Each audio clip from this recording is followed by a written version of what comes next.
Welcome, flooring pros, to the Flooring Marketing Mastery free course. Thanks for tuning in. This is going to be the best flooring marketing resource that's ever been published and the only flooring marketing resource you're ever going to need to grow and scale your flooring business for the new year and for years to come. I'm going to be going over lots and lots of different content that you can apply today to your flooring company to explode with new leads, new appointments, more booked jobs, and I'm not going to leave anything out. I'm giving you the whole farm here, okay? So nobody can say that I didn't give you guys everything. This is a free resource. I thought about charging for this. I could have, but I just want to make sure that there's as much value as possible for you guys without having to pay anything or pay anybody, anything like that, right? So I feel like it should just be a free resource for everybody to have the fairest chance, having all the same knowledge, and then it's all down to applying it, right? So I really hope you enjoy this course. Put a ton of work into making this as good as possible and as valuable as possible. So I really hope you enjoy it. So let me break down how this is going to work. So this is going to be a very, very long video, okay? So of course you don't have to consume it all in one sitting. I don't know if I would actually recommend that. It's going to be a ton of content. I'm going to have checklists for you on some of this stuff too, so that way you can apply it. And make sure that you're doing it. Also, down in the description, there's going to be a link to this doc that you can essentially copy, or you can just view it. Anybody can view this document, and you can follow along and just have this as a resource too, as you're going through this course, and also just to make sure that you have just like a list of to-dos, a list of things that you can apply. So you're going to love this. I've got, like I said, lots of content, and I'm going to break down how this is going to go and the flow of it. But essentially, so this is a full flooring marketing course, right? So anything that you need, all the things you could possibly need to market your flooring business effectively, to grow it, to scale it, to whatever you want to do with it, just to get more leads, more appointments, and grow the business and get more customers. Everything you're going to need is in here. So we've got two sections mainly that we're going to be going over most of the time. The first one's going to be the free section. So essentially what that means is how to get leads for free for your flooring company. And I've got, over, probably 15 different ways that you can do that, and literally step by step how you can apply all of these things for your flooring company. And then you've got the paid section that I'll be going over. This is essentially how you can all the paid marketing channels, right, or ways that you can pay for leads. I've got probably about 10 or so, 9 or 10 different ways that you can do that. And then we've got a bonus section. So I've got a couple of maybe overlooked things that you can do for your flooring company that could provide a ton of value and get some more leads incoming too. So I am really, really excited about going over all of this with you guys. Again, really hope you enjoy this. Put a lot of work into it. And so be sure to be thorough with this, to go through everything, to take notes if it helps you. And again, make a copy of this. So you can just kind of, you can go, the link will be in the description, so you can click that. You can make a copy, or you can just kind of, just use it and just follow along. You can make it into check boxes or whatever you want to do. And so I want to make sure that you guys have the right mindset as we're going over all this stuff. The main goal of what we're trying to accomplish is to get more appointments on the calendar. Really, that's kind of the main thing. And all the flooring companies that I've talked to and work with, that is pretty much all they want. I would imagine that's what you want, is either more in-showroom appointments or in-home appointments. So this is going to be for essentially every type of flooring company. If you're a flooring store, you have a showroom. If you're kind of more of a mobile showroom type flooring company.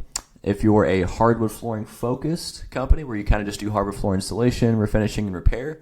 If you're just kind of a flooring contractor, you just focus on all types of installation. All of this stuff is applicable to any type of flooring company. And so again, the main thing is to get appointments here. Leads are great. Leads are kind of a dime a dozen though, right? I'm going to show you a lot of ways you can get leads in this list here. It's going to be pretty exhaustive, but we want to make sure that we're turning those into estimate appointments as well, whether, again, that's in showroom or in the home or whatever your kind of model is. So that is the goal. And I want to make sure that, and I'll be going over, lots of the different mindset stuff too throughout these different topics here. But yeah, again, appointments is the goal. That's what we want. More leads, more book jobs, more customers obviously is the main thing. But anyway, I want to go over real quick, why would you listen to me? Like, I'm just kind of this random maybe dude, or maybe you haven't watched any of my videos before on my YouTube channel or never worked with me or anything like that. Why should you listen to me? So my name's Cameron Hammondtree. I own a flooring marketing agency, and so we work with lots of different flooring companies across the United States and a couple of different other countries. And this is our website right here, and we've got lots of different reviews, Google reviews, all that good stuff. Don't want to spend too much time talking about that, but I've got a really awesome resource here. I've got a pretty decent following on my YouTube channel here, the Flooring Marketing Guide. That's where I kind of post most of my content. And so I've got lots of different stuff on here that you guys can pull from. I've got different case studies and ways that we've grown different flooring companies and all that. So I've got almost 5 years of flooring marketing experience. And so I've tried a lot of different stuff. I can promise you that. This is based off years of experience, of experience that has worked and grown lots of flooring companies. So that's just a little bit about me. But again, how we're going to go through this is it's not going to be me essentially just talking like this. I've got a few pieces of content that I'll kind of lace in here that I've shot before that are on my YouTube channel. This is going to be a huge organized course that you can just go through and pull from anytime that you want. And again, it's just free on the YouTube channel there. You can reference it at any point that you want. But we're going to go over this in sections. So I'm going to go over this first section with you guys. That's going to be talking about all these different topics right here. And then I'll come back like this style to talk about the next section. So the free section, and then it's going to be all of these different numbers. And you're going to see in between each number, like after one topic is done being talked about, there's going to be a little bit of like black space with like the next topic on there. It'll say like number 5, the only 3 ways to get flooring leads online, and it's going to go jump right into the content. So it's not going to be me just like, blabbering like I am right now, just talking about every single thing for 7 hours straight in one little shot or one huge shot. But you're going to see essentially every number, after everything is done. And so you can kind of go through it, then I'll bring you back to the next topic here. So you'll probably see me in a few different outfits. Again, some of this content is stuff I've shot before, just kind of structuring it into the course itself. But a lot of this I'm going to be shooting brand new, just for this course specifically. So again, you're going to see me in different outfits here, because it's again stuff that I've shot before. But without further ado, we're going to jump right into the first topic, which is going to be going over offers. So, and then it's going to be, when that's done, it'll jump right into number 3. It'll kind of guide you along. It'll have the next number with the next topic. And then it should kind of be chopped up within chapters as well on YouTube. So you should be able to just kind of click and go wherever you want to go. But again, I recommend you go through the entire thing. You can break it up in different sittings if you want. Entirely up to you if you just have one thing that you really want to focus on. But without further ado, I hope you enjoy this course. I so hope that it's valuable, that you get what you're looking for, and this helps you grow your flooring company to where you want to go in the next year. Hey, welcome back. And today I wanted to talk about how to use the power of good offers to get unlimited flooring leads for your flooring company. There is a lot to unpack and a lot of things you can talk about when it comes to offers. But there's really 4 things here that I really would like to go over with you that I hope is helpful and bring some sort of value to your flooring company. And you can like actually use this, implement this today, take action today to actually start getting some good flow of good flooring leads coming in that lead to appointments and lead to sales, which ultimately is the goal here. Like that's why we're going to be talking about the importance of using offers and the psychology behind it, and how you can actually implement this is so that you can close more jobs and get more customers. That's that's and a lot of what I talk about here, it's going to be all formulated around that. That is the end goal, and the end purpose is to get more customers for your flooring company. So I hope this is a really valuable thing for you. Take pieces from this as you wish, that you can implement for your company. So the first thing I wanted to go over was just a couple of myths behind using offers. It's funny because like we work with flooring companies on their marketing. Like we kind of take over their digital marketing, and we start talking strategy, and we're like, hey, we want to do this, we want to do that, we think this is going to work really well. We've seen this work well in the past with other clients of ours doing their marketing. And a lot of that involves offer creation. And so, first, what I mean by an offer is like, hey, this is what we will do for you. This is what our company does in exchange for money, essentially. Right. So, like, you guys, a lot of you guys, I'm assuming listening, offer flooring services, a flooring, material if you have a storefront, or installation services in exchange for money. Right. That's kind of at the base level what an offer is. But specifically, what I'm talking about here today is not just going to be like that very, very basic definition of like, hey, this is what we do for you in exchange for money type thing.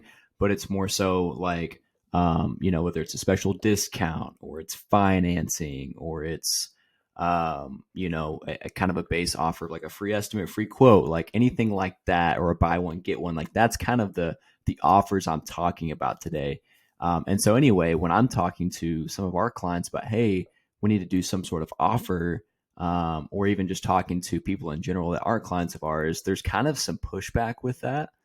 I think because, especially when you start talking about like buy one, get one 50% off, or, like discounts, like percentage off, dollar amounts off, there is kind of this mindset with it. I think people go to where it's like, oh, but if I do that, I'm going to get the cheap people.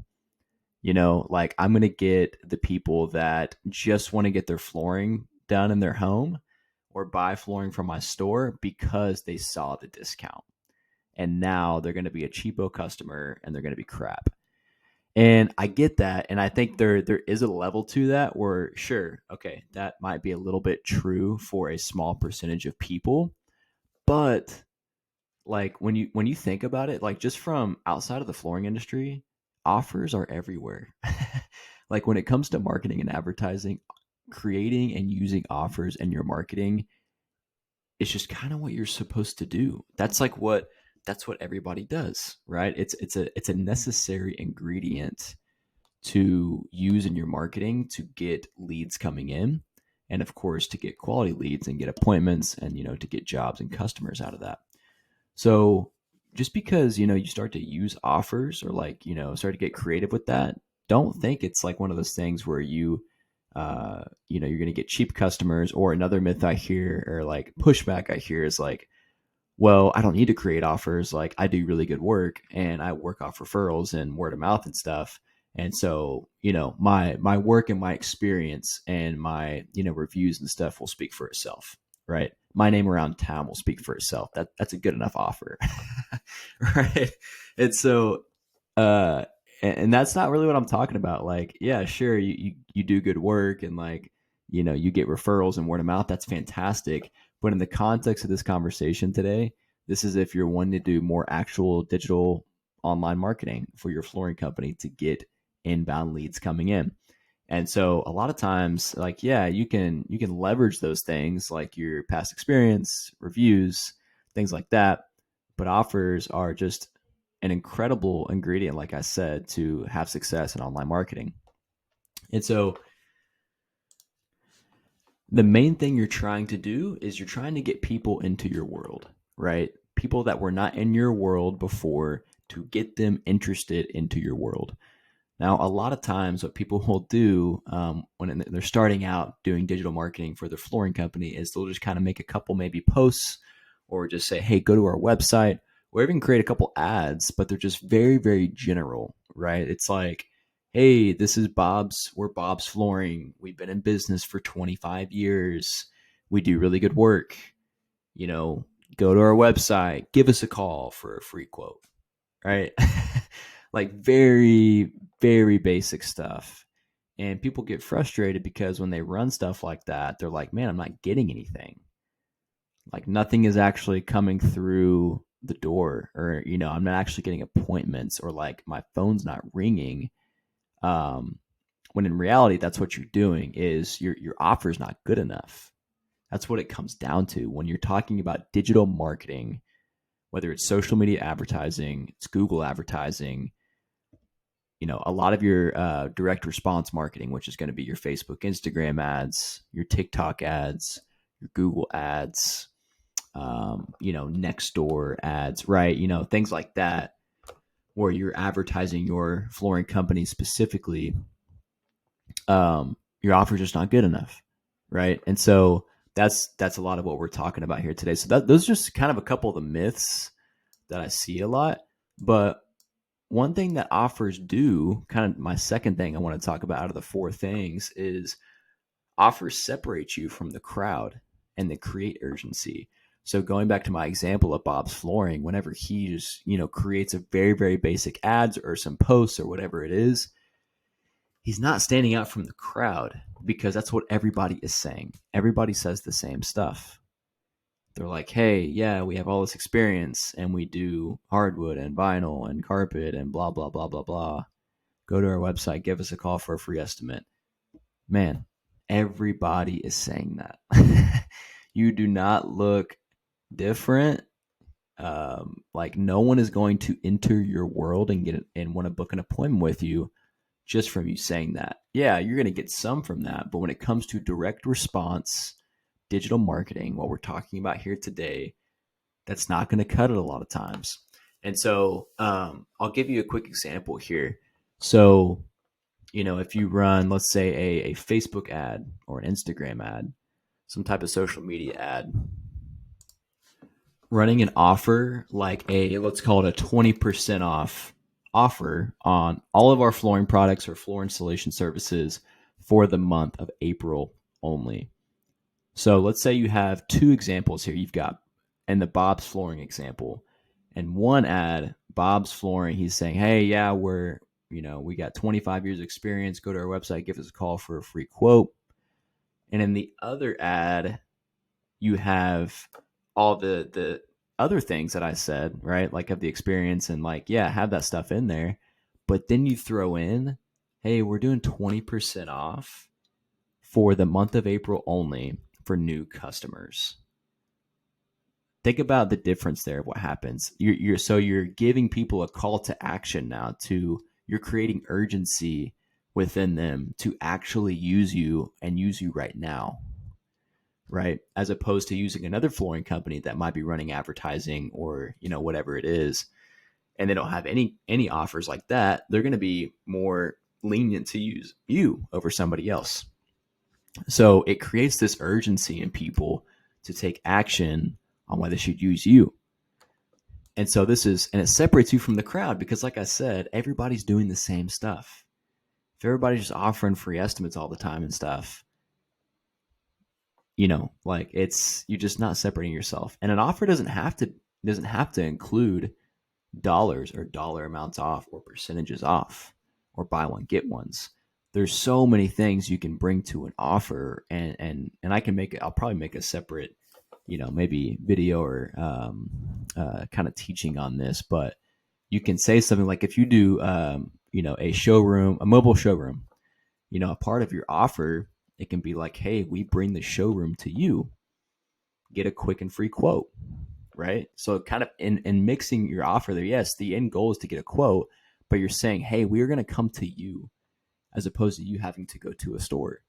So using that as a headline, using that as a separator from the crowd and your other competition, it's going to work really well. And also, so just quick little word changes can really change the power of an offer.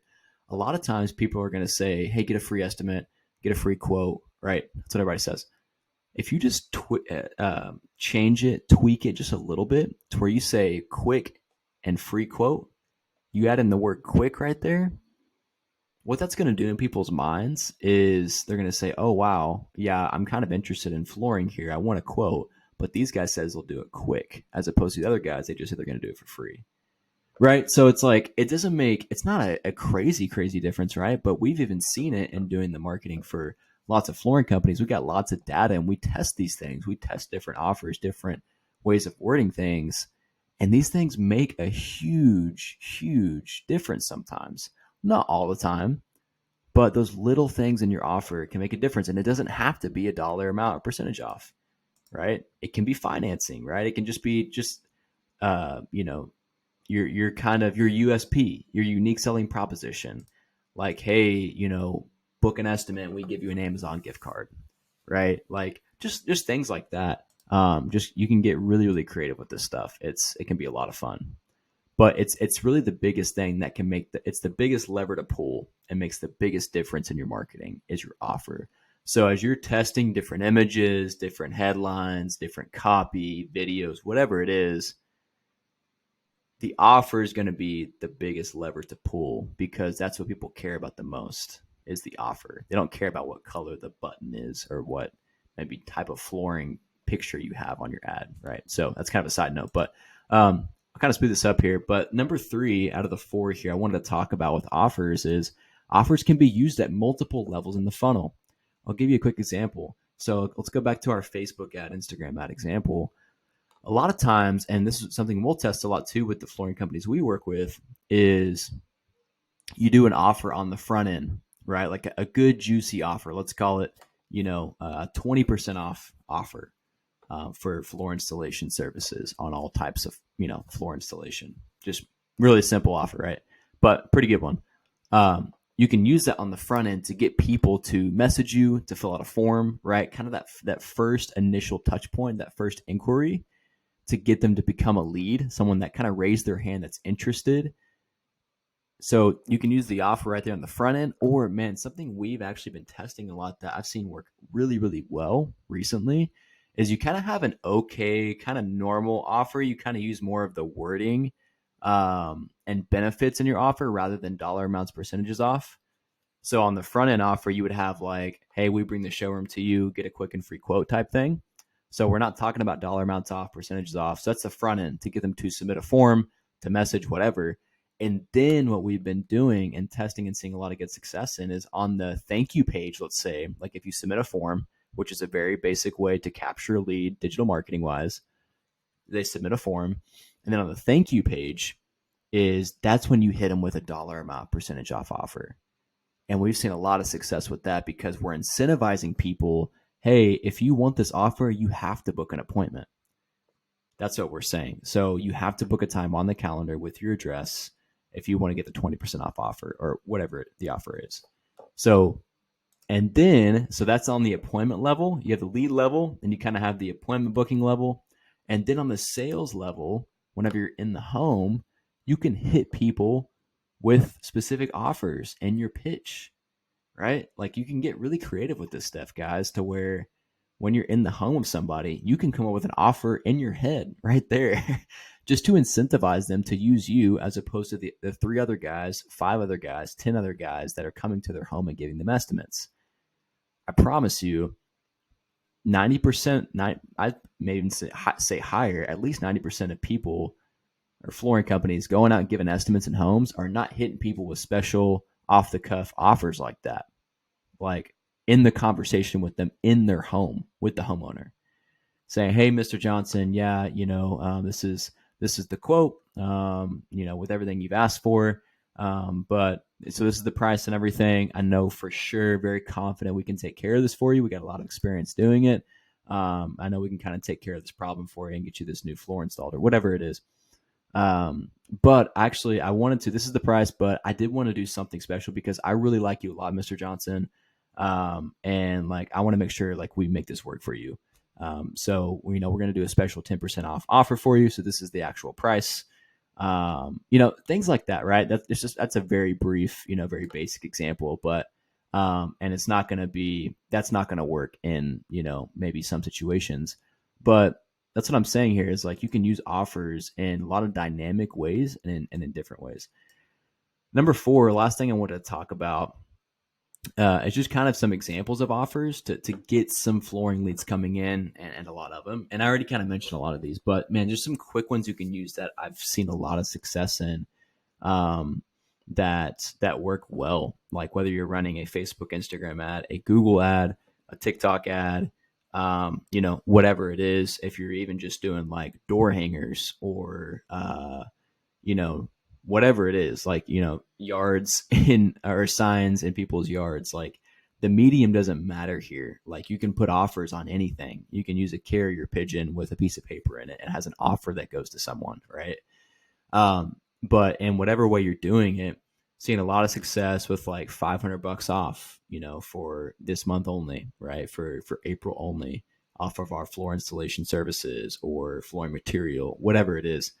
You can do 10% off and get a quick and free quote, right? So you're kind of using quick and free quote, but also you've got a little bit of bonus in there with 10% off. That works really well. Financing, of course, 0% financing, for 12 months, whatever it is you do financing wise, that's a really good one. There's lots of different ones here. Like it's really a matter of like, how far you want to go here, because the juicier you can make it, the better your results are going to be, right? So anyway, that's just kind of a brief overview of just a few things I wanted to talk about when it comes to using the power of good offers to get really, like, I really believe, like, unlimited flooring leads. That's how powerful this stuff is if it's used correctly. So let me know if you have any questions. If you want to talk about this more, you can leave a comment below, or you can schedule a call. I can talk about this more with you just to kind of talk shop. Love to do that regardless of if we work together or not. But that's all I got for today. Let me know again if you have any questions, and we'll see you in the next one. Hey, Flooring Pros, welcome back. Have you ever been searching? Let's say you really like Nike basketball shoes. Have you ever, let's say you're looking for some new basketball shoes, and you go on Google and you type in best Nike basketball shoes, something like that, right? And you peruse around a little bit, and you look at, Nike's website. Obviously, you might even go to Amazon, maybe some resellers, things like that. And you don't buy yet. You're like, I'm still kind of in research mode. I'm looking around, but I don't want to make a buying decision yet. And so you click away. You go make some dinner. You hang out with the family, and then you get back on your phone after dinner. You're just kind of relaxing. And on your phone, you go to Instagram, and there, lo and behold, the first ad that pops up, 2024 Nike basketball shoes, shop now, learn more, right?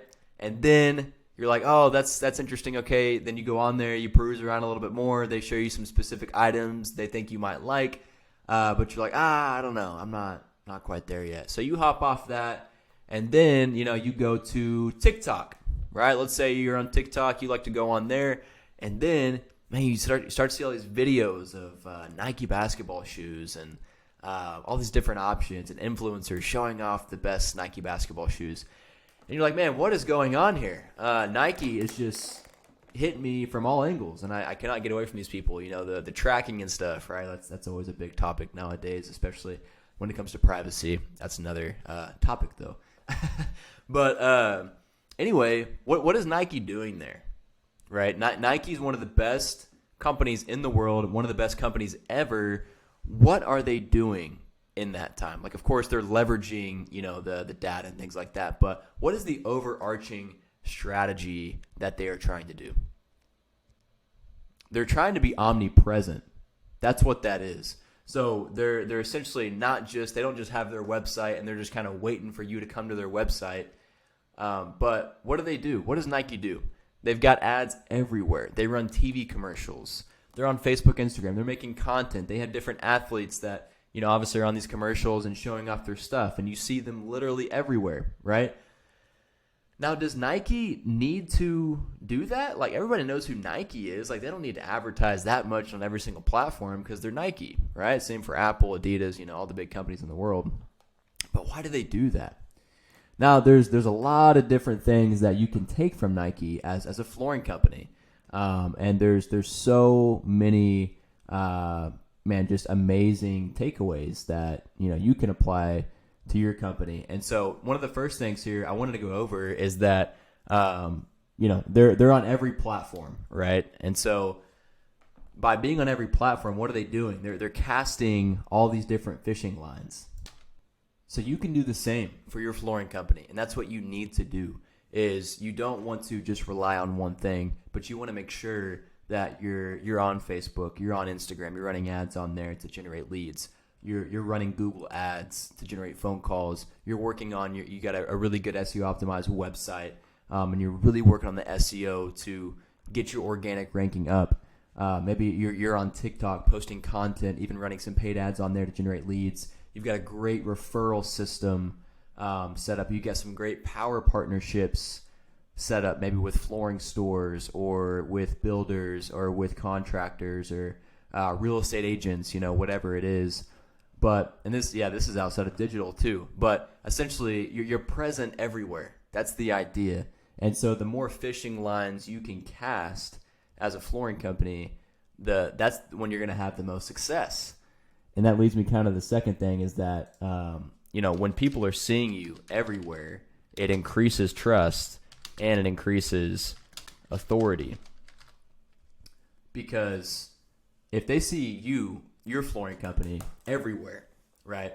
And then they see this one random flooring company pop up maybe on Facebook and that's it. Which one do you think they're going to trust more, think has more authority, has more relevance? It's going to be yours, right? And so, a lot of your competitors aren't doing this. They're not trying to be omnipresent. They might just be doing one thing really well, which is not bad. But, and that kind of leads me to the second, or the kind of the last third thing here, is that it provides a lot of great long-term growth, but it also provides, and I love this one, it provides insurance, right? And so what I mean by providing insurance is, let's say, Facebook gets shut down tomorrow, right? Probably not going to happen, but there's probably been crazier things in the world that has happened, right? But you wake up tomorrow, Facebook is shut down. That means Instagram's shut down because Facebook owns Instagram. Facebook as a company, they got to shut down the whole shop or whatever. Cyber attack happens, who knows? But Facebook, Instagram are down. And let's say your flooring company really relies on Facebook, Instagram advertising to generate leads. Again, not a bad thing. But in those kind of big scenarios like that, it gets shut down. Then what happens to your lead generation? Your lead generation goes away. You don't have any leads. You don't have any way to get appointments. You're not getting jobs. You have no revenue, no sales, right?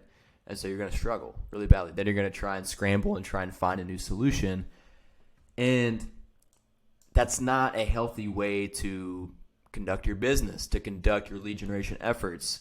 Now let's say you're the omnipresent flooring company and you're everywhere, right? You do Facebook, Instagram, you got Google ads, your SEO is really good.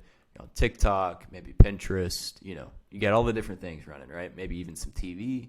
Whatever it is, radio, I've heard, that can work well too. But let's say Facebook, Instagram gets shut down. That's okay. We've got Google ads going. We're getting phone calls from that. Our TV ads are killing it. We're doing just fine. We're still getting store visits or whatever it is, right?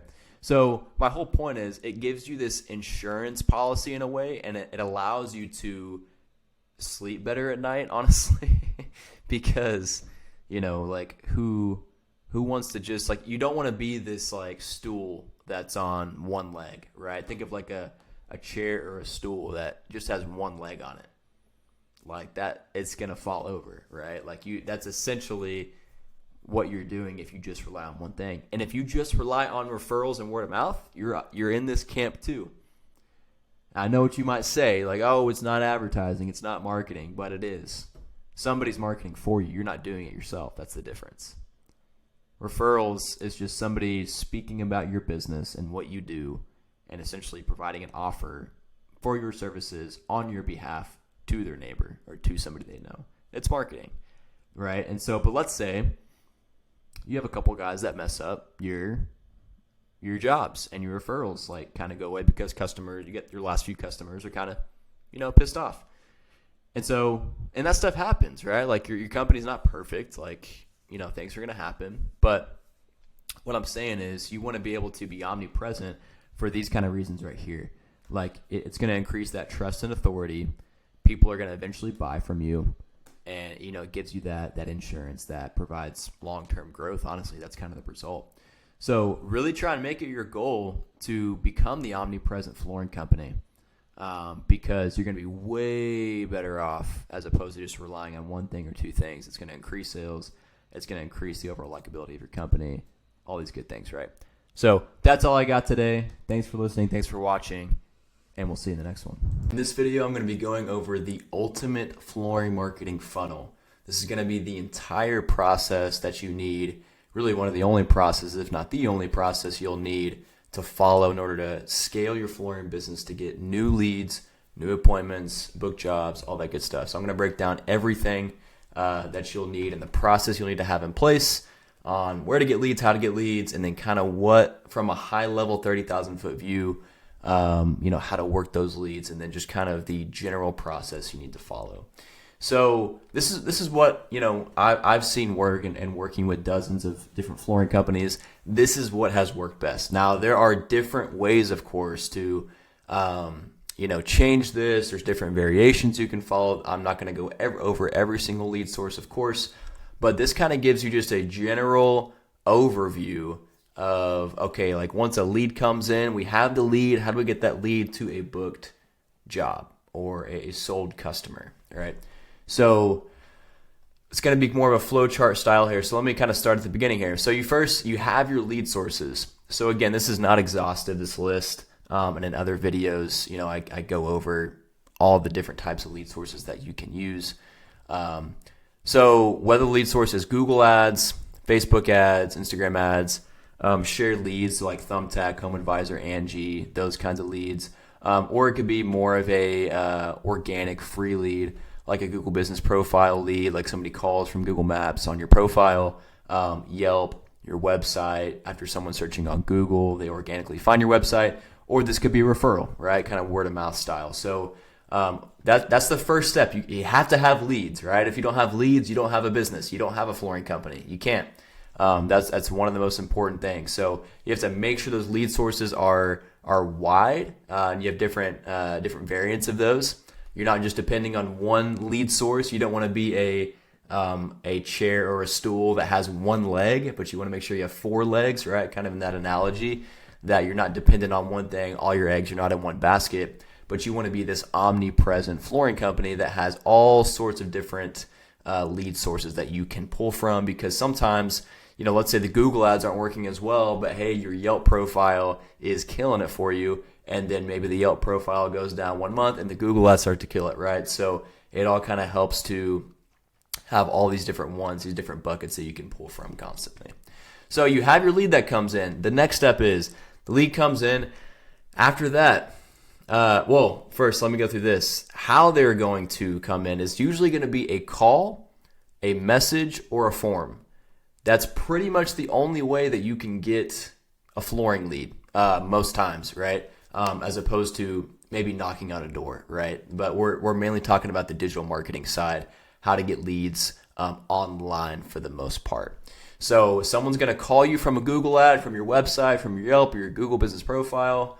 It's going to be an inbound call saying, hey, I need an estimate on hardwood flooring or laminate or vinyl or whatever. Or it could be a message. This could be a chat widget on your website, and they can message you from your website. This could be an email. This could be a Facebook message, an Instagram DM, right? If you're running ads on there, just organically from your profile. So that's kind of the second medium. The third medium is typically going to be some sort of form fill. So this could be for a quote, or you could have them straight up just book an appointment on your website. But like if you're running Facebook ads, Google ads, or like typically those shared lead platforms like Thumbtack, Angie, Home Advisor, usually, or on your website, it's going to be a form, right? If they don't call or if they don't message, you'll have some sort of form on, I'm sure, on the bottom of the page or like on your Instagram ad or whatever it is. They fill out their contact info, and that's a lead, right? So we have our lead captured right here at this stage. That should be obviously the next process. And then the goal is to get them to book an estimate appointment, right? Or to book or a showroom appointment, or whatever your next step is. If you're a mobile showroom, if you have a showroom, like an actual storefront, or if you just do installation, you go to the home, give an estimate in the home, whatever it is for you. We don't just want leads, right? Like, we want to make sure that we're getting booked appointments. That's how you sell people, obviously, right? Very elementary, but it's true. Leads are kind of a dime a dozen. We want to make sure that we're actually getting people on the calendar with their address, day and time. We know what they want, and then we can sell them and collect some cash, right? That's kind of the whole point. So this could either be where somebody calls and they're like, hey, I have this problem. I want hardwood flooring. I want this or that. Can you come out for an estimate? And then you book them for an estimate right then and there. You get their address, and then they're booked, right? On the message style, they could message you from a Facebook ad, an Instagram ad, your website, email, whatever, and then you kind of go back and forth and you just book them for an estimate, right? It could be a pretty fast, streamlined process there, not incredibly difficult if someone's inbound coming to you. For a form, if someone's going to fill out a form through a social media ad, through a Google ad on your landing page or your website, a TikTok ad, whatever it is, that is just when the lead is captured, right? Then you have to go into the follow-up process. Like, you can have it, and I would suggest you have it, where if somebody fills out a form, you take them to a thank you page immediately where they can book an estimate right then and there. So use some automation to where you don't have to necessarily maybe do all this follow-up, legwork.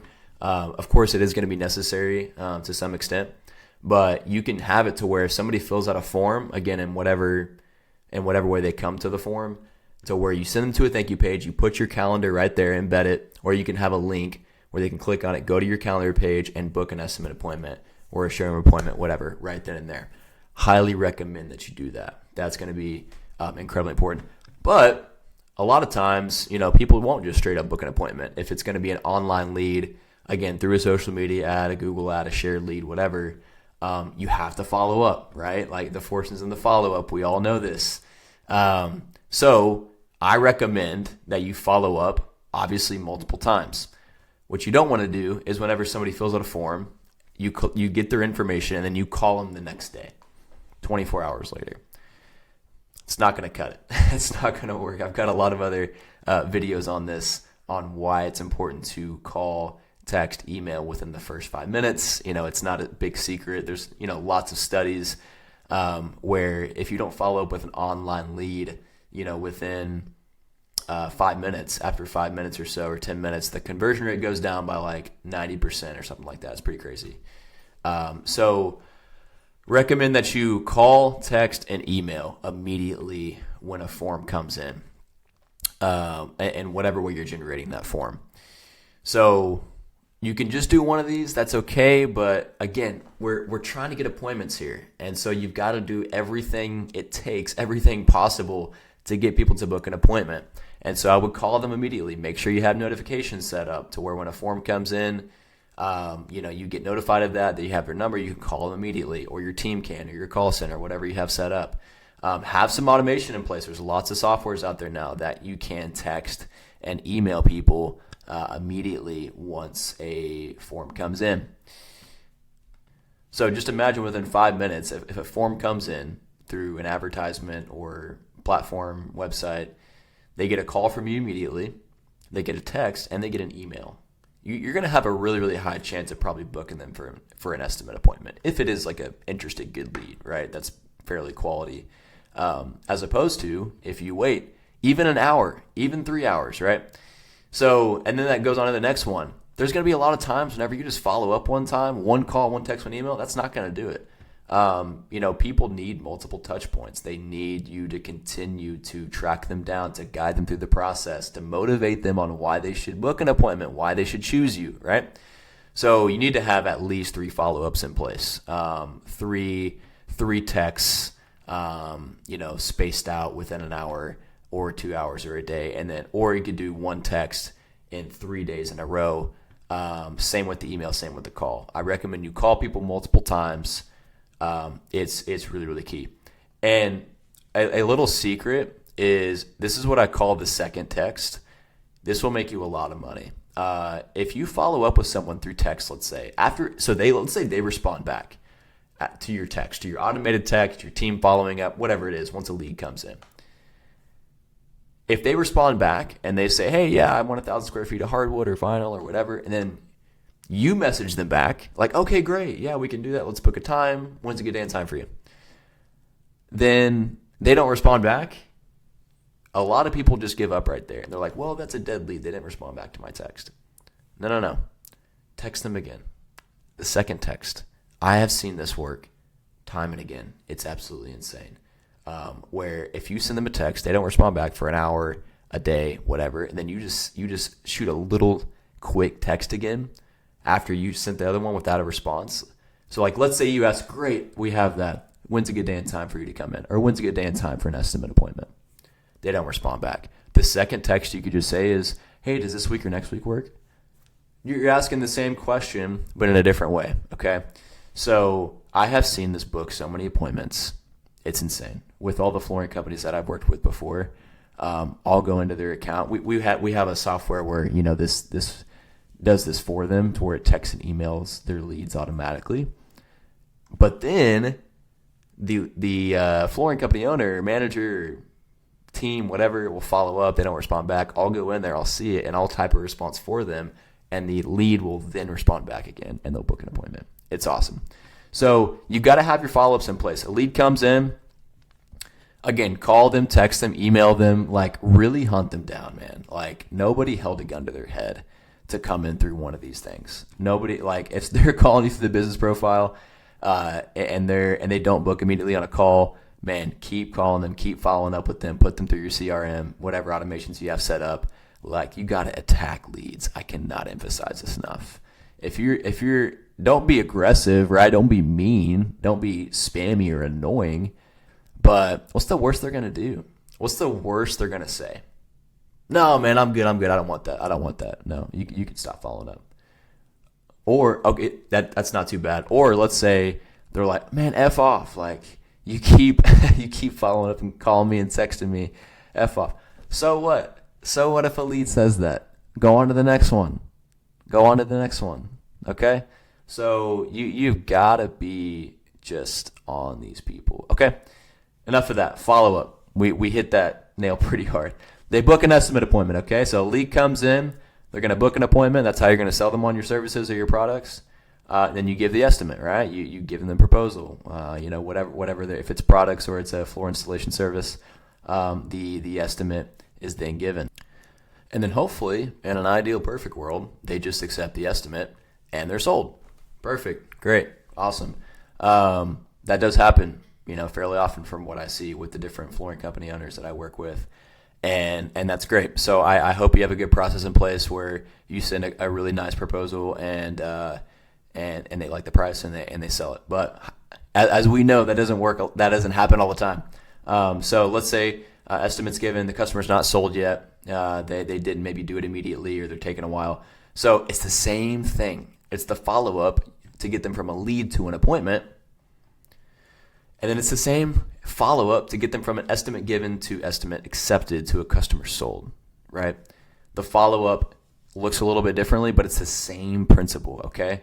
Because a lot of times these people, these homeowners, if you're residential or commercial too, they're getting estimates from multiple people. And so why would they choose you, right? Aside from pricing, of course. Why would they choose you? So you're going to stand out by you following up multiple times through call, through text, through email. Again, sending them your Google reviews, maybe asking them, hey, do you have any questions over their proposal? Those are like very basic follow-ups, but you can get pretty creative with this stuff. Calling them again, like asking, different questions, whatever it is, whatever that looks like for you. No, there's lots of variations you can do on this follow-up, but you please do not just give an estimate and then just expect them to just accept it all the time. Don't do that. Please don't do that. Because that's what I see most people do. They email an estimate and they just expect them to accept it and money's in their bank account. I wish it was that easy. But you got to attack these people to get them to sell, right? And so if you have that same mindset you had up here with this follow-up, you're going to sell a lot of people. I promise you. I promise you. Because most people aren't doing this. Most flooring companies don't think like this. They might have this stuff in place, but man, if you can just separate yourself by following up and really caring for the people that you give an estimate to, you're going to sell a lot more people. Okay. Lastly, last couple things. So once you sell them, that's fantastic. That's the goal, right? Now we can get more out of them. Okay. So obviously, let's say they're happy. Let's assume that they like the product, they like the service. It was great. We want to hit them with a review request because this is going to make us more money off of them in the back end. Of course, reviews are great. Google's great. Facebook reviews are great. All that stuff, right? Thumbtack reviews, whatever, however you get reviews. Yelp reviews, we can throw that on there as well. Those are awesome, but it is to make you more money. That's why you want to get more reviews. Yes, it does help your brand image. Yes, it helps you build trust with customers that are thinking about working with you. But specifically with Google, the more reviews you have, the higher you're going to rank, and the higher you rank, the more calls you're going to get, the more money you're going to make, and then this process starts over again, right? So make it your life's mission to get like thousands of reviews. I mean it. Get thousands of reviews on your business profile, on your Thumbtack, on your Facebook, on your Yelp, whatever. Man, it's so key. I've been harping on this a lot more with our flooring clients. Okay, last step: follow up to tell about referral program, new offers, etc. So now you've got them sold. They gave you a review. Fantastic. They probably know people, right? They have neighbors. They have friends. So I totally recommend you have some sort of referral program in place that will make it easy for people to talk about you. I'll say it again. To make it easy for people to talk about you with their friends, with their family, to incentivize them to refer you out. Yes, because your product's great. Yes, because your service is great. Yes. But man, if you have a referral program that says, hey, I'll pay you $500 cash if you refer me to your friends and family. That's a lot of money, right? Now, you don't have to do 500. You can do 10%. But having an actual dollar amount will really, really help, I promise.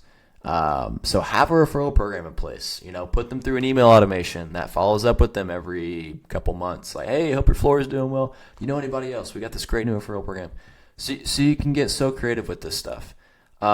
New offers, right? Like, hey, I know we did your floors last year, but just wanted to see if there was anything else we could help you with. Like, very basic, right? But you'd be amazed how well that stuff works. And you can do other stuff too. So don't just stop right here. Get them on the review and then put them in your email sequence, your email newsletter, whatever you have. I suggest you have one of those of some sort. But that's it. That's a very basic funnel. If you want a good funnel, like just a good way to think about, okay, how do I market my flooring business? How do I get leads? And then what do I do after that, more importantly, to get them to go from lead to appointment to sale? So I hope this was helpful. Let me know if you have questions about this. But if not, I will see you in the next one. Here's the 3 ways that you can literally capture leads for your flooring company. Now, I don't think there's more than these 3 ways, but these are pretty much 99% of the time the 3 ways that you will literally capture a lead to sell someone on your flooring services or book them for an estimate appointment. The first way is going to be a phone call, right? It seems very, very obvious and elementary, but somebody calling you and saying, hey, I want to book an estimate for your flooring services. Can you come out to my house, right? And so there's going to be different ways that you need to think about how you can get more phone calls. So with each of these 3 ways, for a phone call, let's say, you have to think, okay, how can I get more phone calls? Typically, that's going to be running Google Ads. That's going to be SEO, so ranking your business organically within Google. This could be outbound calls where you're actually calling homeowners to book appointments. There's getting calls from your website. There's lots of different ways that you can actually receive a phone call lead. The next way is going to be messages. So someone's going to literally message you, whether a text message, an email, a chat bubble on your website. They're going to message you and say, hey, I want to book an estimate. It's the same idea. It's literally these 3 ways, and they all want the same thing. They want an estimate, and then you go out the estimate, then you close the job. So this could be it could be a chat bubble on your website. It could be somebody actually texting you from an ad on Facebook or Instagram. You can do messaging ads. This could be an email, somebody emailing you from your website that they found you on Google. So those are typically going to be a lot of the ways that you'll get messages. And then lastly will be form submissions. So somebody filling out a form, like a contact form with their information, phone number, email, full name, and what they want in their project, the kind of flooring or whatever. This could be on your website, a form on there, a Facebook or Instagram form, running ads on there. Could be a Google form lead to a specific landing page. And so think about the different ways that you can actually just get more form submissions. So all that to say, with those three ways of calls, messages, and forms, think about, okay, how can I get more calls? How can I get more messages? How can I get more form submissions? Those are literally the only three ways that somebody can enter your world and get an estimate from your services and you close them as a customer. So take a deep dive and audit into your business. Maybe explore some of those ways that I mentioned earlier in the video for the three different ways, like Google ads, SEO, Facebook ads, YouTube, all those different things, messaging ads, whatever it is. Explore those different ways that you can get those three types of leads, and you're going to get more. Hey, welcome back. So today I'm going to be talking about how to grow your flooring company just by simply knowing some math. I know that sounds a little bit too good to be true maybe, but what I'm about to talk about, maybe it's something you've already thought about before, maybe a little bit, but this is truly the foundation of what it takes to grow and scale your flooring company. So I'm not going to be going too nuts and boltsy, but just kind of going to be going over the premise here of what I mean by knowing math. That's how you can scale your flooring company. So I got a few things I'm going to go over here, but like whenever you go to the casino, let's say, I'm sure if you go to the casino at all, if you're a gambler, I've been a few times, not my favorite thing to do, but whenever you go there with what, 20, 30, $100, $1,000, however much of a high stakes gambler you are. And you go there with the hopes of putting in $1, a couple dollars, $20, $100, and you want to win more than what you put in, right? It's kind of the whole point of why you go to a casino, unless you're just literally going there to waste money, kind of like I do. So I never win. But that's kind of the idea. So this is not like going to the casino. Growing your flooring company should not feel like you're going to the casino, where you're just kind of putting in money in these different places, whether it's in advertising and equipment, whatever, and you're just kind of hoping and praying and just kind of wishing that more money appears in your bank account than when left it whenever you paid for everything. That is not how it should be. If you're thinking that way, that's not how it should be. So kind of the first couple things I want to talk about here is that this should be like you're going to the casino, but you know that you're going to win. How amazing would that be if you knew you could walk into a casino with $100 and you knew you were going to leave with $300 or $500 or $1,000 or more? That's what it should be like. Okay, so predictability and consistency is what's going to bring growth. It's not the spray and pray method. So I don't know what your flooring company is doing in terms of advertising, marketing, whatever it is to put your business out there. TV ads, Facebook, Google, TikTok, MySpace, Yellow Pages, a lot of things you can do. But whatever you're doing, you have to make sure that it is predictable and it is consistent. You should be able to go to bed each night knowing that when you wake up, you've got high quality flooring leads waiting on you. You've got estimate appointments booked. And you know it's going to happen day in, day out. That's when a lot of growth and a lot of scale happens for your flooring company. Okay? So here's what I mean by simply knowing math. I want to show you this. Those of you watching on YouTube at the Flooring Marketing Guy.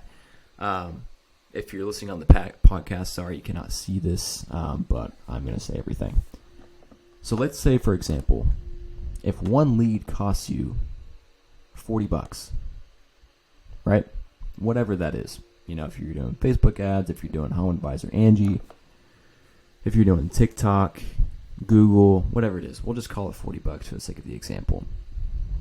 And if it takes you on average 2 leads to book an estimate appointment, that's going to be $80 for your appointment cost, right? So for you to get in front of a homeowner to sell them flooring, an opportunity to sell, costs you $80.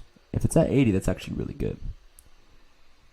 Okay, you with me so far? One lead costs $40, and if on average it takes you about 2 leads to get an appointment, some you might be higher, some lower, depends on the type of advertising you're doing.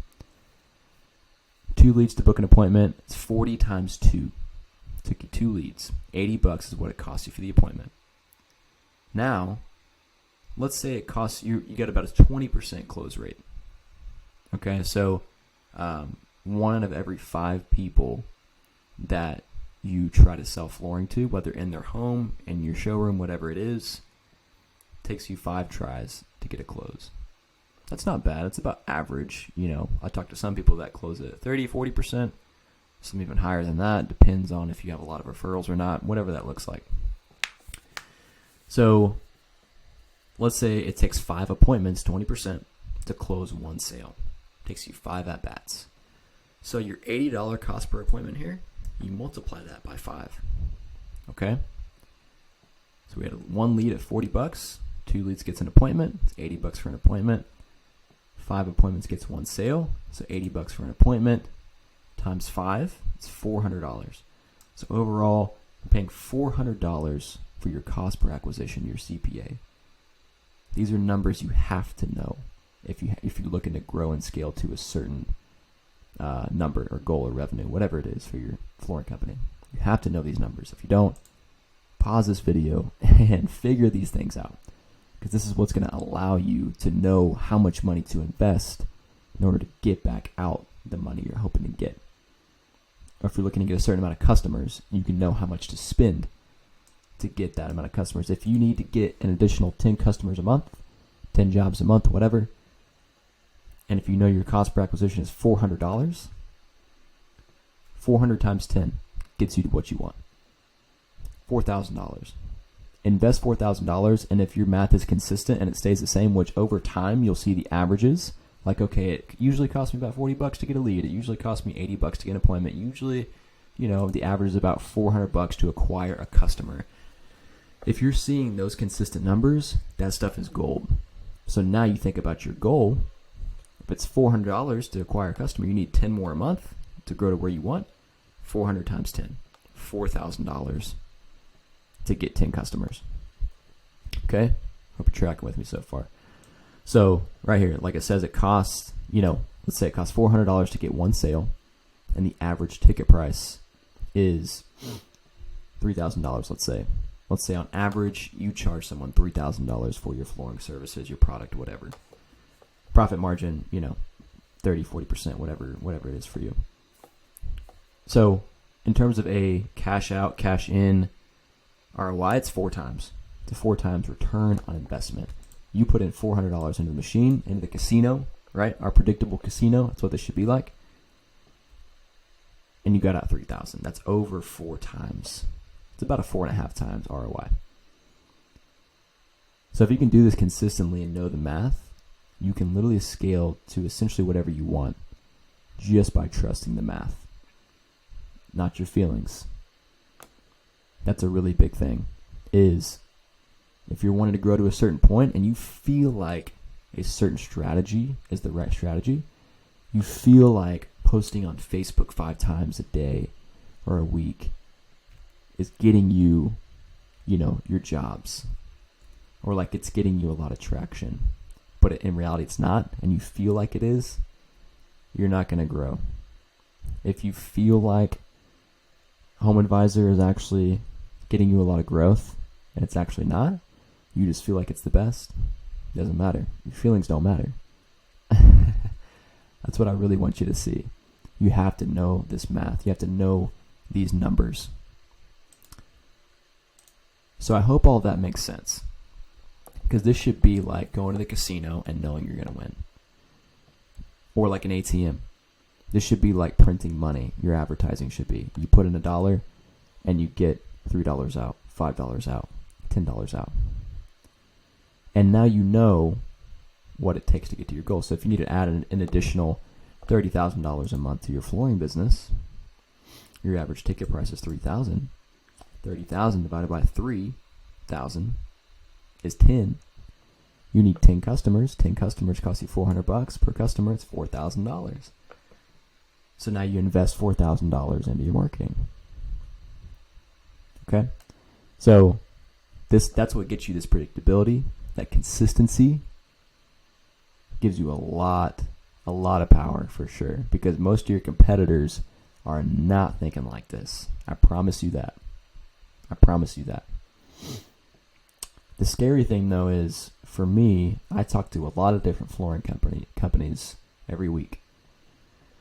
And a lot of them don't know these numbers. For you watching or listening, I don't want you to be one of those people.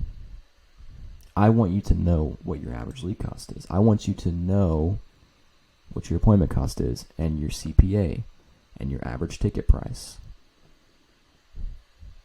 ROI, things like that. You have to know these things. Now, if you're cool with where you're at, if you're fine with how many customers you're getting, you don't want to grow, this stuff isn't quite as important. It is still good to know these things, I would say.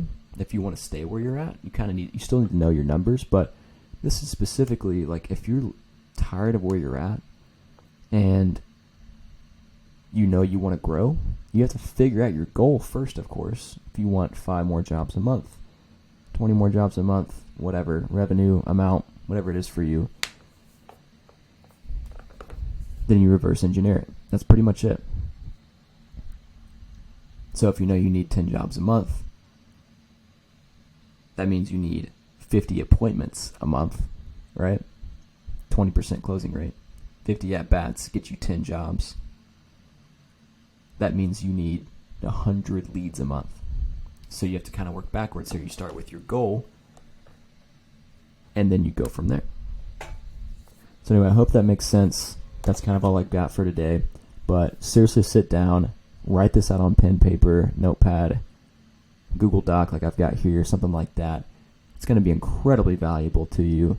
Do this work. It's really important. But if you have questions, if you want more help with this, just a little bit more guidance on like what to look for, like, hey, I don't know my lead cost. Hey, I don't know my appointment cost. How do I figure this out? Then feel free to reach out to me.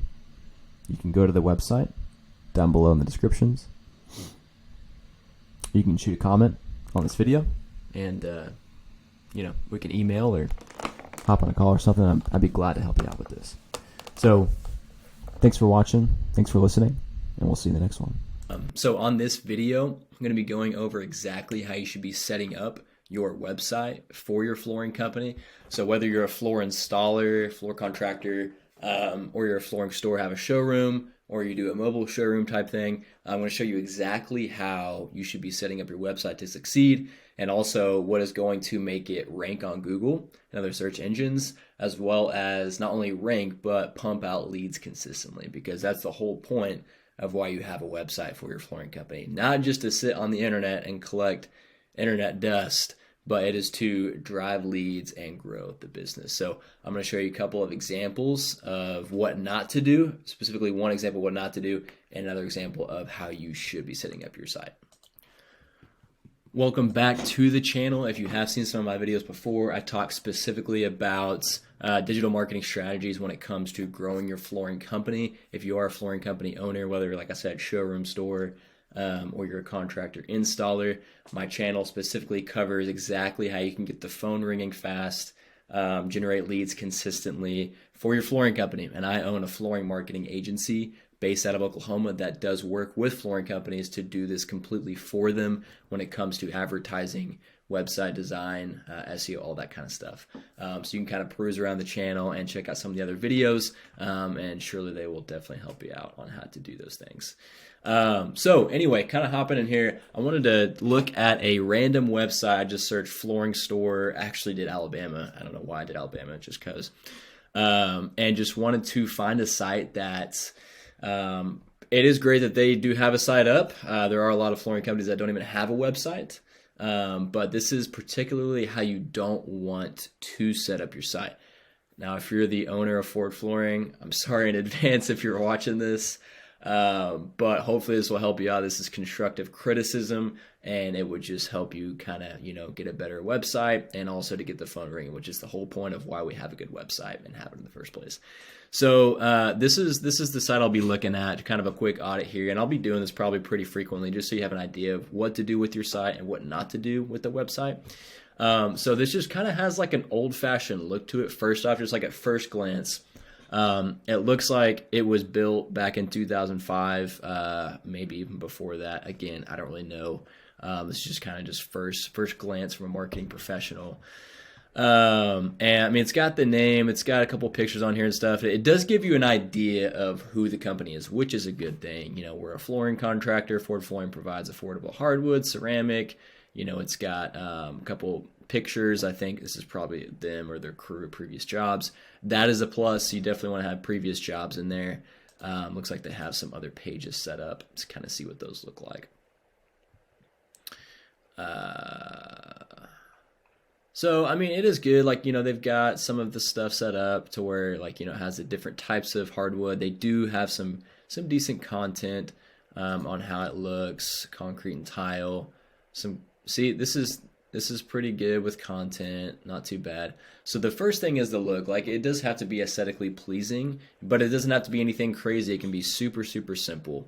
So for example, something like this is just a random company out in Chicago, and this is their website. Like, it literally says who they are at the beginning and where they serve, about the company. It's got some nice clean looking pictures, and then it goes straight into, hey, this is who we are and what we offer. And then it has the specific things right here. It's got a video of a finished project, more completed projects in picture form. Reviews are really important to have on there. It looks like they got some reviews. And then a place to submit information. That's really, really important. And then other pages as well. So I'm going to go over just a few things here on what you need to have for like SEO specifically, because in order to rank on Google for your flooring company website, you have to have certain things in place technically on your website in order to do that. So the first thing is, and one of the most important, is having this main headline say who you are and where you serve. This is called the H1. So that first headline, the main headline, it's in the SEO terms. So you want to make sure, like it says right here, they're a flooring company and they serve Chicago and surrounding areas. So why that's important is because Google is going to crawl this website once it gets indexed, and they're going to see like, hey, what is this site and what is it all about? And the H1, the first headline, is what tells you what the whole website is about. And that's really important, and that's a big ranking factor. In terms of like, when someone searches flooring company or flooring contractor or installer in Chicago and surrounding areas, they're going to be looking at different websites like this one and other ones to see, okay, which one is the most clear picture of what this person's searching for. And so this is the biggest thing right here. So this first tag. Also, what's really important is you want to have what's called your title tag and your meta description correct. So what a title tag and a meta description is, so whenever I search for this company right here, this is the title tag. So whenever someone searches for flooring company in Chicago or something like that, this is what they're going to see. This is the name of the company that has, hey, we're the top rated Chicago floor company. This is what it would say after the three dots. And so it's the same idea as the H1. You have to have what you are, what you do, and then where you serve in the title tag. And you can do that within your various website providers or whatever you're using to build your site. If you're having somebody build your site for you, make sure they're doing this correctly. So you would go into your website builder, your software, your platform, whatever you're building it through, and there should be an area to change the title tag and the meta description. And you can look up on YouTube how to do that some other place. And this is the meta description right here. So this is where you describe where you are. So when someone's on the Google search, this is something they're going to be looking at. And this determines how many people are going to click on your website right here. And so it's got to rank first, right? But also this is good for like the amount of clicks that you get. So it has to be enticing enough for someone to click. So make sure those are correct right there. And then one of the next things, and one of the most important things, is you want to have really dense keyword-rich content on your homepage. That's really, really important. If you want to rank well on Google and have your site rank well, it needs to be, you have to have the main headline like this, just like that, and then you want to have keyword-rich content like this. So you want to say, and make sure they're in headlines like this. And in the SEO term, this would be an H2 or an H3. And so you want to say what it is, because Google's going to crawl this again, and they're going to see if someone searches for hardwood floor installation Chicago, if they see that you offer that by putting it as a headline on your website and then describe it, you're going to rank higher than a flooring company that may offer hardwood but doesn't have it listed like this on their website.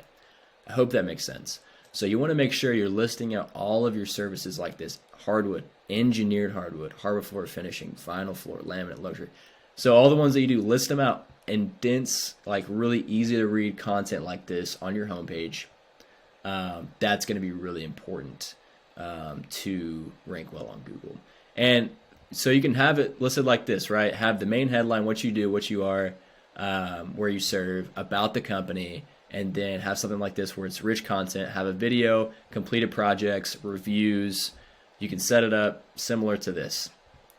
And then make sure you have, it can just be a 5-6 page website. Doesn't have to be anything crazy. And you want to make sure you have an about us page where it's like, obviously you talk about the company and how it got founded, stuff like that.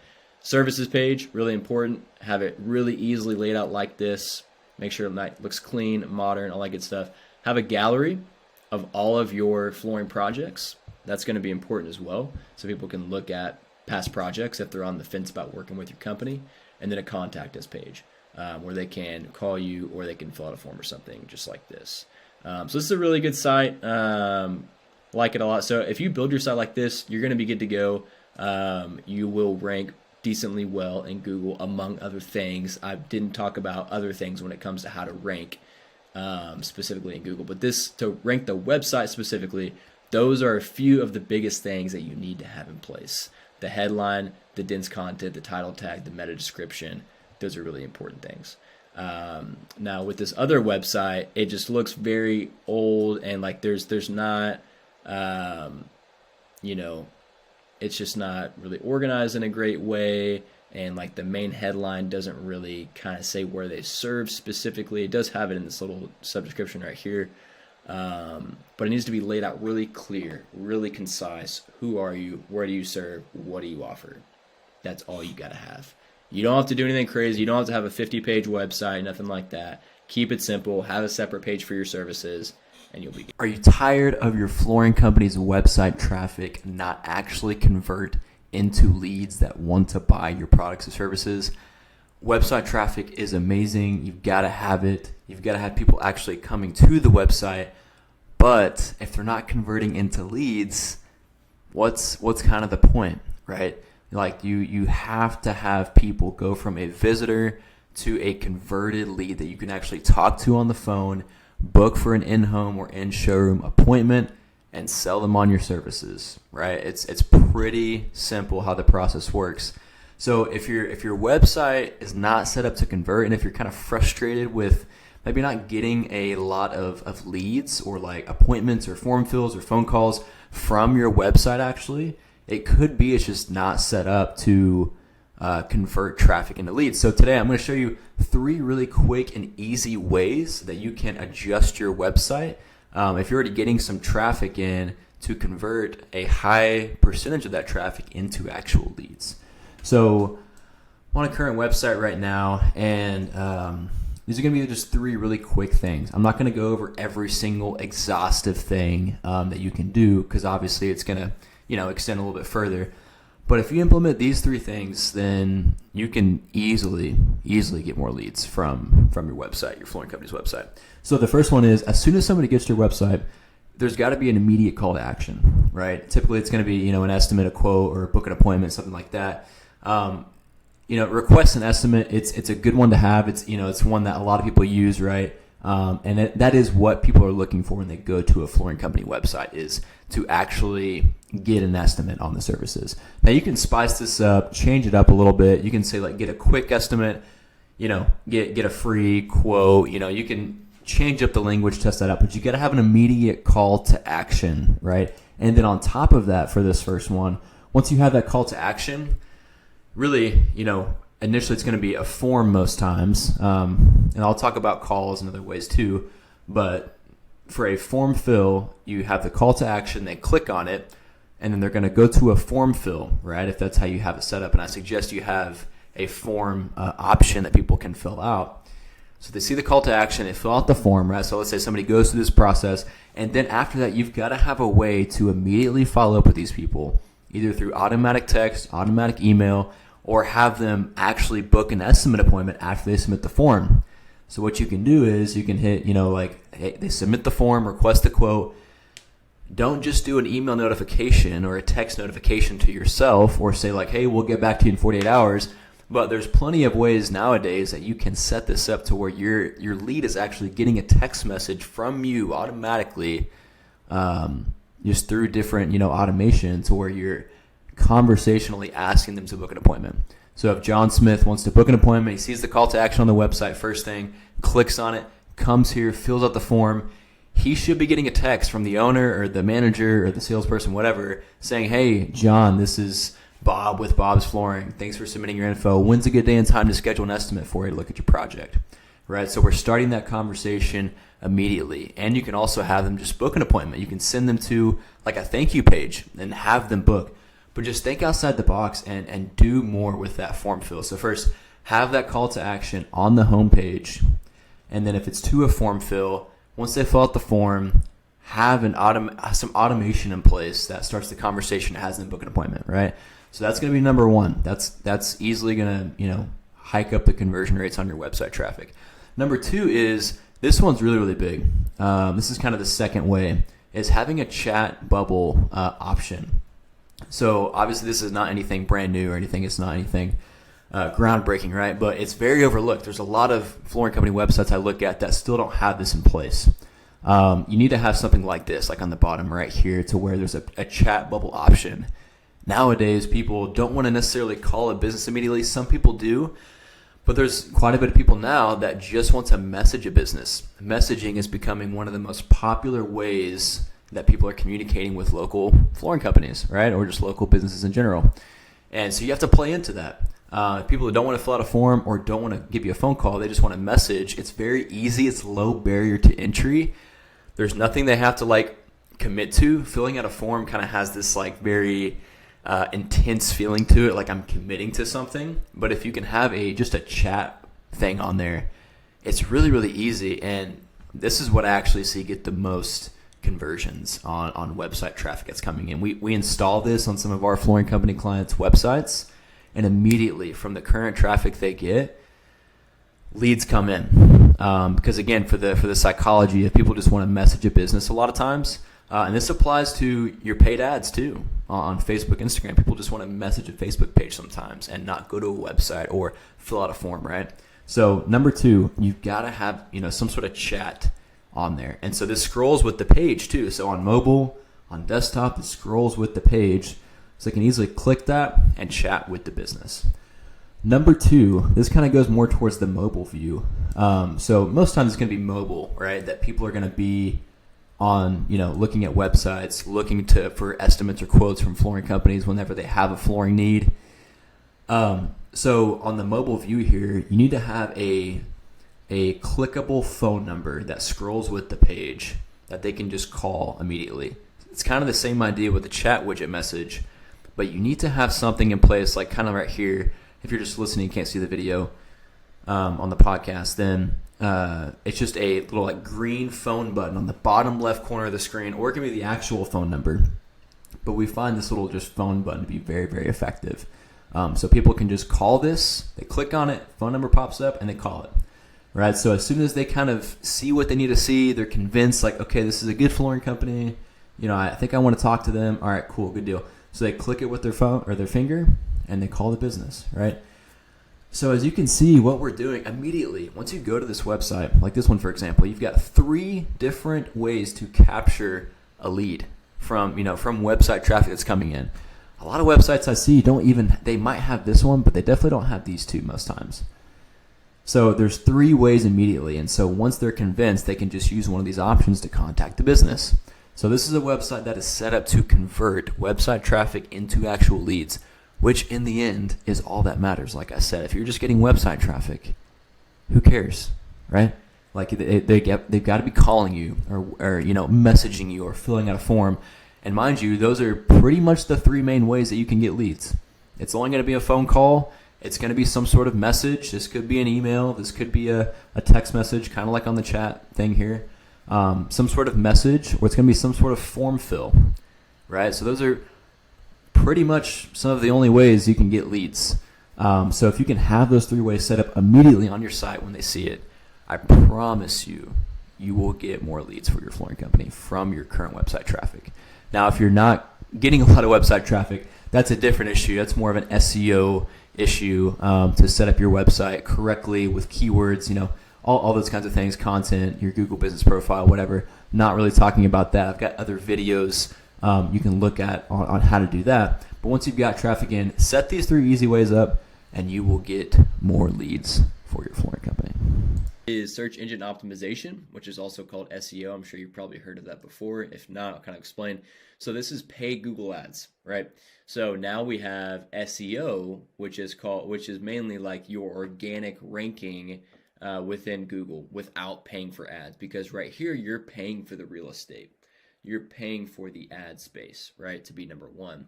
Here you can't pay for it. It's free. It's organic. So you have to do a bunch of different other things in order to rank high. So this is local SEO right here within Google Maps. This one's really, really powerful. I would say the most powerful form of SEO, because people want local businesses most of the time, especially if they're looking for a floor installer.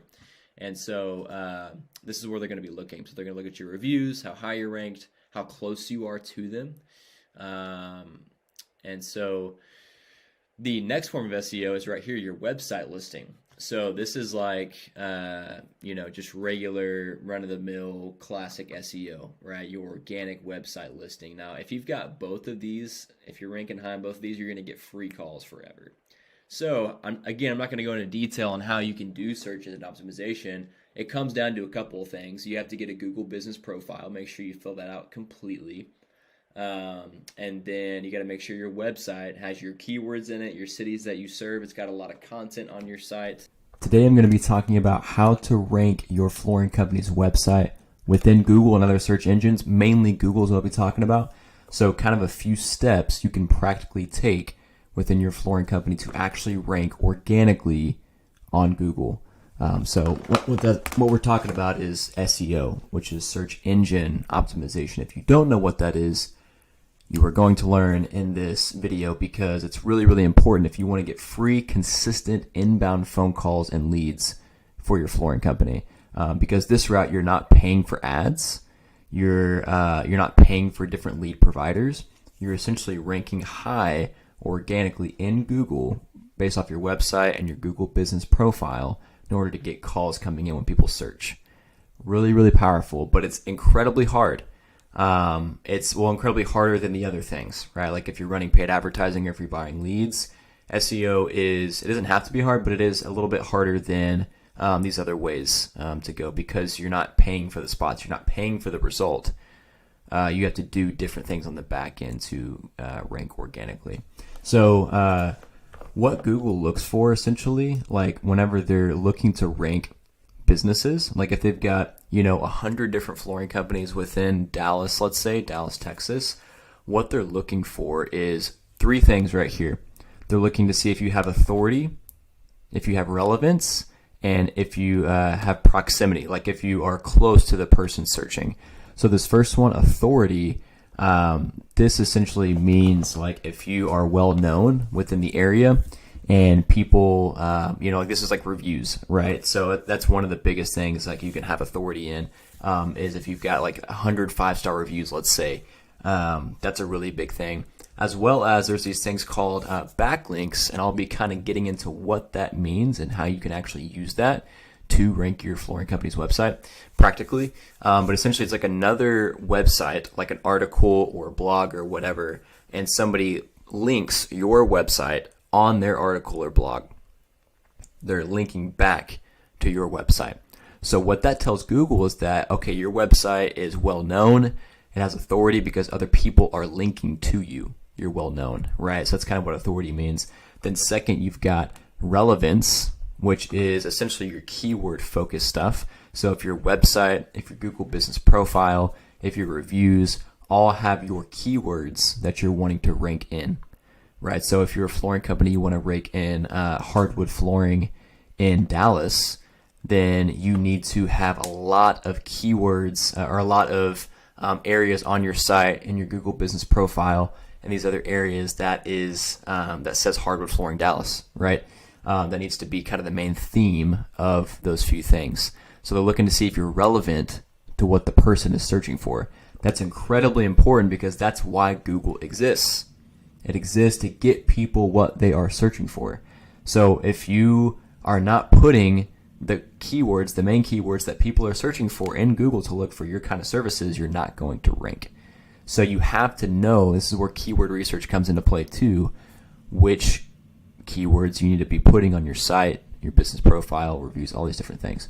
And then lastly is proximity. So proximity means like if someone is searching in, if you're a flooring company in Dallas and someone's searching in, let's say Houston, Texas, which is obviously very far from Dallas, you're not going to, if someone searches for like a flooring company, kind of that's in Houston, obviously you're not going to rank as high as a flooring company in Houston because they're close to where the person's searching for. So that makes a big difference, especially in the Google business profile, like in the Google Maps area, because that's all about how close you are to the business. Then that can increase your ranking. So what I'm also going to show you today here too is a couple things. First off, the last thing I'll say about what actually ranks you high in Google. And so what I mean by this is whenever you search, let's say flooring contractor, Los Angeles, California, usually ads are going to pop up right here. This particular search, there's no ads, but usually there's going to be ads first thing. Then there's going to be the Google Maps pack, which is really, really important. That's really key when someone's looking for a local business, a local flooring business. You want to be right there in the top 3. Then you've got the website listings below that. So these are both like an SEO thing, search engine optimization. So these are not ads. None of these things are ads. These are organic listings of a Google business profile and a website listing. So the power of this is if you are ranking right here, if you're my flooring expert right here, the name of the business, if you're on the podcast, sorry, you can't see it, then you're going to get a lot of phone calls. If you're ranking right here and you're ranking in the top 3 or 4 right here, you're going to get a lot of leads, a lot of inbound traffic. You're not going to have to pay for ads, pay for leads. So this stuff is really, really powerful. So how you can do this, a couple different things, and what Google looks for, besides those three things I showed you and told you about are kind of the umbrella of what they're actually looking for. So the authority, the relevance, and the proximity. So here's kind of this whole chart right here. This is the actual ranking factors of how to rank high in Google organically. So they're looking first off at your website. So your website has to have your keywords within them. That's really, really important. So you have to tell Google like, hey, this is what I want to rank for, because you're putting all your different keywords and stuff on your website. I'll show you what that looks like in a case study here. And then backlinks. I explained this a little bit earlier, but these are essentially other websites, other articles, blogs, whatever that link back to your website. It shows Google you have authority. That's 22% of what Google looks at to rank you. And then your Google business profile. So that's what this thing is right here. This right here. So it has your category. So if like you're a flooring store within Los Angeles, you need to pick the flooring store category. If you're mainly a flooring contractor and install, you need to pick flooring contractor as your category. And so they're looking at that to make sure that's filled out completely, that you've got a lot of reviews on there, that your service areas are on there as well, that all your keywords are on there in your description, and obviously in your business name. That helps too. And then lastly, the last couple things here is reviews. They look at that, how many you have and how many 5-star ones you have. Behavioral, this is more like, people that actually click on your websites and click on the Google business profile. That's plays a little bit of a role. And then these last two don't play as huge of a role. Citations, that just means your name, your address, and your phone number. Make sure they're all correct across different business directories. So these are the things that Google's literally looking at to rank your business, like if you're worthy of being ranked high. So you have to make sure these things are in check. So I'm going to show you a quick case study here of actually a flooring company client of ours and us working on their SEO. And so we actually got them to the first page within the first month, a little bit after 1 month of working with us. So we were able to do a couple different things. And I'm going to show you an example of these first two because these are really important, the website and the backlinks. Especially it helps on just ranking the website in general. So like right here in this area, not necessarily the business profile. That does help too, but I'm going to be showing you an example of ranking right here. So this company, let me pull up the website. So this is called the Reclaimed Hardwood Flooring Company. This is the name of their business. And so this is kind of the website that we built for them. Very simple, nothing crazy, looks clean. But the key is it's not necessarily about how much you have on the website. It's about what you have and how it's organized. Remember that. That's really, really important. So if you're just kind of like keyword stuffing and doing all those different things, that's not always the best strategy to rank organically within Google. So the first thing is that's really, really important. As you can see, if you look at the top left, again, if you're on the podcast, you can't see, but the top left, it's called the title tag. So think of like this, whenever you search for something on Google and the websites you see, right? Like, and like the link to click on a website, this is the title tag, right? So it's this thing right here. And then this, you have the meta description right below that, the description of what the website is. So what Google's looking at in looking at the website to see if they want to rank you is your title tag is the most important thing. So as you can see in this title tag, it says we're trying to rank for reclaimed hardwood flooring in Louisville. That's the goal. That was the goal and is the goal still with this particular client of ours. And so on this, as you can see, it says the Reclaimed Hardwood Company serving Louisville, Kentucky and surrounding areas is what it says on there. So we have the keyword in the title tag that we're trying to rank for, which is the reclaimed hardwood flooring, right? And we have the area in which we're trying to rank in, which is Louisville. That's incredibly important. So you got to have the keyword and the place you want to rank in, and you got to have that in the correct spots in order for Google to want to rank you. So you got the title tag, which is really important, and then you've got this right here. This is called the H1. This is the main headline. H1 just means the first main headline of your website. So this is really important in structuring this correctly because this is what Google is going to look at first and most importantly on your website to see if you should be ranked. So this is essentially you're telling Google this is what our website is about, right? So if we're looking to rank in reclaimed hardwood flooring in Louisville, we want to put in the first main headline reclaimed hardwood flooring serving Louisville, Kentucky, and surrounding areas. Then we have a description with the same keywords in there. And so these couple things, the title tag and meta description, along with this H1, that's kind of the 80-20 of how you're able to rank your flooring company. But it's not just that, because you can't just have your website and just have it sit there and then you're going to rank number one. That's not how it works. So what we do, and a part of we're trying to play into what Google wants. That's really important. You have to give Google what they want, or else you're not going to rank. So you have to have a very aggressive backlink strategy along with that. So you have your website, right? It's set up correctly, kind of like this.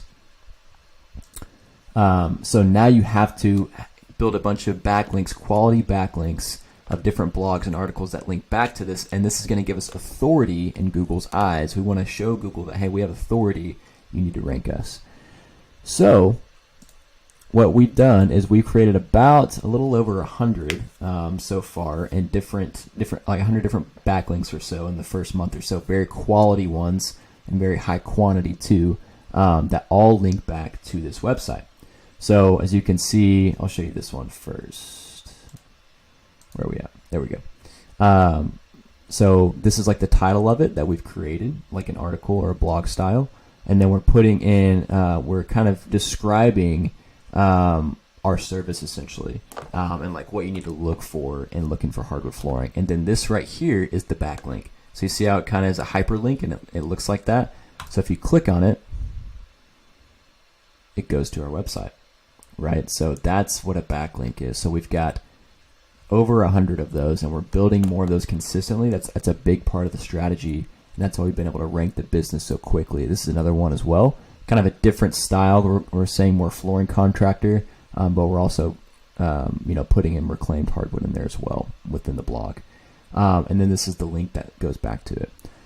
So that's really, really important. And so the results of that has been them ranking. So if you type in reclaimed hardwood flooring Louisville, you've got the Google Maps pack with the businesses, the local businesses, and then you've got right here. This is our client right here. This is the business, and so they're already on page 1 of Google, and so that's really, really good for after a month or so.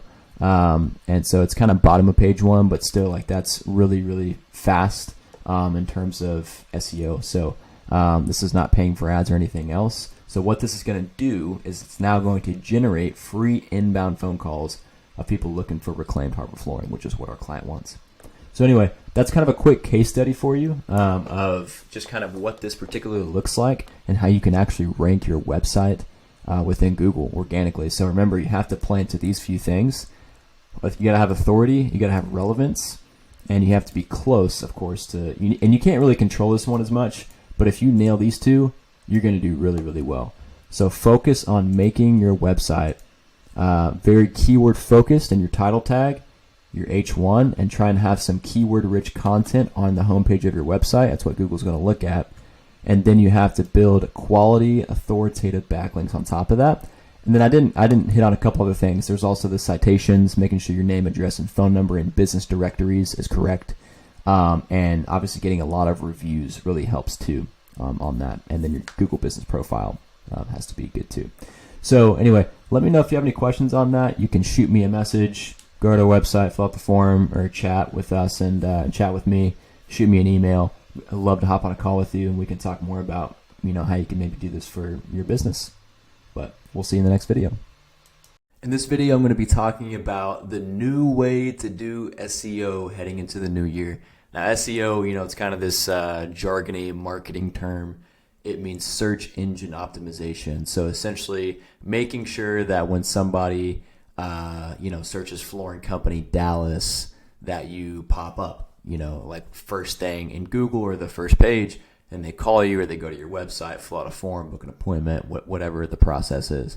So typically that's going to be your search engines. It's going to be Google. That's pretty much what people are meaning when they say, hey, is your SEO good for your flooring company? Are you working on your SEO? Are you doing SEO for your flooring company to get leads? That's what that means most of the time, is just ranking high within Google.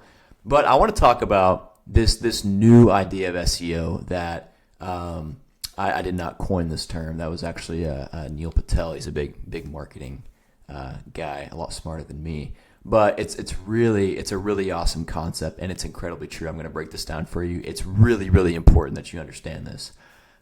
This is the new SEO, which not search engine optimization, search everywhere optimization. Meaning Google is not the king of kings anymore when it comes to search and where people go to get their advice or to get names of flooring companies, what have you.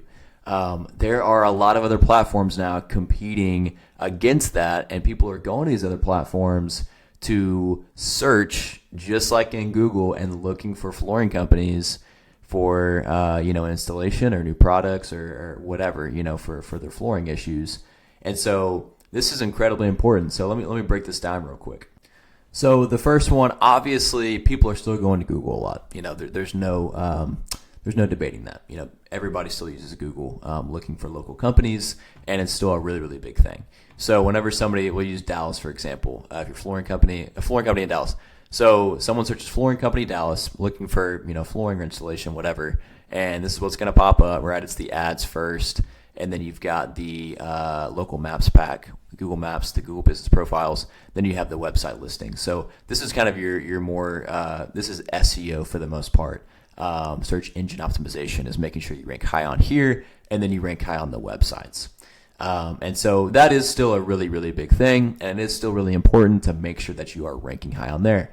However, like I said, people are searching in other ways, not just Google, and there are a lot of opportunities for you to get more flooring customers on these other platforms because they are searching on there just like they are on Google, and they're going to pick somebody based off that. For example, you have Bing, right?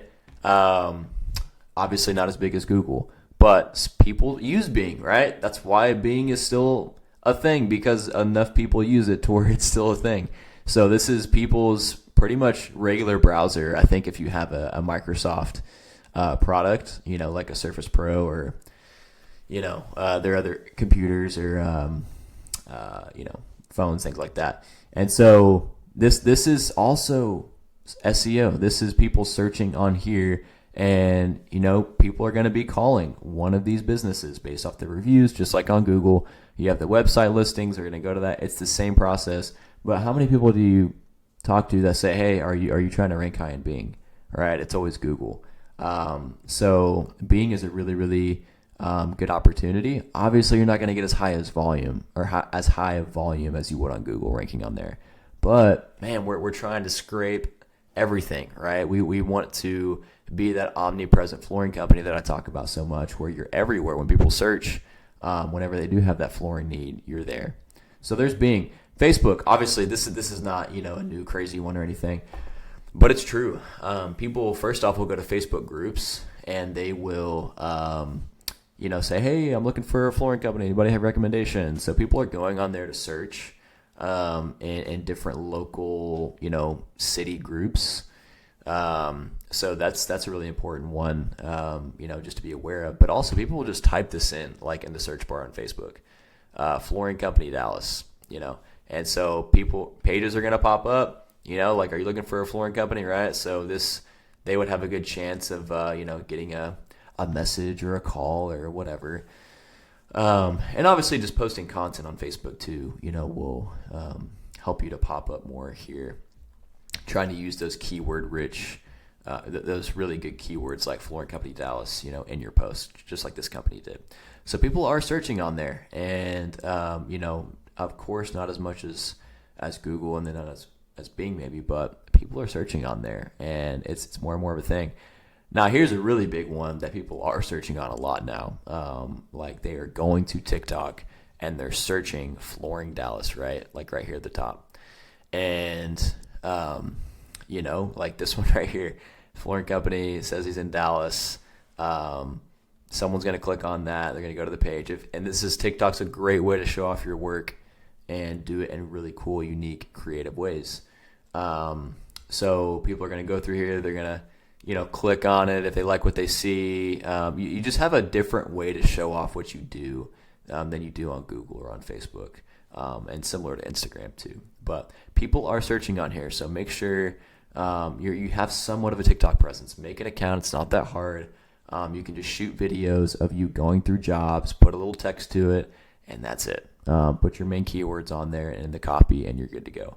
But people are searching on there. And Instagram, people are doing the same thing, right? So they're going to go search flooring Dallas, and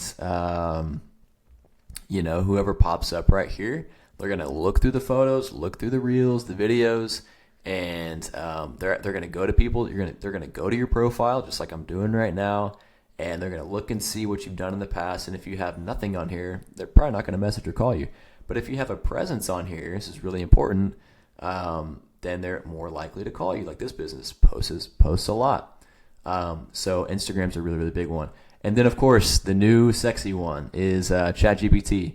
But it's really true. This is becoming more of a thing where, people are going to type in best flooring company Dallas, and it's going to dynamically produce different flooring companies within that area. And I'm not sure if you can click on these or not. Oh, yeah. It's got links that it's going to. So, wow, this is really good. So obviously ChatGPT is scraping from Google. It's scraping from Bing, right? It's scraping from already, current search engines. So it's more of a encouragement to just make sure that your Google and Bing presence is really, really good, and that you are working on that actively on the SEO side of things. because that's where Chat GPT is pulling from. And also it's important to make sure you have good backlinks like this. A backlink is just essentially a website that links back to your website.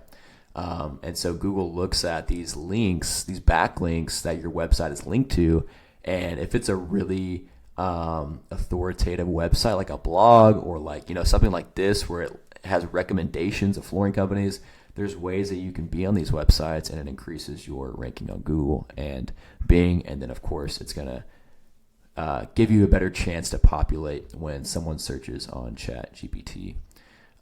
So those are just a few. Of course, there's a couple other platforms. Those are definitely the biggest ones, though. But it's a mindset shift.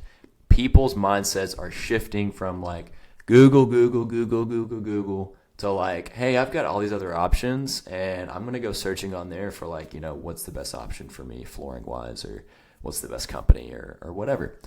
So yeah, hope you enjoyed this. Hope this was very, very helpful. And yeah, definitely start optimizing for this. Make sure you are everywhere. Make accounts on these different platforms that you don't have accounts on.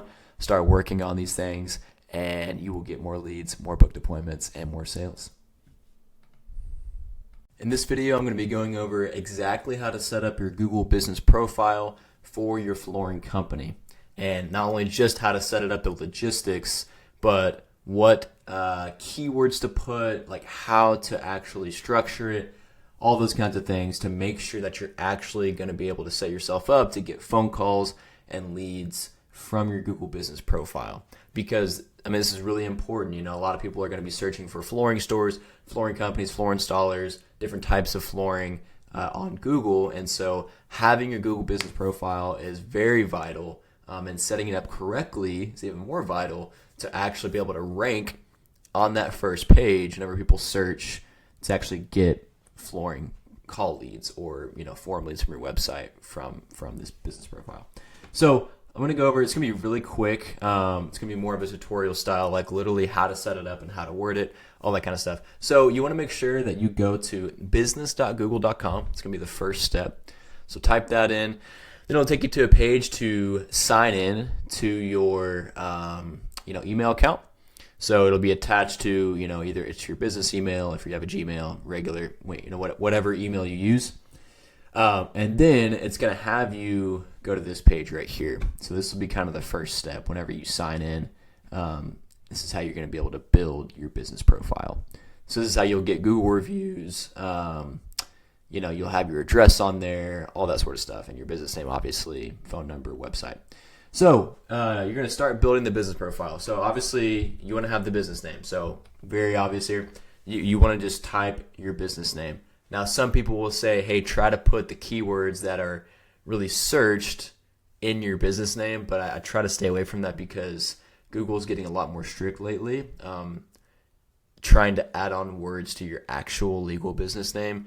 So just put the business name, whatever it is. So, just for now, we'll say this. Business category. This one is so important.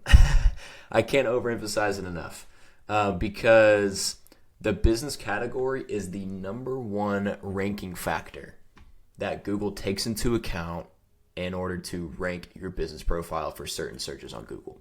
The number one ranking factor. It's not your website. It's not reviews.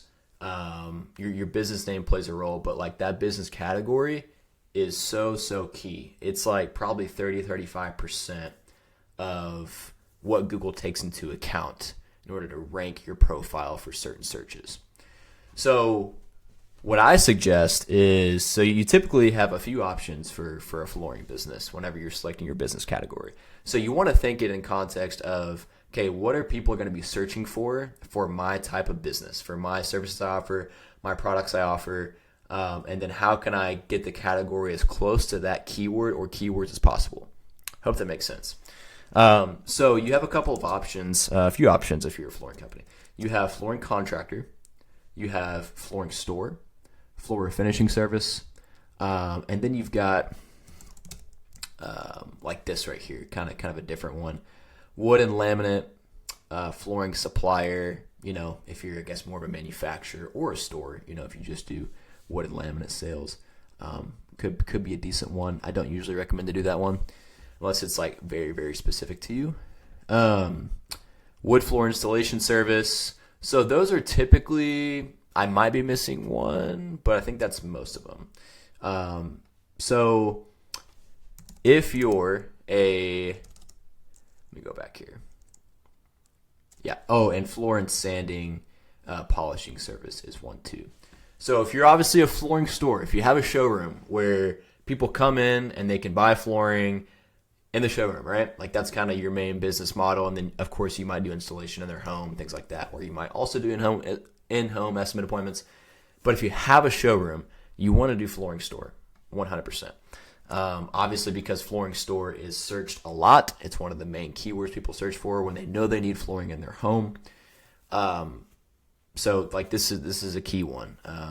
And they might even have, I'm missing a couple too. Yeah, there's tile store, tile contractor, tile manufacturer. There might even be carpet store as well. Yeah, carpet store, carpet installer. So I missed more than a few. Carpet cleaning service. So there's all these different ones that you can choose from. But for flooring, if you just have a showroom, you sell all types of flooring, do flooring store. If you just do carpet in your store, do carpet store because people search for carpet a lot on Google. The next one is going to be one of the more common ones, flooring contractor. So if you're mainly focused on installation, and you might help with the material sales too, but your main business model is like, hey, we will install the floors for you. That's kind of our main thing. We're an installation company for flooring. I recommend you do flooring contractor because this is a pretty, fairly heavy searched term within Google. And then obviously people search for installation. You'll pop up for those keywords too. So I recommend you do that if you're kind of more of an installation first flooring company. And then you've got, so if you're more of you would say a hardwood flooring company, meaning like you do hardwood floor installation and refinishing, and like sanding, coating, all that kind of stuff, then I would not typically pick one of these two. If that's more of your focus, but so if you're a hardwood flooring company that does hardwood installation and refinishing as your main, but you also do laminate vinyl installation too, I would still, if you do refinishing, pick floor finishing service. Wood floor finishing service. That's what I meant to say. Because hardwood floor finishing is a really, really heavily searched term. There's a lot more finishing searches than there is for hardwood floor installation searches. So what you're telling Google is hey, I want to pop up. We are for refinishing searches. We are a refinishing business. Now, obviously you do installation too, but you're going to have a likelier chance to pop up above someone that does like a wood floor installation service or flooring contractor if somebody searches for refinishing. So again, it matches the search. That's one of the main things. So this is the main thing Google's looking at first thing is the category. So I would pick that, or you can do wood floor installation service. And also there's competitor stuff too. So you can look at the competitors in your area, see what they're doing, the top 3 businesses, and you can maybe copycat them. But again, that's my general recommendation on that. Now, if you do, if you're like a concrete coating company, you do epoxy maybe in the garage floor, stuff like that, I typically recommend to do like floor sanding and polishing service. This just kind of goes more hand in hand with what that type of business does. You can do flooring contractor, but usually people looking for a flooring contractor are mainly most times looking for a hardwood floor installer, a vinyl floor installer, just general flooring company, not like a specifically polishing company or like an epoxy company. So this is what I see usually work the best, is picking that type of service or that category. And then you have the tile side. Like I said, if you are a really focused tile showroom or tile store, you want to pick tile store for sure, because tile is searched a lot for most markets. And people look for tile stores all the time, obviously. So you're going to have a likelier chance to pop up in the top 3 if you pick this tile store option. Then you have tile contractor, tile manufacturer. So tile contractor, if you're mainly just a tile installer, you'd want to pick this. So anyway, like there's a lot of options on here. Like you have to take this seriously. Like really go back and watch this video a couple times. If you need to like get real clarity on what category to select, because this is vital. Seriously, don't. What I see a lot of companies do is they'll come in here and they'll select they'll pick contractor, right? Like something super general. Because it's like, yeah, if you're a flooring contractor, you are technically also a contractor, but you don't want to pop up for contractor searches because that could mean HVAC, that could mean fence, that could mean diving, right? Like all these different things. It's gonna trash your ranking for actual flooring searches. So take time, think through what do I offer, what are my main products and services, and what would somebody search to find me on Google, and finding the one that matches up with that the best. That's the best advice I can give you on that for categories. Okay, next. You're going to select that, and then do you want to add a location customers can visit, like a store or office? So obviously, if you have a store, showroom, if you have an office space you meet in, click yes. You would hit next. Then just enter the address very, very simply right there. If you don't have an actual business office or an actual showroom that you conduct business in, select no. You can be a service area business and not like an actual address. I have an address here type business, like a brick and mortar type. A lot of people, and more previously in the last kind of 10 years, Google was very relaxed on this to where even if you just had a home address, you could use your home address as your business address, as your location that people can visit. But don't do that anymore because your profile has a very high likely chance of probably getting suspended, and it's hard to get it back. So you don't want to mess this up. So just hit no on that if you don't have it. And the address, if you do have an address, it can be very advantageous for you to have one because proximity is a big ranking factor too. So you have the business category and the business name for the business profile. That's what Google's looking at really first thing. And then actually maybe like right below that would be like how close are you to the person searching, right? Because they go to Google Maps to look for local businesses. So if you have an address, you're going to rank higher in that area than if you didn't have an address. Does that make sense? So if you have an address, or if you can get one, like an actual business office for really cheap or whatever, it can be actually a great strategy to rank higher in the area. Because that's how you have to think about setting up this business profile is don't just go through the motions. You have to think about it from an SEO search perspective so that you can get more calls and more leads from this business profile. That's the main point of it. So, okay, you're going to hit next. So if you're a service area business, just click your service area or type in your service area. So let's say if you're in Denver, just hit Denver. If you do surrounding areas too, type in as many, cities that you serve. And then you're going to hit next. So this is after the address or the service area. So obviously you're just going to put your phone number, blah, blah, blah. I'll just put in a dummy number.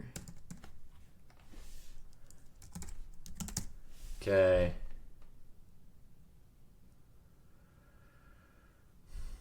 Okay, so please enter your mailing address to verify. The address you provide here will be hidden from the public. Post office boxes are not eligible. So this is the address they're going to use to verify your business. So this doesn't have to be like a storefront or a showroom or like a business office necessarily, because everybody has to put a mailing address. So you can put a home address here and then hit next. And so what it's going to do, I don't want to go through and actually create this profile, but this is pretty much the last step. No, just kidding, it's not. So we'll skip this for now, but you do have to verify your business. So they'll typically send you a piece of mail with a code on it, and then you type in that code, and your business profile is it's verified. And then sometimes they'll have you shoot a video of like the actual place. I think it's more if you have a showroom or a storefront. But anyway, we'll skip past that. Verify later, and then you're going to do your business hours. So put your correct business hours on there. Obviously, do a business description. So I actually recommend maybe using like a ChatGPT or a Google Gemini, using AI to build you out a very good SEO optimized business description here. Don't just put like, hey, we're a great flooring company. Give us a call for a quote. Here's our website. Don't do that. But try to use as many of these 750 characters as possible. So you can go to ChatGPT and you can be like, hey, give me a business description so I can put it on my Google business profile that's SEO optimized. I have a flooring company that offers this, that, the other. Give me a business description, right? And I serve this area. So it's going to spit out, and you can tell ChatGPT or Google Gemini to do it within 750 characters. And so whatever that says, you can just kind of probably just copy and paste that as your business description. So that's my advice on that. Again, we're trying to make sure everything's SEO optimized, search optimized to get calls from this profile. So skip, and then you can add photos. You don't have to do this now, but if you have like a storefront showroom, I would go ahead and do it. It just kind of helps with the verification process, helps Google to see that you're an actual real business. It might help you get approved and verified faster, actually. Go ahead and hit skip on that. And then this is just a plug to do Google Ads, but just go ahead and skip that. You don't have to do that. And then get a custom email address and premium features, blah, blah, blah. No, you don't want to do that. Skip. Your ads will be visible once you are verified. Okay, so that's pretty much it. Again, I'm not going to go through and actually create this profile just to kind of show you what you need to do to build this effectively. So I hope this was helpful. Again, maybe go back and really make sure you have that right mindset. Maybe listen again to what I was saying about the SEO optimized stuff and like selecting the right category and the address, all that kind of stuff. But anyway, that's it for this video. Hope it was helpful, and we'll see you in the next one. In this video, I'll be going over how to leverage content on your website and backlinks to increase your ranking on Google organically, to get more website traffic, get more phone calls, leads, booked appointments, booked jobs, people come to the showroom, all that good stuff. But primarily to rank high on Google, your business profile, and your website for your flooring company.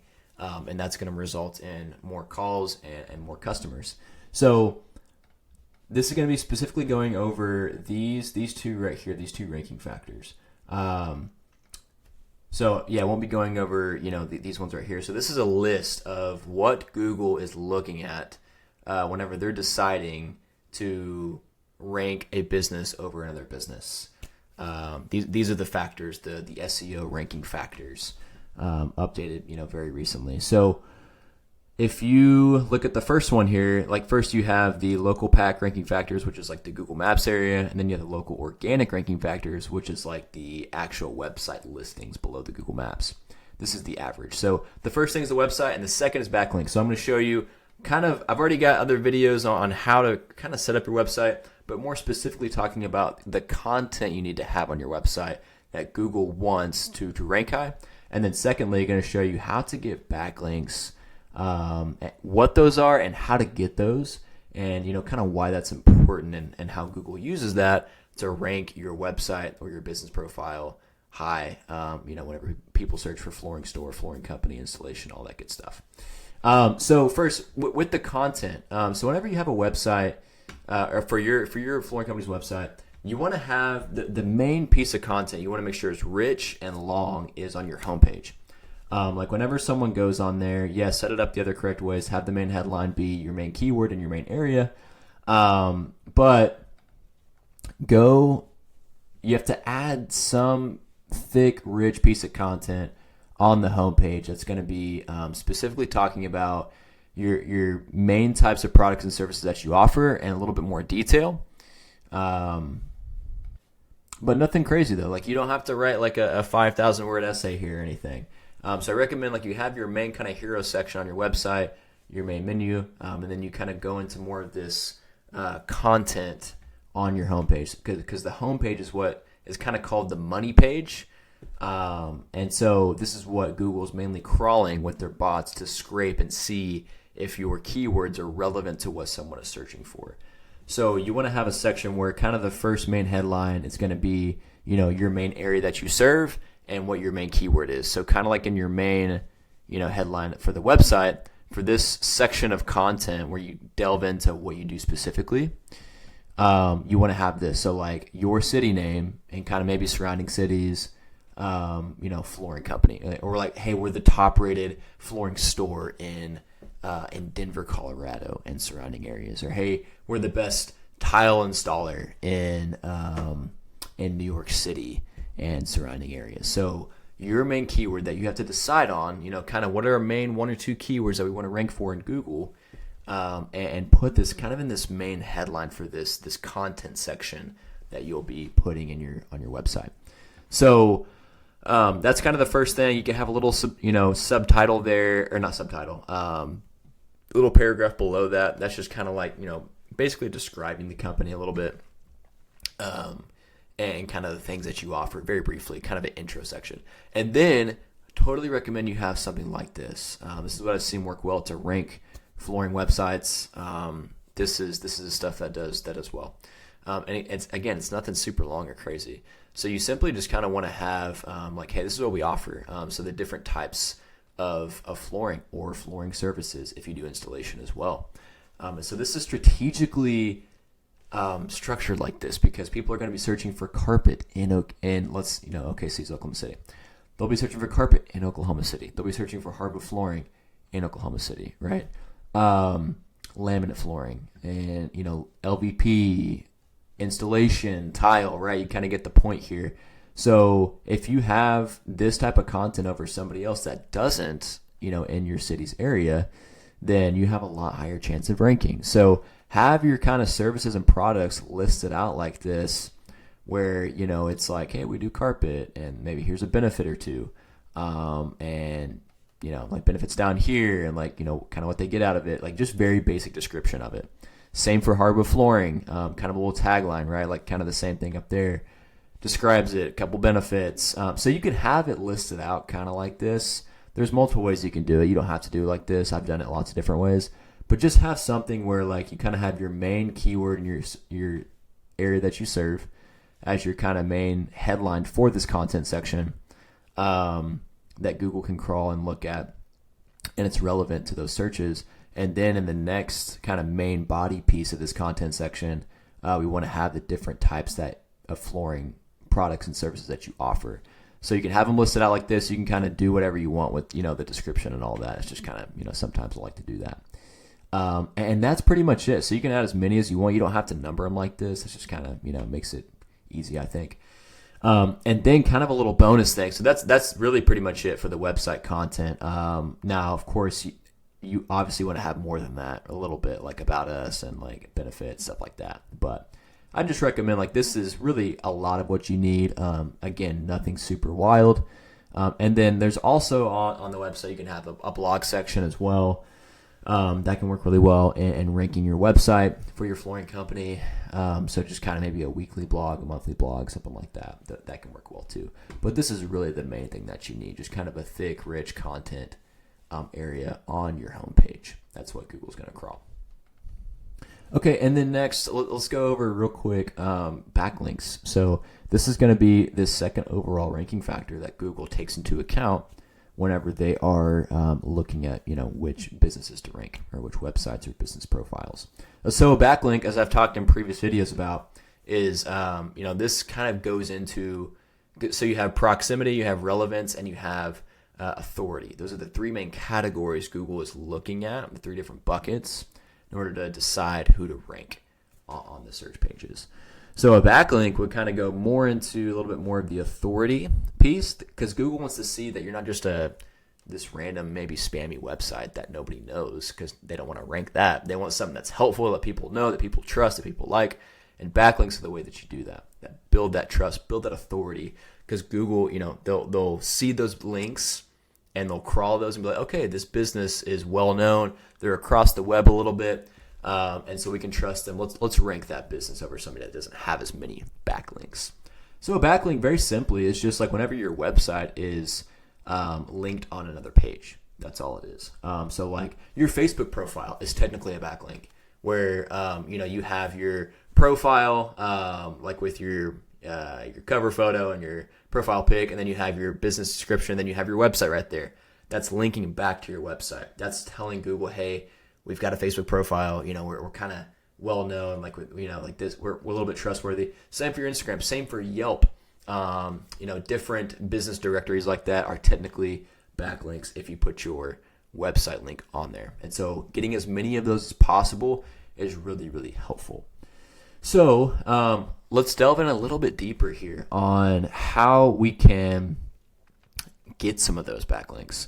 So you can do this manually to where you're actually reaching out to other companies or other websites and saying, hey, can I write a blog on your website or something like that, and then link back and put my website on there because it will increase the authority to my site.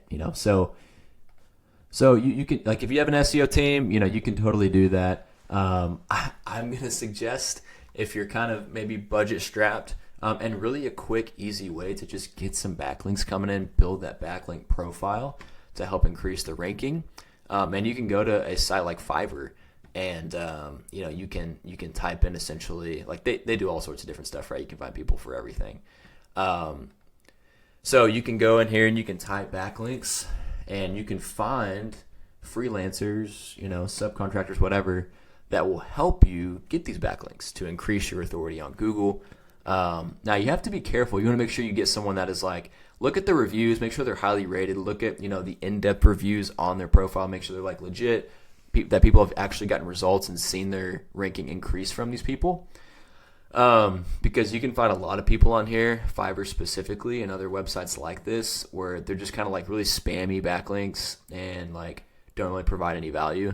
So just really make sure that they're good, they're vetted, and you can find some for really cheap, like $50, $5, right? Like, you can get some pretty cheap stuff here. So this is a really easy way, and I'll give you a recommendation of one guy I've actually used before that's actually gotten us really good results for some of the flooring websites that we've ranked, kind of a part of our SEO process with the flooring companies that we work with, to rank their site.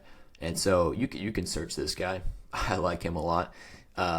He does very simple backlink process, to where he'll take your website and essentially give you about 30 or so backlinks by creating different blogs on different websites and things like that.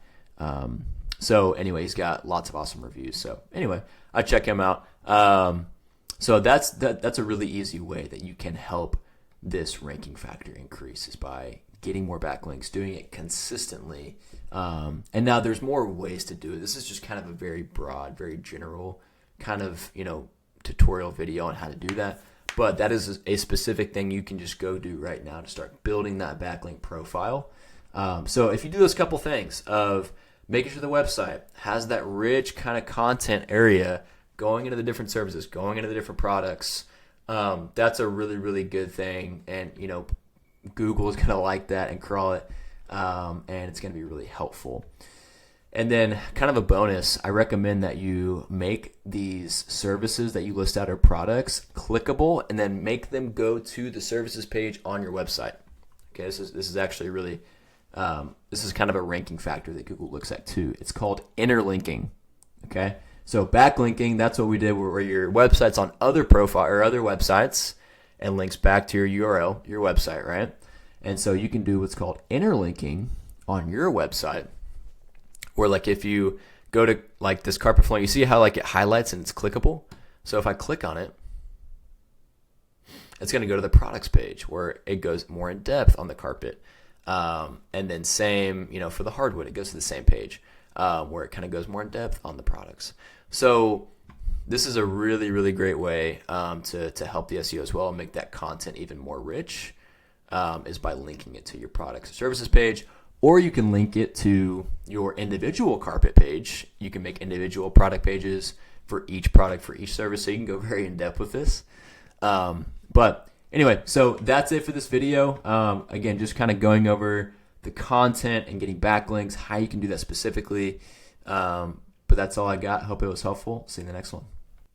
All right, let's talk about how to get more Google reviews and why it is so, so important.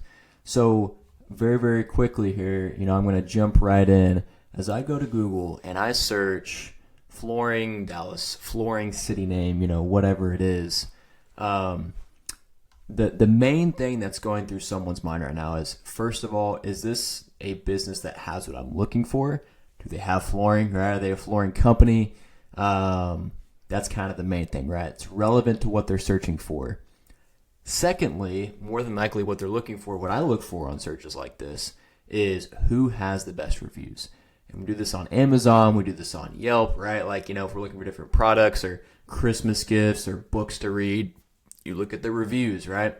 So, and I really want to shift your mindset to not just look at Google reviews as like, oh, this like, kind of not super important thing to do. It's like, yeah, sure, it's good for business, got to have some good reviews. But I want to shift your mindset to think about Google reviews in the sense of the more Google reviews you get, the more money you're going to make. Okay? Like, that is the correlation that needs to happen, that the switch in your mind that needs to happen, because that's going to give you the motivation to go get more Google reviews. And I'll show you how you can do that in depth with a very specific process and kind of how you need to think about it. But the couple reasons why it makes you more money is because, very first off, whenever someone searches like this, I'm looking at this and I'm saying, okay, Colonial Services, they're both flooring companies, it looks like. They don't have flooring in their name, so that's kind of interesting. But Home Services has 5 stars at 63 reviews. This one has 4.8. Now, it's not a huge difference, right? But in my mind, I'm thinking, well, 5 stars is better than 4.8. So I'm going to call this business, right? Or if you go down here to the Google Maps, this is even more important. You got the top 3 businesses. They all do flooring. They're all kind of in my area, right? That's great. Perfect. Now let's look at the reviews. 4.7, 4.7, both have in the hundreds. 4.3, 93. That 4.3, they're probably like a good business, but not like super great. So I'm probably going to call these first 2. If these first 2 don't answer, then I might call this one. So you see, like, that is what's happening when someone is doing a search like this. So if your reviews suck, and really if you're like below 4.7 or 4.6 or so, you're not in a great spot. Like you'll get calls, I'm sure. Like you can rank high still, but 4.7 and above, really 4.8 and above is where you want to be.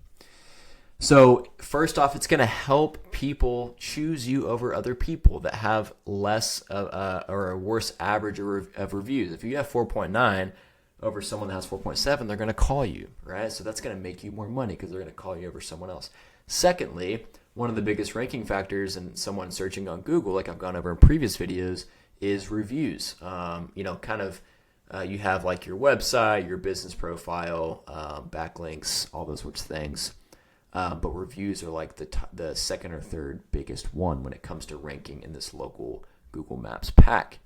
So the more reviews you have and the more high quality reviews you have or high rated reviews, the higher you're going to rank in Google. And that's important because the higher you rank in Google, the more calls you get and the more money you make. Okay. So you've got to really make it your mission to get what I tell people, go get 1,000 Google reviews. Make it your mission to get 1,000 Google reviews, if not more. Because what business has 4 digits on this number?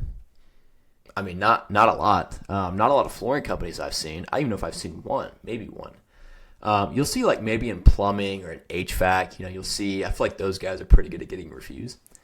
But it's not common. But man, your business would completely change if you had 1,000 Google reviews at 4.8, 4.9, or 5. I'm telling you, you would take over your city. You would take over your service area. It would be crazy. So if you could just make it your mission to get all these reviews, it's going to be great. So let's talk about how you can do that. So first off, whenever you have your Google business profile, they give you the link that you can attach to, and I'll show you this. So if you go to Google, sign into your business profile, first off, have a business profile. If you don't, I've got another video on that. You can go back and watch. So pull up your profile, sign in, all that good stuff. Make sure you've got it where it's like you can edit it. So you can very simply, this is kind of the basic way to do it. This is a great way to do it. You go here, you hit ask for reviews, and it'll give you the review link. And so if you copy that, and so you just have that on the notes on your phone, you can have it on a Google Doc, however you want to store it, doesn't matter. Whatever's going to be easiest for you or your team to be able to send out as many review requests as possible. Okay. it's got to be accessible. It's got to be convenient. That's really important. So get that review link. And if you just want to do it manually to where like after every job you do, you go in, you check the job, you make sure the customer's happy. Obviously, you don't want to send it to somebody that's pissed off. Make sure they're happy. Like, hey, it would mean the world to us if you could just give us a quick Google review. It would be amazing if you could do that, right? Something very basic like that. And then you send the Google review link. You can do it in person on the job right there if you want. Like, hey, did you get the link? I just sent it over through text. Okay, great, cool. So yeah, you can just do that real quick. You can incentivize them to do it to get more Google reviews. There's lots of ways you can do it. You can like give them a gift card if they do a Google review. A percentage off. Whatever. Get creative with this stuff. And so you can do that. You can have your team do that. Once they install the job, or if your manager goes and looks at the job, have them send this review link. So you can do it that way to where it is more manual. The next way you can do it, which I recommend, is if you can kind of automate this process. Because doing it manual, you can forget a lot of times. And more importantly, most people are not going to give you a review if you just ask one time. We've experienced this within our business. This is our agency's business profile, and we've got a decent amount of Google reviews here. But I would like a lot more. And so I have to ask people multiple times to give us a review because people just get busy. They forget. And so just sending it one time, a lot of times it's just not enough because people just don't do it. It's not because they don't want to do it. That's where incentivizing them can come into play. But you have to ask multiple times. And now you don't want to like have this huge long list of people that you always got to follow up with all the time because that's going to be pretty annoying to do. People are going to slip through the cracks. So you've got to find a way to automate this. So I want to give you a really awesome way. There's this great software that we use with our flooring clients, the people that, the companies that we do their digital marketing for. And we give them a CRM, kind of software that automates this entire process. And so I'll kind of show you this real quick. So what happens is, and you can do this for yourself. You can sign up for this. I'll probably have a link below that you can kind of sign up to have the software. It's really, really cheap, but this will automate getting Google reviews for you, and I cannot recommend it enough. So whenever you put people through this automation, I'll show you how to do it. It's really, really simple. It's going to send them a text. First thing, it's going to say, hey, thanks for your business. Would you mind if you give us a Google review, blah, blah, blah. And it has the link automatically attached there to your business profile where they can review you. And then 3 minutes later, roughly, there's going to be an email sent out automatically. It's going to be the same kind of message. It's going to ask for a review that way. So kind of a different channel a second time. Then the next follow-up, these are really, really key. This is where a lot of reviews come in, actually, is on the second text right here. So about 3 days later, because we don't want to like really annoy them and spam them, right? But like if they're happy, like they'd be happy to give us a review. We just got to ask them again. We've got to, just keep following up with them. So 3 days later, you send a second text, but like, hey, did the link work? That's the text. That's what it will say. Hey, did the link work to the review? Just want to check. Again, would mean so much. So again, you're not saying like in an annoying second way again, like, hey, can you give us a Google review? Hey, can you give us a Google review? But it's like, hey, did the link work? You know what I mean? So it's like, it's kind of a different, not as annoying way to ask it, but it's kind of the same thing. And then another lastly follow-up, and you can put as many follow-ups in this as possible. It's customizable, which is really, really cool. You can do 20 follow-ups if you want. The last follow-up goes out. It's an email, not a text, 2 days later after this one, and kind of says the same thing, kind of in more of a gentler, like, hey, just last time I'll check in. Just again, it would mean the world if you can give us a review. Thanks so much for your business. But here's the link in case you lost it again. So we'll see a lot of reviews happen right here, and this is how you can get to where you're at that 1,000 review mark, is that you can put all of your customers through this sequence, and you can add on more if you want. It's customizable. And this will help you get more reviews, and again, more reviews is going to be translate into making more money. So totally recommend you have something like this, and this is kind of what this looks like. So what you do is you come in, it's like this CRM essentially. There's lots of different other capabilities too, but mainly for the reviews we'll be talking about here. So you can come into this software and you just simply add your contact in. There's a little contacts tab right here. You come in here, you can have a database for all of your past clients, all of your future ones that you have, ones that you finished the job for that, that buy from you. So you add them in here, and then very simply, all you're going to do is you're going to go right here down to tags. You're just going to hit them with this little review tag right here, Google review request tag. And then look at this. Look what happens. You have this text that goes out there immediately after you put them through this automation. And so, hey, would you kindly be able to leave us a quick review at, business name or whatever. And then it's going to have that link right there that will go to your business profile immediately. And so the second email, or the first email, will go out 3 minutes later after this automatically. And then these other ones will go out automatically 3 days later and 2 days later. And you don't have to do anything else. So you can simply put all your past customers, future clients through this. You come in here, simply contacts, and then tag, and then it puts them on there. And that's all you have to do. So again, switch that mindset when it comes to Google reviews. Getting more reviews makes you more money. And then have a software like this, and I'll link down below where you can kind of sign up for this if you want to talk more about getting this for your business, to where you can automate that to where you can get, again, that goal of 1,000 reviews. I think it's totally possible. It'll take a while, right? But you have to have a process like this that can help you get there. So I hope this is helpful. I hope this makes sense. And I'll see you in the next one. All right, so this is how you will kind of go into Facebook groups and find relevant posts that would pertain to whether it's marketing or like leads or like how to get more customers. Anything that looks like it could be an opportunity for us to kind of jump in and maybe make a comment on someone's post, help them out, just kind of to provide value. So this is going to be a way for us to like get more clients and start some more conversations with people. And then hopefully they go to my Facebook profile, and then they can kind of see that we do flooring contractors and do marketing for them. So in your personal Facebook profile, go to groups and then type in the word flooring. And then I'm going to send you in a separate Slack channel. It'll be called Facebook groups. And so what I'd like for you to do is, and I'll send you like what the names of the ones I want you to join. They're super easy to join. And if most of them are private, some of them are public, but you'll just hit like the button that'll say like join. And then it might ask you a couple basic questions. And if you don't know what to say, you can ask me. But whenever you get in there, what I'd like for you to do in these groups is like just to go and see, look at all the posts. So go in here every single day, look at the posts that are made. And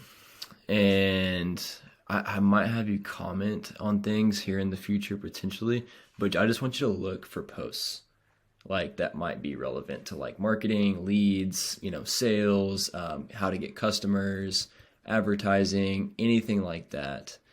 I'm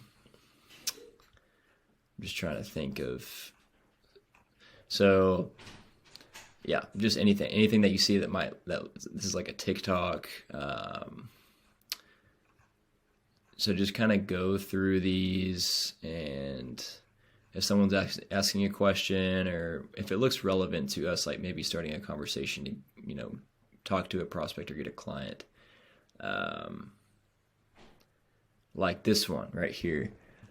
Let's see. Maybe so I can tell you more. Yeah, this is a good one.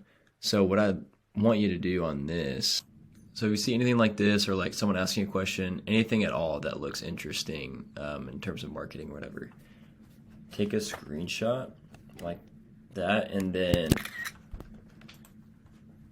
whenever you do it, just do it like this to where it's like I can see most of the post, and like to where I can see what group it's in. You can tell me that too. So just hit done on that, and then you can go into there will be a channel that'll say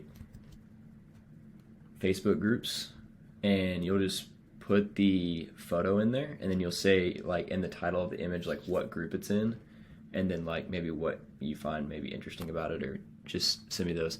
But I'll send you a few of the groups I want you to join, and then just do that. just do some like recon to where like you're looking, you're kind of seeing it might be interesting, take a screenshot and then send it in that group. Just do that as a daily task. All right, let's talk about how to use Facebook Marketplace to get more high quality flooring leads. This is one I like a lot, this type of strategy. It's very, very underrated, actually. I don't hear a ton of people talking about it. I have heard of some flooring businesses that have used this kind of strategy to, just get some really easy, quick, very low cost, obviously, flooring leads coming in. So, funny enough, like most people obviously are not going to go to Facebook to look for flooring. But I think more and more kind of sneakily are going to Facebook, and also people go to other platforms now outside of Google to look for, different types of flooring companies, whatever it is. So Marketplace is seen as one of those places that some people do actually go, especially if they see it in their feed. People just kind of go on Marketplace just to go on there just to see what's, for sale in their local area. And so you can kind of catch people that could be in market for flooring on the Marketplace area on Facebook. And so I highly recommend looking into doing something like this. I'd say especially if you sell the material or help sell the material, even if you do mainly installation as a contractor, and you kind of help them get the material, you can use this as kind of a lead magnet, as a way to just get people to message you about their flooring project. And so people will, they'll come on here and they like to just look at the different prices of material and like what people are selling, obviously. So you can easily just do something like this, like these kind of pictures right here. This is what I've seen. So I don't know if you heard my dog barking in the background there. So this is the kind of stuff that I really like a lot, where you've just got like kind of this one right here, picture of the warehouse with the different types of flooring, or like this one right here. They're all kind of the same style here, like just kind of stacked up and just straight up having the pricing on there. People like obviously that low price per square foot. And so, people will just straight up message you like from this. So they'll go on there if they like what they see. These are the ones that work the best, where it's like a low price per square foot. So if you have any special deals going on like that, you can kind of word it like this, where you just straight up say what it is and what the price is, and people will just message you. It's actually so simple. There's not a lot of like anything special you have to do on this. Obviously, in your description, just kind of say like what it is. If it's a special deal, how much you have left in stock. If you have something like that, you use this like scarcity or something. But yeah, you can just say where you're located at, very, very obviously, and they can just send you a message. So you can put out, like if you had multiple different kinds of flooring, like if you do laminate, vinyl, hardwood, carpet, whatever, you can do like 4 to 5 to 6 different listings where you say the price, obviously like just what it is, and then just name what the product is. And if it's a sale too, you can just put a sale right there as well. And just post them and just leave them there and just see what happens. And I bet you'll get people messaging, asking you about pricing, wanting an estimate, all that. So this is totally free to do. It's incredibly simple. So if you're not currently doing this, I would do it, because again, people are going on Marketplace sometimes to look at what's for sale for flooring, like for cheap, flooring deals. If you've got a good sale going on, just throw it on here and just see what happens. Again, it's free, so what's the worst that's going to happen? There's not a lot of like optimizations you have to do or anything like that, or like management. You can just kind of leave it on there. You may have to update it every once in a while, and maybe put like a fresh picture on there, make one every month, whatever, and just kind of see how it goes. I'd probably stay away from pictures like this where it's like a demoed floor, or like pictures of like boxes and stuff like that, pictures in the back seat. You don't really want to do, like, doesn't look super professional, or even pictures like this. I don't know how effective those are. Like if you're doing floor installation, I don't know how well that would do on Marketplace here. I would say this specifically works really well if you have like product, like actual material. So throw some stuff on there and see what happens. So yeah, hopefully this is helpful and gets you some more leads.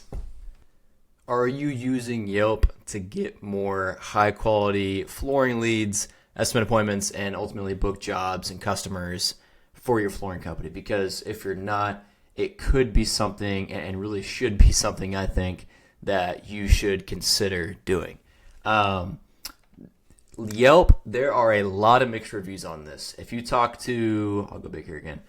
If you talk to, 10 flooring companies, you'll probably get 5 that really like Yelp and 5 that don't like Yelp at all and haven't gotten a lot of good results from it. And I think there's a couple of reasons for that, because there's a free side to Yelp, which is, I'll kind of be talking about both. I guess you could say from the free side, how to get leads from it on that end, and then also how you can get leads from it using paid ads on Yelp. And here's my opinion. I think they're actually really good, and they're way more helpful than they are not helpful, I guess you could say. I think the people that don't usually do well on Yelp, I think it's a couple things. They don't have great reviews on Yelp, and they don't have the best follow-up process in the world when it comes to like after they get a lead from Yelp and they don't follow up fast enough, or just don't have a great process in general on that. And I think you've got to have those couple things to make Yelp work. From what I've seen, we've helped some floor companies do some paid ads on Yelp, and just kind of some guidance on there in general. And those are the couple things that I just think typically you've got to have in place. I haven't seen a lot of companies just do well that don't have great reviews. Like this one, it goes back to the videos I've made on just reviews and the people's perception of companies based off their reviews. And Google reviews are important, but also Yelp reviews can be really important, because I will tell you, people are going on Yelp to look for flooring companies, whether you like it or not. And people that are in market, ready to go, ready to buy. Like, I've seen some flooring companies absolutely crush it with Yelp ads, or just kind of Yelp in general. But Yelp ads are really great, I think. So it's a pay-per-click platform. And so obviously it is what, it's kind of like Google ads, pay-per-click. So every time someone's clicks, you get charged. And you can do a really small budget and get some pretty good results with this. And these are people searching in real time that have a problem now, and they're looking for help. So they're a high-quality lead searching in real time. That's really important. So I'm a huge fan of Yelp, and I think you should use it. At the bare minimum, you've got to have a profile. So if you don't have a Yelp profile, go to Yelp.com. It's really easy. You can create a profile. Add a business. Just have your personal account, add a business. That's all you got to do, pretty much. Go through the process. I'm not really going to have a tutorial on how to do that. It's really easy. And then try to get Yelp reviews, because, again, people are going on here. So you need to pop up in your area when people search for flooring companies, tile, refinishing, whatever you do. And so there's a link or so, or you can have people just go to your profile and review your Yelp. So you can almost maybe trade off with your team or yourself, where you ask one customer to go review on Google, then the next customer you ask to go review on Yelp, because most times people aren't going to do both. You're kind of almost asking too much, I think. So you can kind of, mix and match. If you already got a bunch of ones on Google, switch it up and start trying to rack up the reviews on your Yelp profile. So whenever someone searches, this is what it looks like. Flooring, Dallas, let's say. The paid ads take up a lot of space. That's something I've actually really noticed here recently. Here's the 10 best flooring companies, and so this is sponsored results. These are the paid ads, people paying money for the ad space here. So it keeps going. This is like, I'm pretty sure these are the paid ads. Yeah, it keeps going. It's like 10 businesses. I don't think it used to be that much. I think obviously Yelp's trying to make more money with paid ads, so they're gonna make more space for the ads. So yeah, you don't get the free results until halfway down the page. So I think that's telling you something here, telling me something, that in order to make Yelp work, you probably got to run some ads. You don't have to, again, at least at the bare minimum, create your profile, start getting some reviews on it, put some benefits on there like free estimates. You can kind of pick those as you're making your profile. Make your description good, all that kind of stuff. Your phone number, put your website. Put a bunch of pictures of jobs. That's pretty much all you got to do to set up your Yelp page. And so, so I mean, the organic side is really good. And so people are just going to like click request quote and availability. They make it really easy to like capture a lead, which is great. And they'll kind of go through the process. You need flooring removed. Yes. What kind do you want? Great. Residential. So you see like these are qualified. This is a great qualification process that Yelp essentially puts you through. And I think you can choose how many questions you want to ask here. But most times, from the times that we've run ads for flooring companies on Yelp, they pretty much by default ask like 5 questions or like 3 to 5 questions. So these are people searching in real time, just like on Google or on Bing or whatever. But they're going on Yelp. So like, if you think Yelp is bad, you're probably not doing it right, or your profile is not great. And so, it's just an awesome opportunity. So I would probably, you could test out some paid ads, maybe throw $500 at it, $750 or $1,000, whatever, in 1 month or a couple months. See how it goes. And it's really easy to set up. So, that's pretty much all I got. It's pretty simple. I just wanted to hopefully open your eyes here to what's possible with Yelp. Just looking at it as another opportunity to get more leads and more business for your flooring business. That's kind of my ultimate goal. I just want to give you as many fish hooks, that you can put in the pond, so to say, of potential flooring customers, and you have more chances to get people out of that pond. So if you've got your Google working, your Facebook, Instagram, even if you're doing Angie Home Advisor, if you got your website working well, you're doing some paid ads on a bunch of different platforms, you got your referrals, your power partners, real estate agents, builders. Like, if you've got all these hooks, like, man, you're gonna kill it. So look into Yelp as an option. Again, it's very simple. Sign up, just through if you have a profile, or just make one if you don't. Then add a business or claim it if it's already on there for some reason. Start getting some reviews on there, and then start just running some very basic pay-per-click ads on there. And I bet you'll get some good leads. So hope this is helpful. See you in the next one. We're going to talk about the 3 best types of content to use for your social media profiles. And this can also apply to ads as well, specifically for Facebook, Instagram, TikTok ads. For the most part, also can apply to like your Google ads as well. But anyway, just in general, these are the 3 best types of content to use in posting or in ads that I have seen work the best and working with tons of different flooring companies. So let's go through the list here. So number 1 is probably the one I'm the biggest fan of.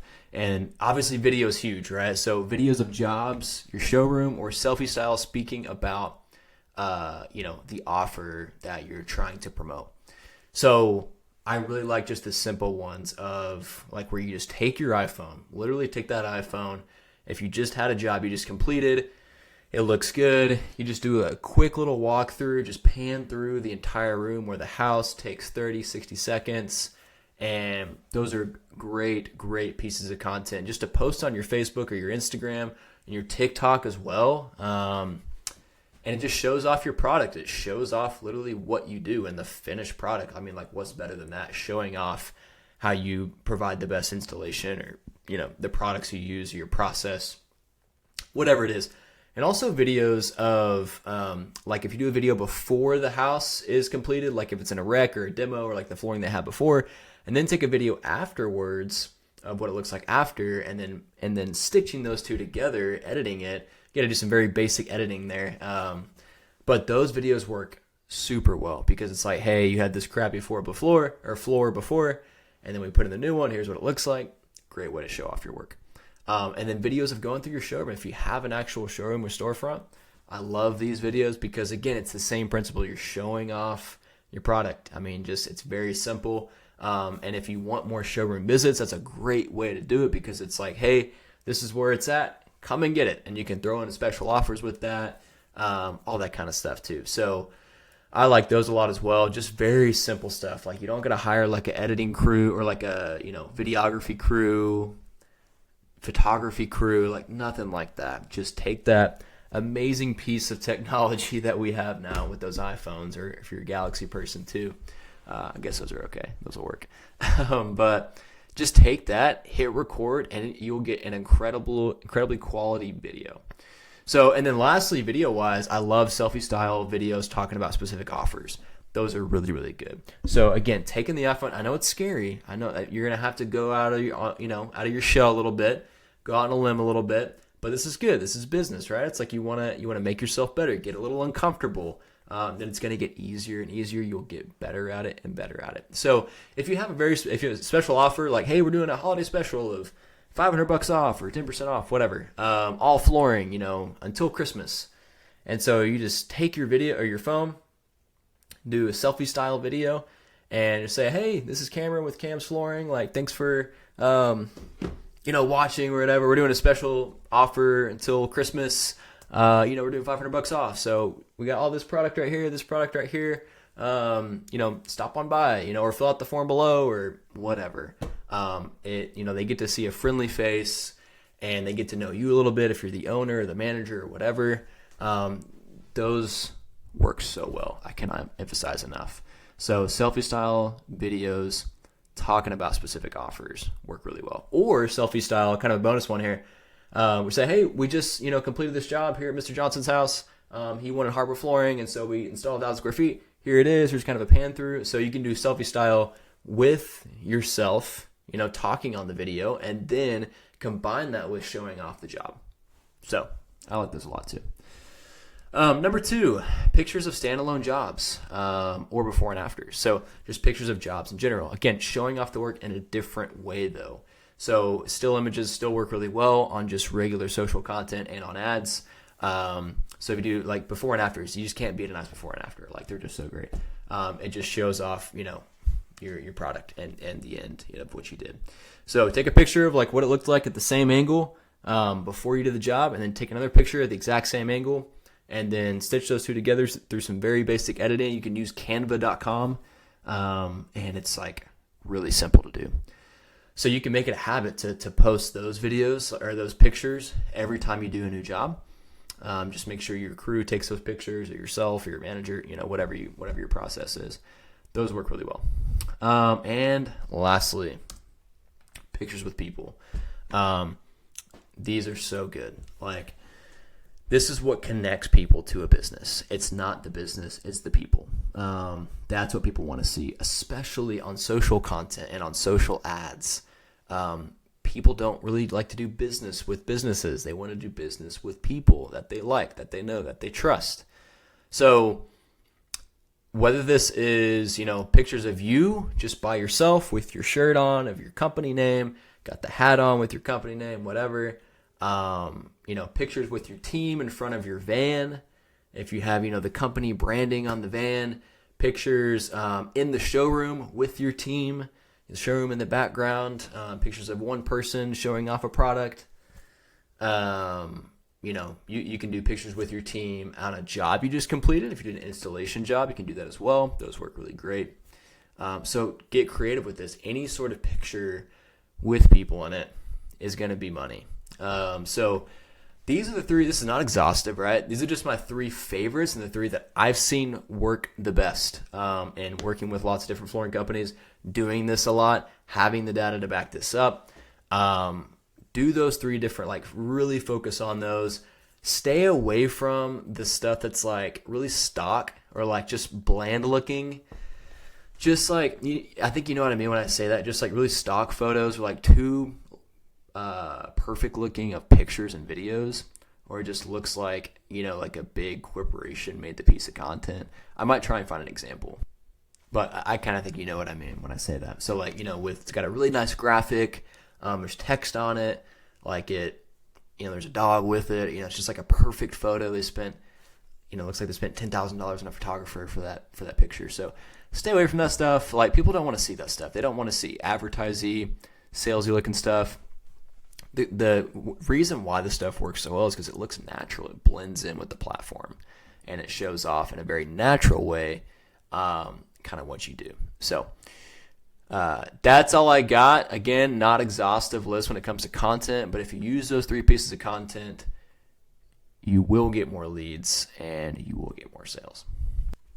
All right, let's talk about email marketing and how you can use that to get more flooring leads and more flooring jobs for your company. So email marketing, it is tried and true, right? Like that is something that has been around for a decent amount of time now, a pretty good amount of time.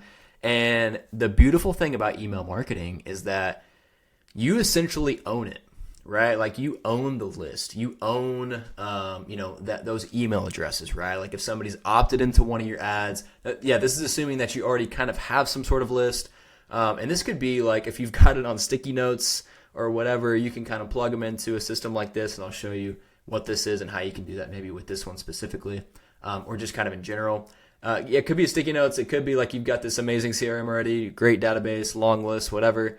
As long as you've got some sort of list of, it could be 5 email addresses, it could be 5,000, or more or whatever. And so you own this. Like, but if you're running, every other type of marketing, most times, like, you don't necessarily like own it. I mean, like your website, yes.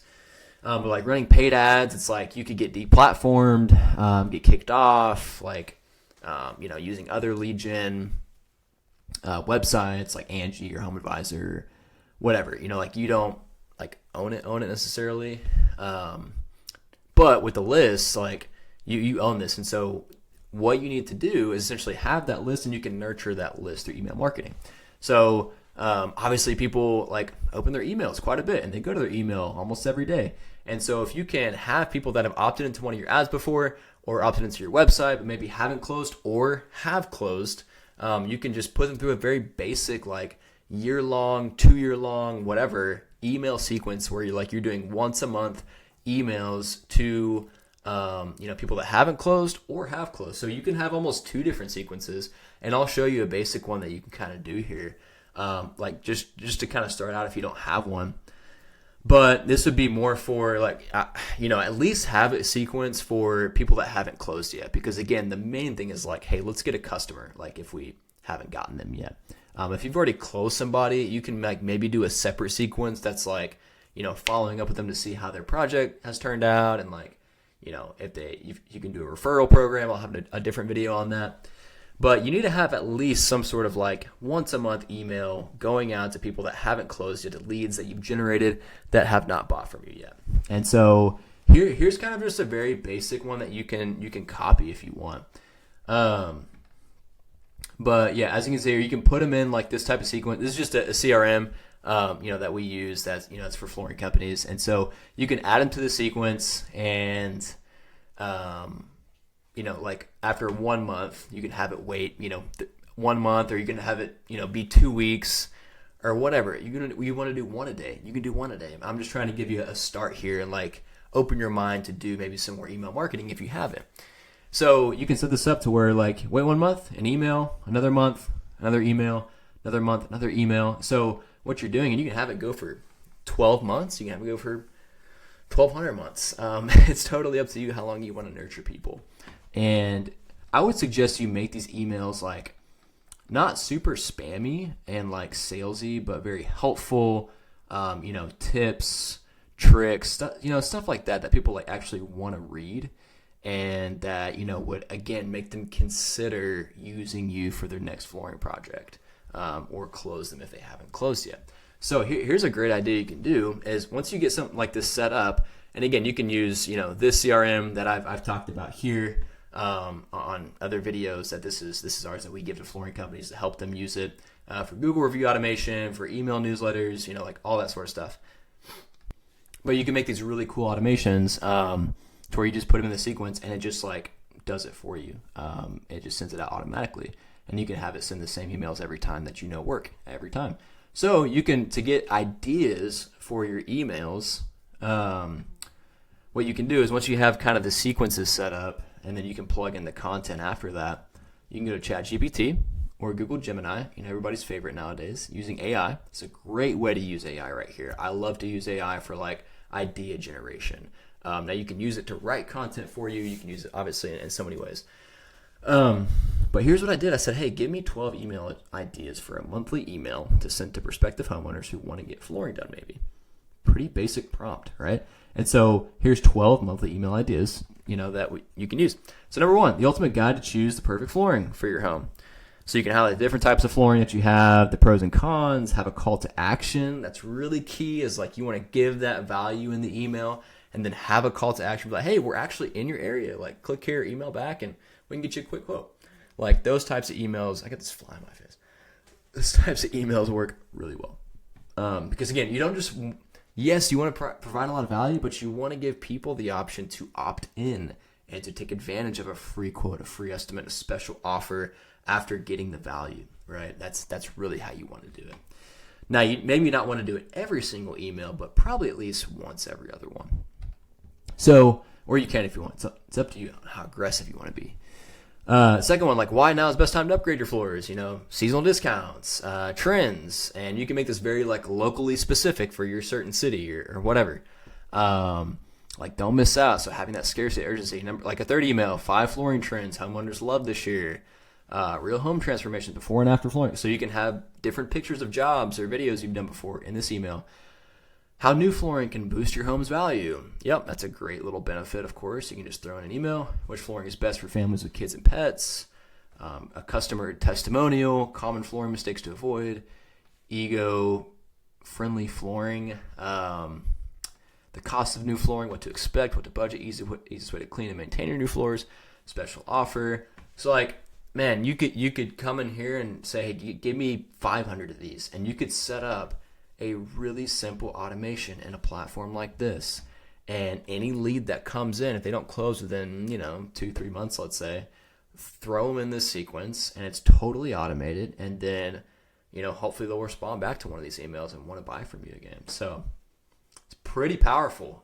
So yeah, that's pretty much it. I just want to, again, it's just another idea for you, and something you can do to get more flooring leads, book more flooring estimate appointments, and ultimately close more flooring customers and jobs. That's the main thing, right? So this is another fish hook in the pond you can put in there, and this will get you more leads. So definitely looking at doing something like that, and it will help you out a lot. So hopefully this video was helpful, and I'll see you in the next one. Special video today, something kind of different from what I typically do in terms of talking about, lead generation for your flooring company, how you can book more appointments, things like that. And so I'm always trying to just kind of find different and new, unique ways that you as the flooring company, the flooring pro, if you're a marketing manager for your flooring company or flooring store, just different ways that you can essentially, market your flooring company and just kind of do things a little bit differently than your competitors. And so there's so many things you can do in this big world of digital marketing, of course, but today I wanted to go over something really specific that I don't think is probably being capitalized on enough, and that's the Nextdoor app. I don't know if you've heard of Nextdoor or not. It's got a desktop version as well as an app. I think the app is the most common way that people access it. So essentially Nextdoor is just an app, kind of like a social media app, but it's specifically for like specific neighborhoods and like people that live in the same neighborhood. So they'll post things on there, like, hey, I lost my dog, or like, can you guys, he's brown, whatever. Or like, hey, I need a recommendation for this or that, or, if they're having like a cookout in the neighborhood, just things like that. And so, I think it's a really, really awesome opportunity for you flooring companies specifically. And as you can see my screen here, I've got the Nextdoor website pulled up here, and also too, like I said, there's an app I think that's more so used than the website. And I just really think there's an opportunity here to capture some more traffic that you typically wouldn't have captured in the first place if you weren't on it. And so I just want to walk through here briefly just a couple ways that you can actually take advantage of Nextdoor for your flooring company to get more high quality leads, book more estimate appointments, and ultimately close more jobs, which is all that matters, right? And so whether it's Facebook, Instagram advertising, it's Google advertising, it's your website, it's SEO, it's Facebook groups, it's referrals, it's word of mouth, it's power partnerships, it's the Nextdoor app, right? It's just you're trying to cast as many fishing lines as possible so that you can essentially reel in more customers and reel in more leads. And so this is just another fishing line that you can cast out into the pond of your prospects that need your flooring services. And so I guarantee you probably 99% of your competitors are not going to be utilizing this right now. This is kind of a new thing. I think Nextdoor is not super new, of course, but like if you can be the first one to a new platform or a new strategy, gosh, you just have way more possibility and way higher likely of a chance of just doing really well from that new strategy because you were just one of the first ones. So anyway, I'm on Nextdoor right here. You can go to nextdoor.com just to kind of peruse around and stuff. And of course, like I said, the Nextdoor app. And so I've got my account right here. You just create an account. It's really, really easy. And so you're immediately, they have you type in like your neighborhood and stuff like that if you're doing a personal profile. You can also do a business profile, and I'll talk about that here in a minute or so. But I'm kind of logged in from the personal view just so you can I can give you a look from both ends as to what this looks like from the prospect's end or the homeowner's end versus the business and just, what opportunities you have there. And so on the personal end, if somebody like is a homeowner or a neighbor, they sign up for this, they type in their neighborhood, this is what they're going to see whenever they come in here. So you can like essentially obviously post something like you could on Facebook, Instagram, or, whatever else. You can create an event. You can, poll your neighbors, all these sorts of things you can sell or give away, right? So there's lots of different things you can do here. You can post images. And then I wanted to take you to the feed here. And so anyway, this is the feed that you see. So again, kind of like Facebook, Instagram, but people will post on here. Like, does anyone know of any company that disposes of old paint? So like, there's just people looking for companies, essentially looking for referrals. That's a really big like purpose of the app and the website. And so I saw one here earlier too. Let me pull it up. Yeah, this guy right here. I'm looking for someone to work on my sprinkler system. I need 10 heads replaced. Looking for someone who will give me a good price to fix it. And then this person says Sprinkler Works has done great work for us. So, and that was 2 hours ago. So I would imagine there's a lot of this kind of stuff that happens a lot of times.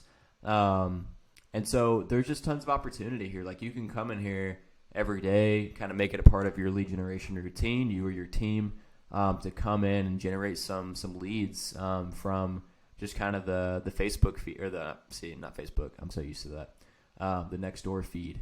And then also, so there's that's the organic side. And you also have like for sale and free. So people can like list stuff on there. And so I'm sure you could treat it kind of like marketplace in a way to where you're kind of listing maybe flooring services and things like that. So there's kind of that organic side. And then also there is the paid advertising side. And so that's what really excites me is like there's so much opportunity on here for you flooring companies to generate some local quality leads for very, very cheap.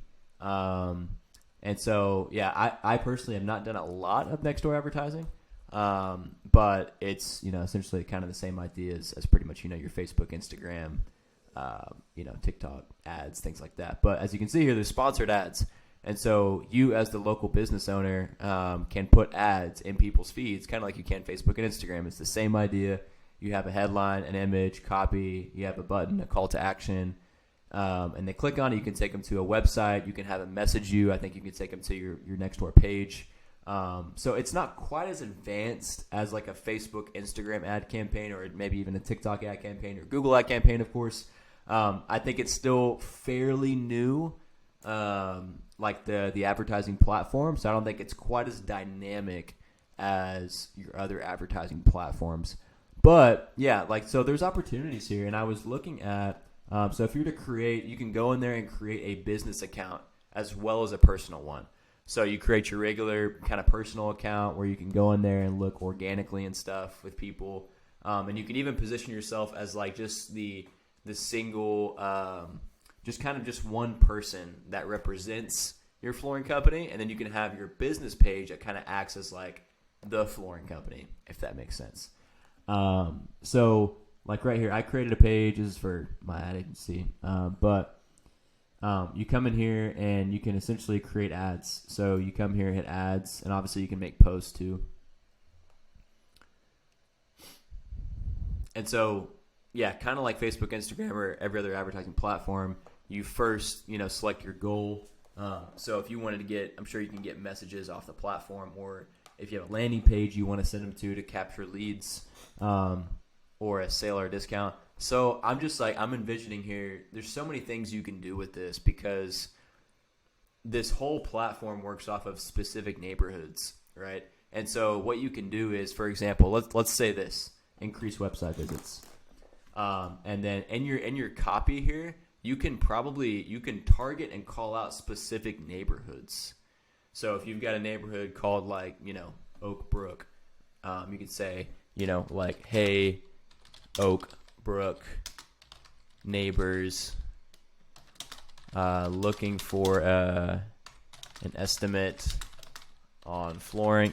Like that's not the best copy in the world, but you get the idea. Like you essentially, like that's how I've taught a lot of people, and like how I have on this channel is you got to call out your target audience. And so with this, it's an incredible opportunity because with how the app and the website works, it's based off of specific neighborhoods, like I said. So you can call out those specific neighborhoods, and they really feel like they're being spoken to very detailed and specifically. And so you can do something like that with obviously, an image of, floors or your previous jobs before and after, or a picture of their neighborhood sign. I'm just throwing out golden nuggets here. And then a call to action here, learn more, you can get a quote, book now if you're trying to get direct estimate bookings or a message or whatever, right? And so, we'll say message for now. No, we'll do something like learn more, preview, blah, blah, blah. So the idea is like you essentially create your ad, you target your audience here, and like how big a radius you want to go. So if you want to go after specific neighborhoods, I'm sure you can make it very, very small, to where you're going after just, a couple little neighborhoods right here. You can create different ads for different sets of neighborhoods, so like there's just so many things you can do here. I'm trying to open up your mind essentially. That's kind of my goal with doing this video. And so you do that, and obviously you set a budget.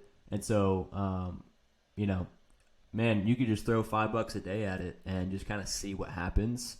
You don't have to create like a landing page or even send it to your website. You could probably just choose the goal of messages, just to get messages, from people. Just keep it simple. You don't want to be messing with your website and like, landing page and stuff. Like, especially if you're just trying this out, just throw a few bucks a day at it and just see what happens. And then you add your payment method and you publish. So I think it's really easy to do. But again, there's not like a lot of dynamic to it, like it's like, again, as you can see, this is pretty easy and, pretty point and click, and nothing super special. Like, with the Facebook marketing platform, you can just do so many things, and it's a little bit more confusing, and there's just more dynamics to it. But this is, pretty easy in setup. So anyway, so that's pretty much it. I just wanted to give you a brief walkthrough. Maybe I'll do a specific, an actual deep dive in creating a campaign and what I would do if I was you as the flooring company owner to try and get leads and appointments. If you want that, you can shoot a comment down below or, whatever, and I can maybe make a video on that. But I think this is an incredible opportunity. Again, I'm trying to make you think bigger here of you need to cast as many fishing lines into the pond of your prospects as possible within your local area. And that's how you're going to dominate, is by being everywhere, right? And so Nextdoor, even though it's not the size of Facebook or Instagram, there's a lot of people on there, and you could probably get a few customers a month off of it. I have no doubt about that, if you do it correctly, and you got to be diligent about it too. So anyway, just think differently. Think outside of your competitors because they're probably not doing this.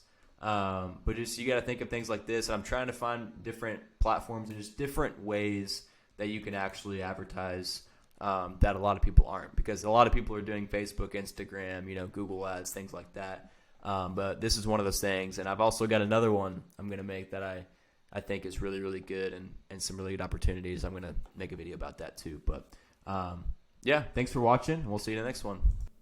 In this video, I'm going to be talking about the importance of having a marketing CRM for your flooring company and how that's going to allow you to book more estimate appointments, kind of be just generally more organized within your flooring company, and make more sales in the end, which is what matters the most. So I'm going to dive into so CRM. When I say that, first get our definitions right. That means customer relationship management.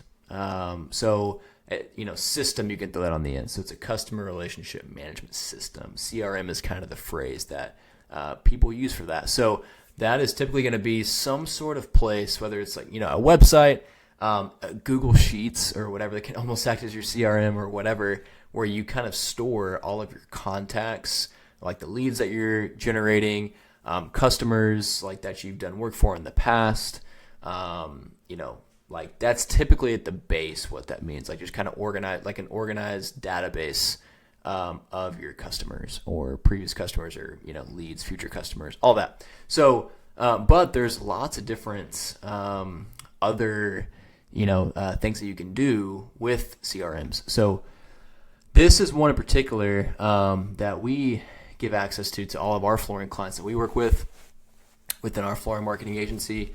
And it has a ton of capabilities. So it's a marketing CRM specifically. It's not just a CRM that just stores contacts. It does do that, and it allows you to be organized. So you can have, like you see right here, here's all the different capabilities of like what a good CRM should do for you and how that's going to allow you to be more organized and get more customers.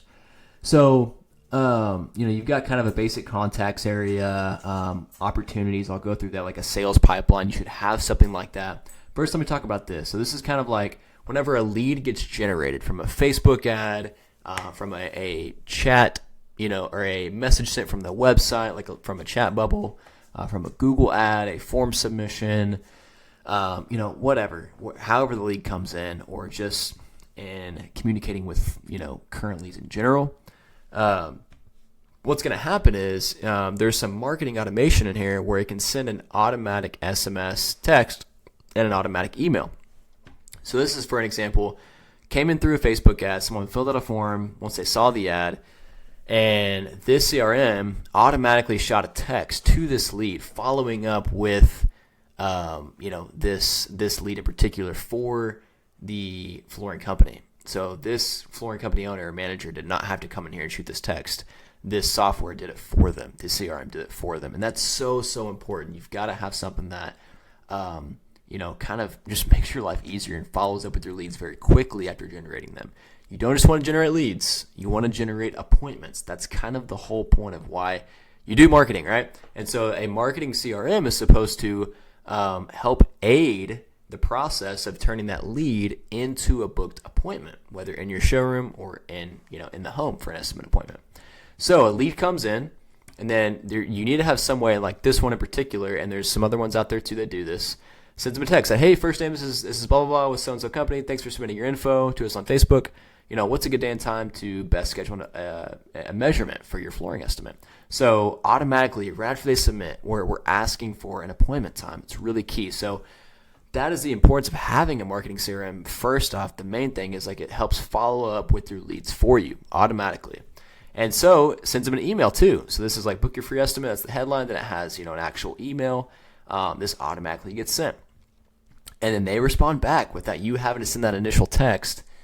And so they say, hey, yeah, I get home from work. Like, can we do, this time, that time? And then you can come in here and say, okay, great. That works. Let's schedule it, something like that. So, and this client did not follow up with this lead.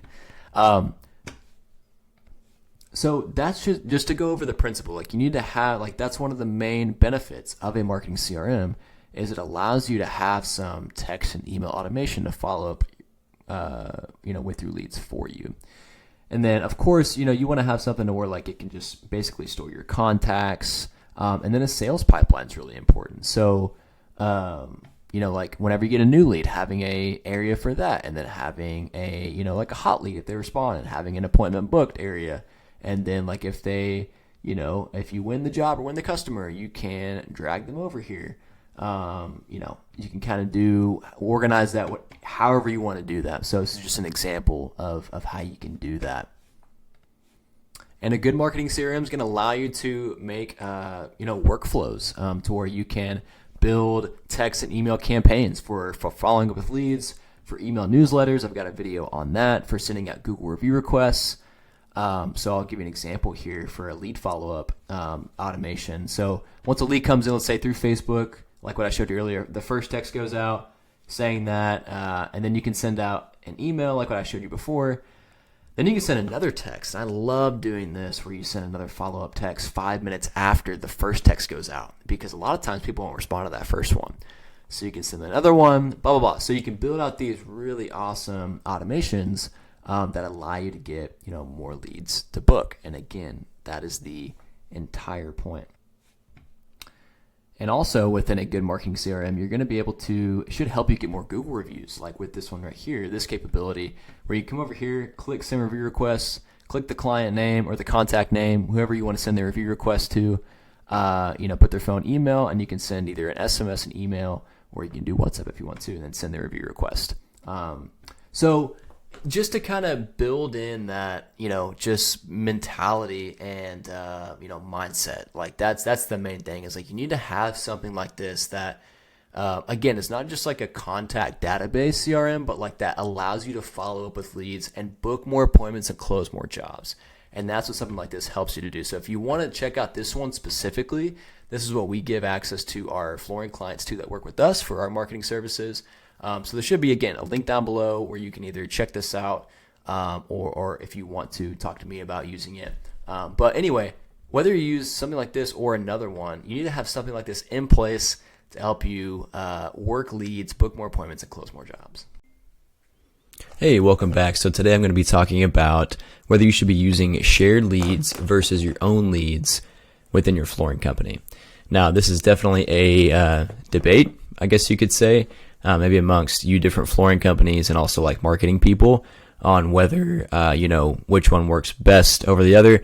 So I'm just going to be laying out very transparently like what I've seen with these couple of different ways you can get leads, because, we work with a lot of different flooring companies. So we're able to hear a lot of feedback in terms of what is working, especially on the shared leads side of things. We get definitely, I get a lot of insight as to like what makes it work, why people hate it, things like that. And then I'll kind of get into also what are the benefits, maybe what are some of the cons of generating your own leads, because there's definitely pros and cons to both. I'm not going to sit here and say like one is totally, absolutely 1000% better than the other one. That's just not the reality. There's a lot of different things you can do to market your flooring company. And so I'm just going to be laying out different things that you can just process and think about. Like, I'm not going to help you. I'm not going to try and make a decision for you or anything for your company, but use this information I'm about to share to make that decision on what you should be doing.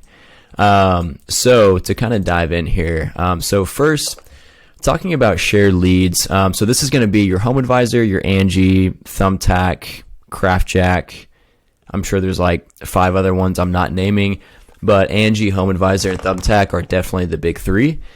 And what's so interesting is that I talk to a lot of different flooring companies every day, and I would say about 80%, maybe more, just genuinely do not like those platforms.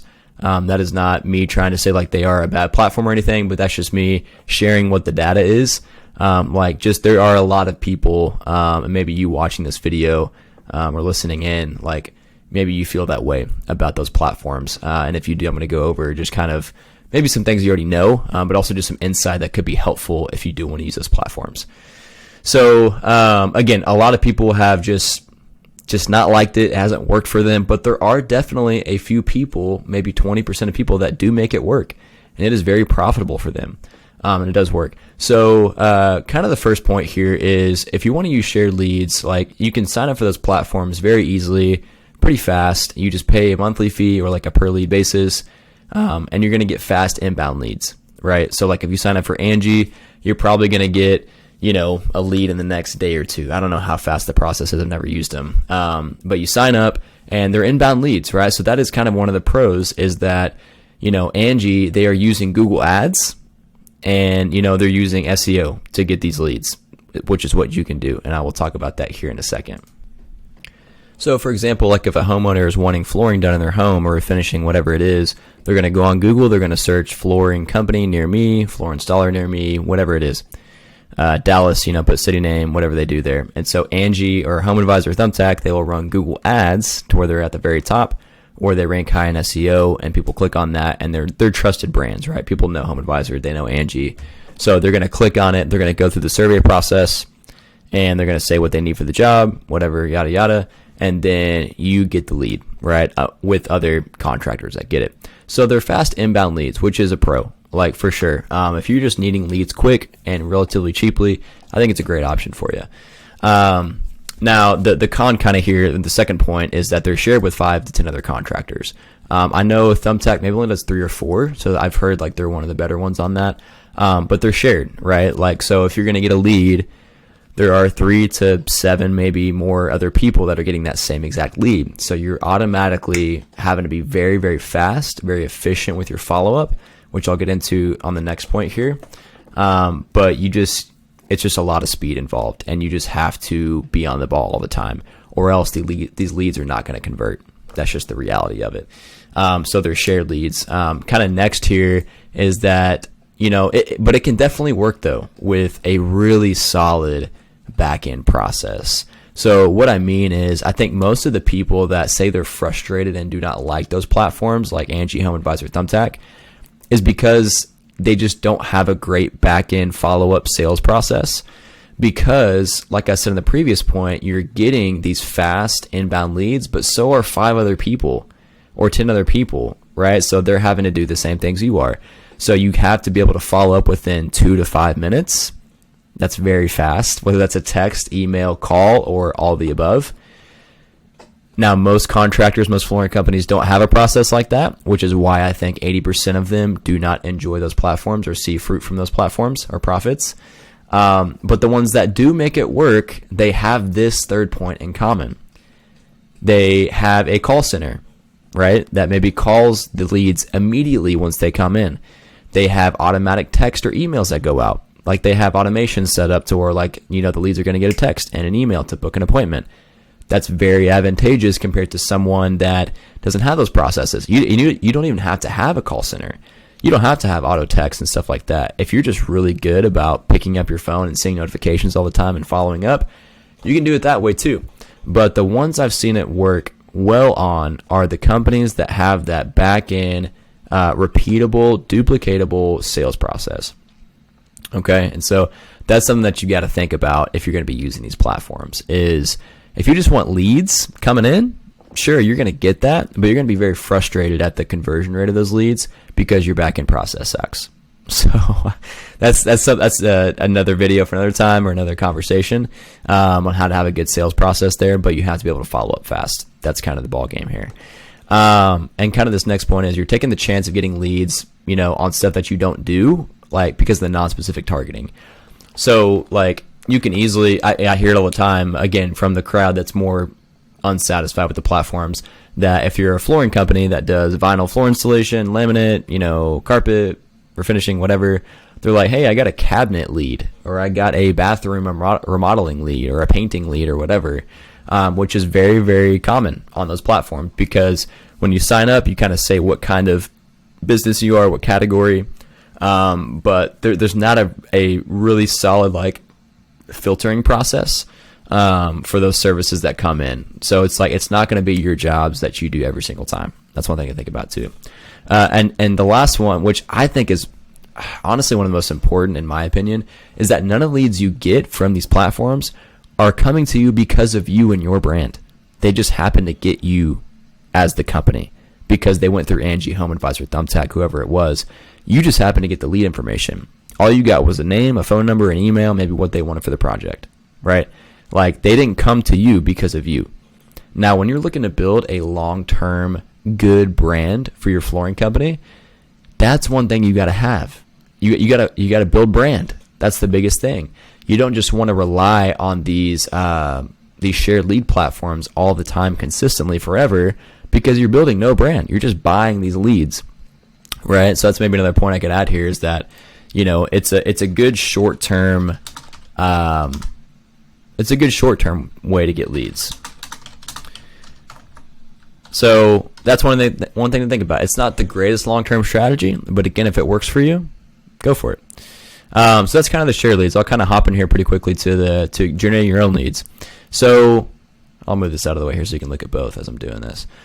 So the first one is, if you're generating your own leads, you're going to own the system. Like, you're not dependent on other platforms. You control it, right? So like if you want a certain amount of leads coming in, if you want to change where you're targeting, what locations, if you want to change the keywords, if you want to change the services, if you just want to dial back on vinyl flooring this month, you just want hardwood or laminate, you can do that. If you want to, you're able to change the way people perceive your company, which is branding, right? So you're able to put out different types of content. You're able to put out different videos, images, different offers, creative, just things like that you have to build a long-term sustainable flooring business or any kind of business, right?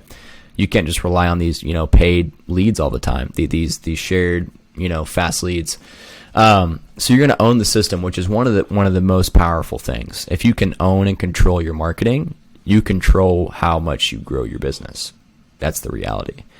And so the second thing is, and kind of along that same point, is you can be Angie and Home Advisor because you can use the same strategy that they use. This is the kicker. This is the secret. There's my dogs barking in the background. But this is the secret, is that they're using these platforms like Google, for example. Like, they're using Google ads. They're ranking high with their search engine optimization, ranking organically high. And so that's how they get these leads. And then they send them to you and 5 of their contractors. So you're able to use the same strategy. You can do Google ads. You can do your own SEO, right? Like, that's all they're using for getting these leads. So you can do the same thing. So it's very, very effective. And the third point here is that these leads are just for you, because it's of you and your brand, right? So if somebody sees you through a Google ad, or they see you through Facebook or social, like other social platforms, through your website, like, they're going to be coming to you as a lead because they like your brand. They like you. They saw your reviews. They saw your copy, your headline, your offer, or whatever. And so it's way better, like I said, for long-term sustainable brand building. And also, like, people just like to buy from businesses they know and they trust. So if you just happen to be the lead that they get off of Angie, Home Advisor, Thumbtack, it's just going to be harder to convert those leads. It's just way easier to convert leads that know you and they trust you. Next is, it can be more expensive. That's kind of a con, which is why most flooring companies, I think, opt out of this route. Especially if you're like kind of a smaller, maybe 1, 2, 3-man crew, don't have a big budget or whatever it is. Totally understandable. So like, maybe the shared leads route is going to be a better option for you because it's just a little bit cheaper. Like, you can do, I think, Angie ads or something for like $400 or $500 a month, and get, a decent amount of leads coming in. Just something to have some lead flow. I know, so you can also pay per lead. You can kind of set a budget. They get you leads. It's just kind of easier to just get a couple leads coming in, right? With your own leads, like if you're going to be running Google ads, if you're going to be running Facebook, Instagram ads, TikTok ads, doing your own SEO, building a website, trying to rank it organically, software, just things like that. Those things are more expensive.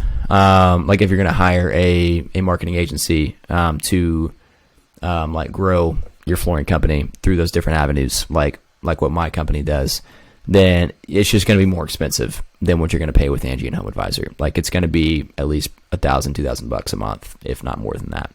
That's just the reality, and that's what it costs to build a brand. That's what it costs to like build a sustainable business that grows your business. Like, that's you're just going to have to invest money to do that. There's just no getting around that. So that's one of the cons. But a couple last things here is that you can be very specific in the targeting, kind of like what I said earlier. So like if you wanted vinyl flooring, hardwood flooring, if you wanted refinishing jobs, laminate, whatever it is. If you do sales and installation or just sales, you just do installation. You can specify that in your targeting. You can specify that in your copy and in your headlines and your creative on your website, all this different stuff, right? As opposed to when you're just buying leads, you're just going to get whatever comes in on that day. So that's a very, very important thing to go over as well. And you can scale this stuff very effectively. And it can, again, it goes back to the first point. You control the system. So if you control the system, you control your own growth, which is so powerful and priceless. So if you're getting, booked jobs or flooring customers for, let's say, a $500 cost per acquisition, and your average ticket's $5,000, you're 10xing what you invested, then you can just put more money into the machine that's already working and you can scale your business. So if you're putting in $1,000 a month into ads or whatever, and you're getting, let's call it 2 jobs a month, that's paying well more than your ad spend, then you can put 3,000 in and you can get 6 jobs, right? The numbers don't always work out that perfectly, right? But just kind of giving you an idea of what it's supposed to look like. So that's kind of what it looks like to generate your own leads. And in my opinion, I think if you're a newer business, it can be advantageous to do the shared leads route just to get some lead flow coming in. Now, however, on the own leads thing, you can find some ways like Facebook advertising. It can be very cost effective. It can be a lot cheaper than some other routes like Google Ads and SEO and things like that. That can also get you like your own leads coming in at about the same cost, if not cheaper, than using the shared lead platforms. So if you're a newer business, or if you have a really, really solid back-end process, call center, follow-up systems, like you're just really good at all that kind of stuff and you can make it work, I think it's a really solid route to go. I think only some businesses should do this. I think only about 20% of businesses should do this, maybe 30. I think every single business should do this because if you are actually trying to build a legitimate flooring company and one that's sustainable and long lasting and is around for decades, if you're just doing this for a few years, then maybe you don't have to do this. But if you just want a good, solid company, you have to build your own brand. You just have to. There's no getting around that. You have to generate your own leads. You have to build brand. So that I think every single business should do that. Every single business is not doing that. I know that because I talk to a lot of them every day. But again, like just to rehash that point, like you have to build brand. You have to own the system because that's what's going to control your growth. So that's pretty much it for this. We got our website down below in descriptions and things like that. If you have any more questions on that, feel free to book a call with me or shoot us a message on our website or shoot me an email. And would love to just kind of hash this out with you if you have any more questions or whatever it is. But if not, we'll see you in the next one. So in this video, I'm going to be showing you flooring professionals, whether you're a floor installer, a flooring showroom, or you do like mobile showroom, that kind of thing. I'm going to show you how you can generate super high quality, high volume, exclusive leads for your flooring business. So if that's something that you're looking to do, obviously you clicked on the video, so you got to be somewhat interested. This is going to be a literal kind of step-by-step process on how to create paid Facebook and Instagram ads to where you can generate high quality leads for your flooring company. So if you want more tips like this and videos, tutorials, helpful things for your flooring company when it comes to lead generation specifically and marketing and advertising, definitely subscribe to the channel, like all the videos, all that. I got a lot of really cool content on the channel you can check out, or you can shoot me an email down below in the description or go to our website because I own a flooring marketing agency based out of Oklahoma, and so we work specifically with flooring companies to pretty much blow their business up through paid advertising. So without any further ado, let's kind of get into this. So to be as concise as possible, I put it into 3 steps. Now, these steps aren't exhaustive. There's definitely some other nuances and things to it. So it's not in the most detail possible. However, it's going to give you the framework and just enough detail you need to be able to go out and do this on your own. So anyway, what you need to do first thing is if you don't, you need to, one sec, go on to business.facebook.com. This is the website you're going to type in. And what we're going to be doing on this, we're going to be running, like I said, paid ads on Facebook and Instagram for the sole purpose and objective of generating quality, high volume leads for your flooring company. So for hardwood floor installation, laminate, vinyl, luxury vinyl, carpet, whatever you do, or if you have a showroom, this will work for you if you do this right, step by step. So first thing is you type in that address right there, hit enter, and this is where you should be. So you have to have a, to do this the right way, you have to have a business manager account, and you have to have an ad account through Facebook so that you can run these paid ads. So this is what you should be seeing whenever you kind of type this in. And so you can just log in with your personal account. You have to log in through a personal Facebook account. It's the only way it's going to work. So just go through this process. It's super easy. And then once that's created, you're going to head over to the ads manager. We'll do that here real quick. So this is where you should be whenever you go to business.facebook.com. This is how you should have created the business manager account already. It just has you type in like your business name, email. That's pretty much it. And then you should be on the business settings right here with like business.facebook.com/settings. And then you're going to go to add account. And then you're going to click this add button right here and then click create new ad account. You're going to put the name, time zone, dollars, and then that's it. And then once you've got that, you're all good to go. And so what you're going to do is hit the menu button right there, then go to Ads Manager. This is where you're going to create the actual Facebook and Instagram ads to generate the leads that we're talking about.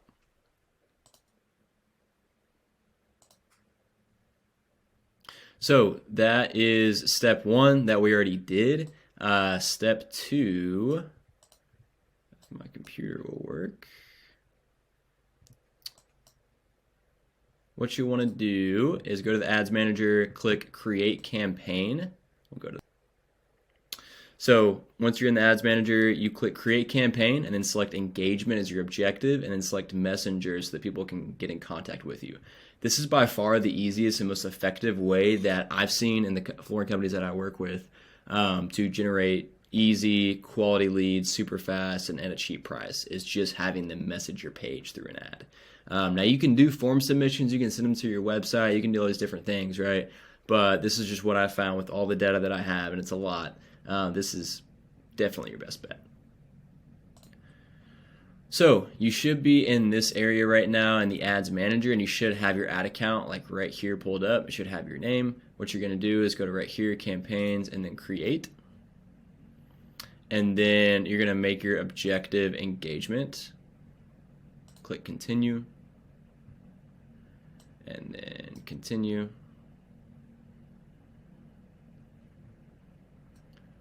So once you have done that, it should take you to this area right here. This is the ad set. You have the campaign level, which is like your objective for what you're trying to do, whether it's engagement, website traffic, leads, whatever.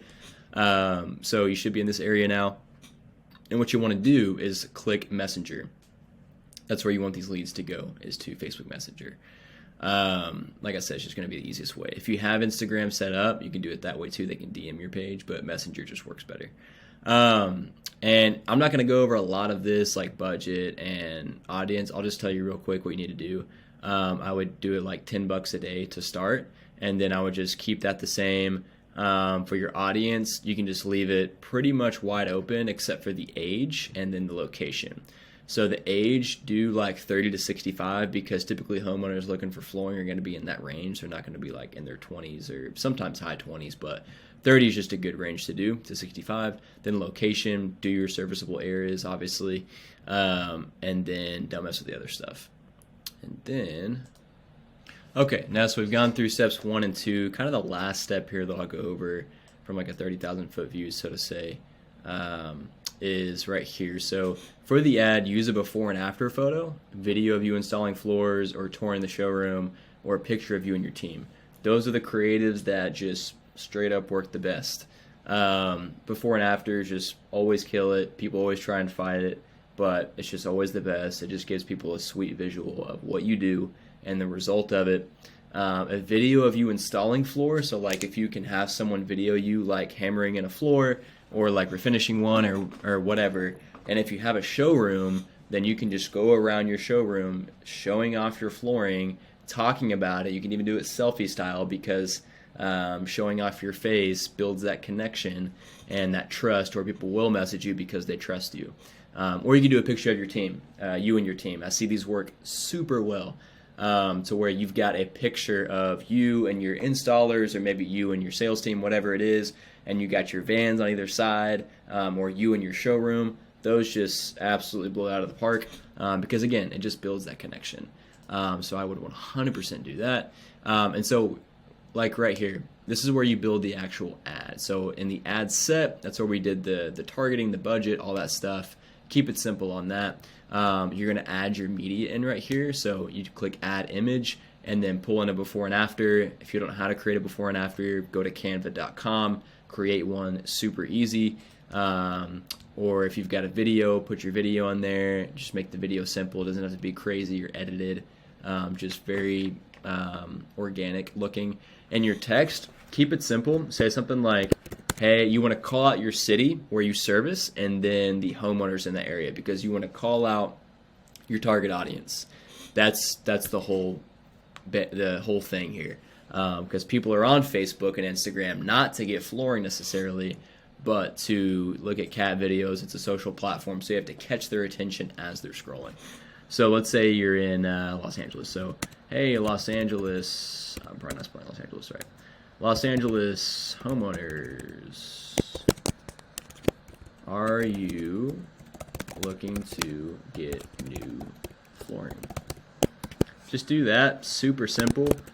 We have all types of flooring, and then you can do a colon and then do like check marks or like dashes of like the types that you do, so like hardwood, laminate, vinyl. Just type all those in, and then in the end say, hey, if you're interested to get an estimate, click send message below and we can get you a quick estimate.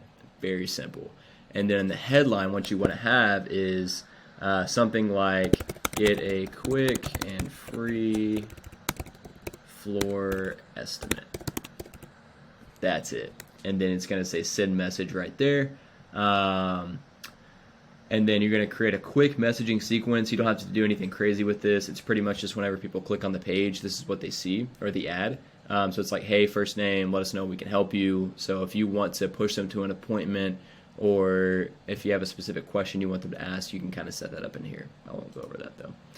But yeah, that's pretty much it. So if you do this, I guarantee you it will help you get more quality leads at a good price. When done right, you can get leads for in the range of $7 to like $17, $18. Sometimes higher. Usually it's like in that 10 to 20 range that we see. So yeah, if you need more help with this, setting this up, go down below in the description and you can email us at globalitemarketing@gmail.com, or you can go to our website, globalitemarketing.com, so that we can help you out there. Or if you want this done for you, we can also help you out with that if you want to hop on a call or something. But yeah, thanks for watching this video. If you want to see more stuff like this, definitely subscribe down below. If not, this is the Flooring Marketing Guy signing out. In this video, I'm going to be going over exactly how to set up a Facebook, Instagram advertising campaign for yourself, for your flooring company. So if you run if you're a floor installer, floor contractor, you do refinishing, you're kind of more of a hardwood focused flooring company, or if you're a flooring store or you have a mobile showroom, this can work for any type of flooring company, even for floor removal. Done it for that as well.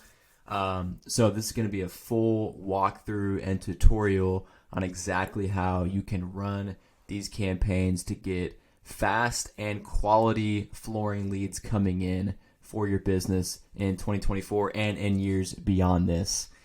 It's one of the best strategies that we're seeing work the best right now, in terms of like just controlling your lead generation and getting high quality, quick and cost effective flooring leads coming in for your business. Like there's lots of different things you can do, right? There's also Google ads, there's your SEO strategy, there's TikTok, there's referrals, word of mouth, different things you can do, obviously email lists. Think of a lot of different things. But right now in this current state, Facebook, Instagram is an incredible strategy. And so Going to dive into exactly how you can set this up for yourself, what you need to do, how you need to be thinking about it. And so, yeah, I'm just going to give you all the goods so you can go and create one of these to start getting leads for your flooring company. So first, really quickly, here's kind of how you get to this screen right here. This is the ads manager in Facebook, because what you don't want to do is boost your Facebook posts or boost your Instagram posts, whatever.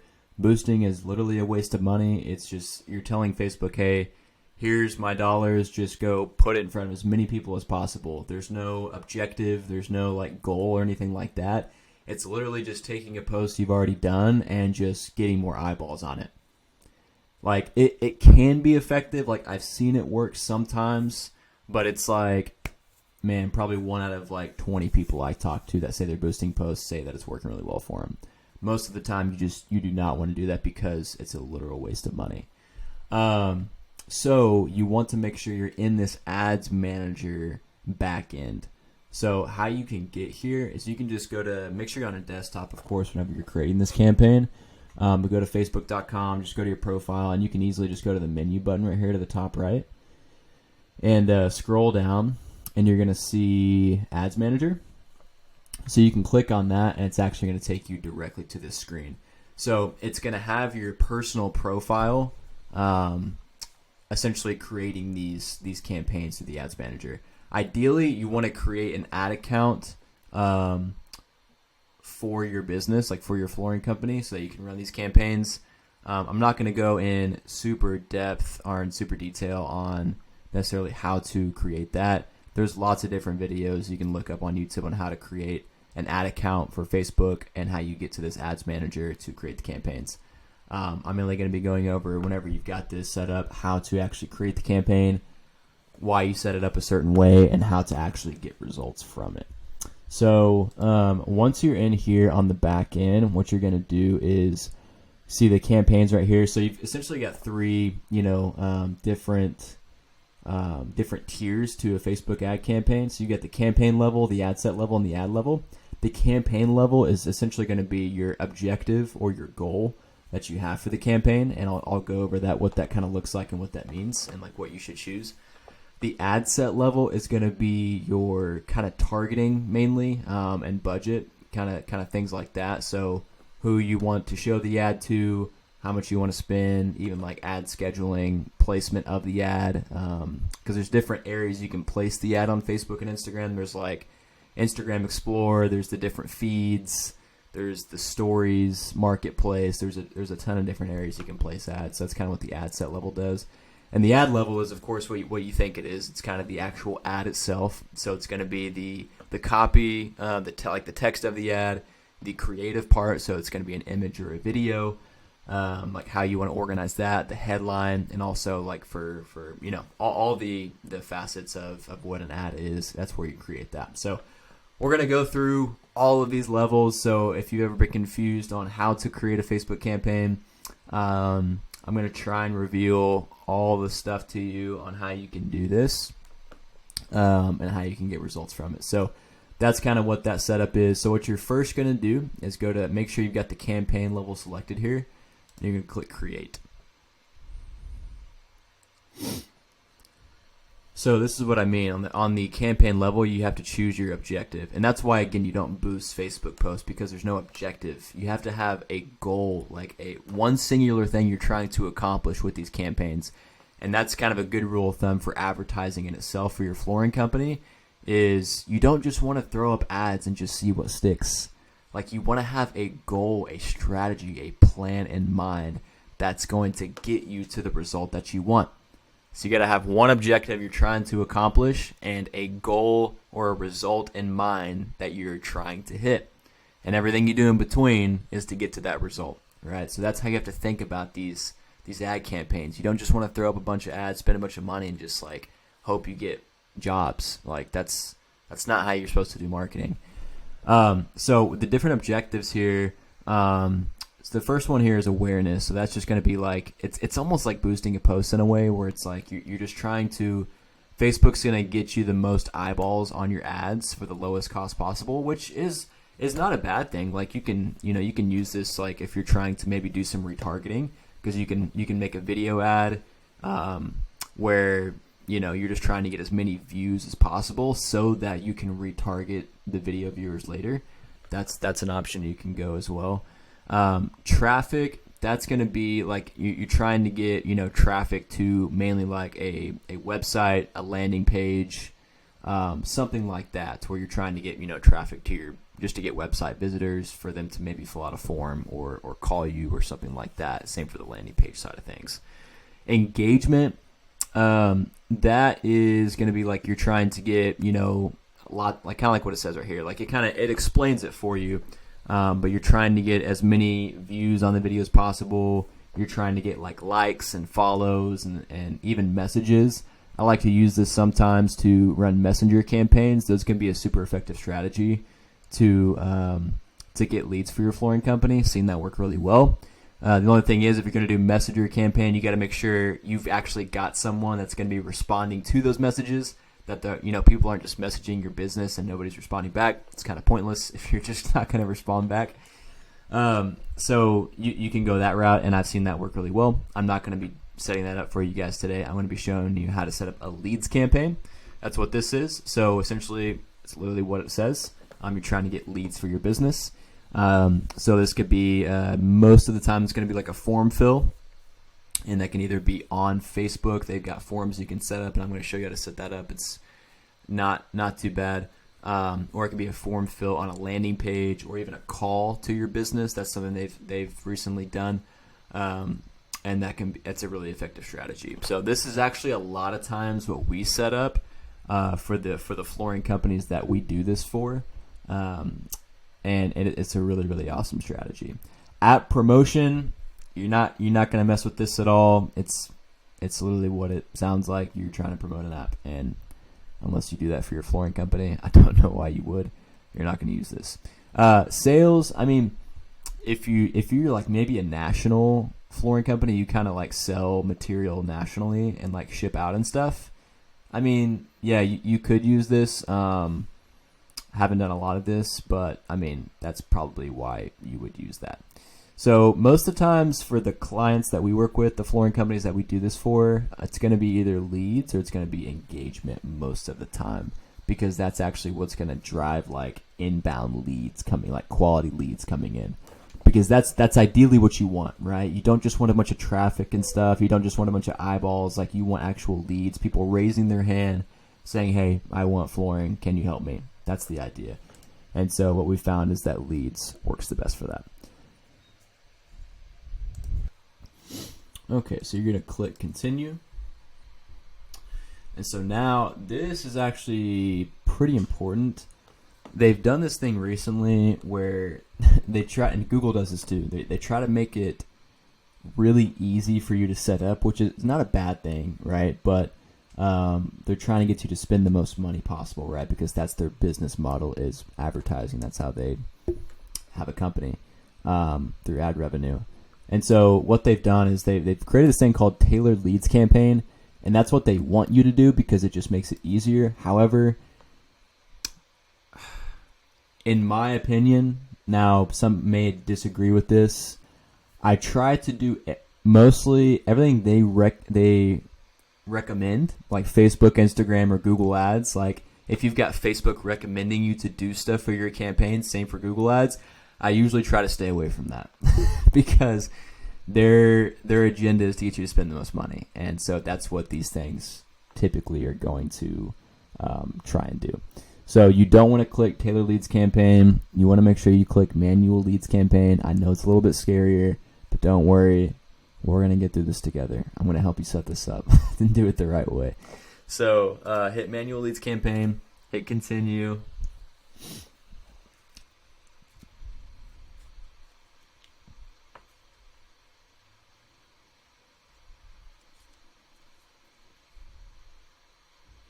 I have a really slow setup. I need to get a new computer, but it definitely takes its time, especially when, screen recording a video like this. It takes a lot of computer power. Okay, so we're gonna go through the 3-level setup. So you have to set up your campaign level, like I talked about, your ad set level, and your ad level. And so you can just leave the name as you want. I mean, it's up to you. You can change it to something else. Typically for the campaign level, I'm not going to like change the name a lot of times unless I'm running multiple campaigns and I need to know like what the difference is. But you can just leave that as is.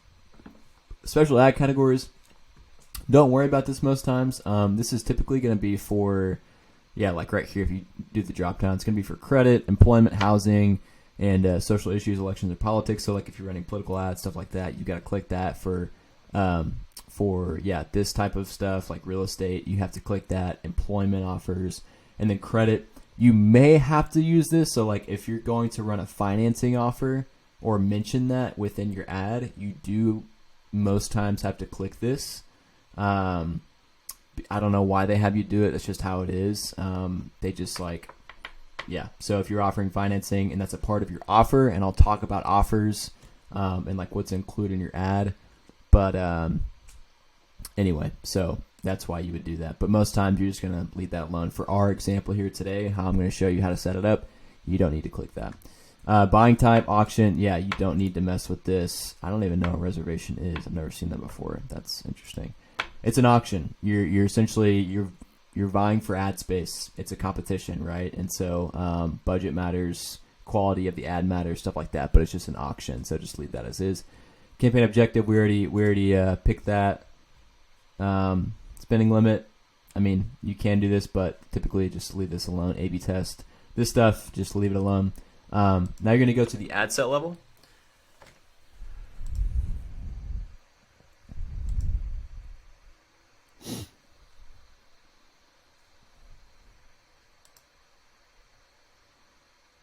Okay, and so on this, for your ad set, because the goal is we're trying to get a conversion, right? We're trying to get a lead. And so Facebook gives you these different options that you can choose from to get that lead information, right? Because in the end, it's just someone's going to contact your business about your flooring services, and then you ideally set them up for an estimate and ideally go close them for the job, and they're a customer. That's how that works. And so there's obviously different just mediums and vehicles to get you that contact information.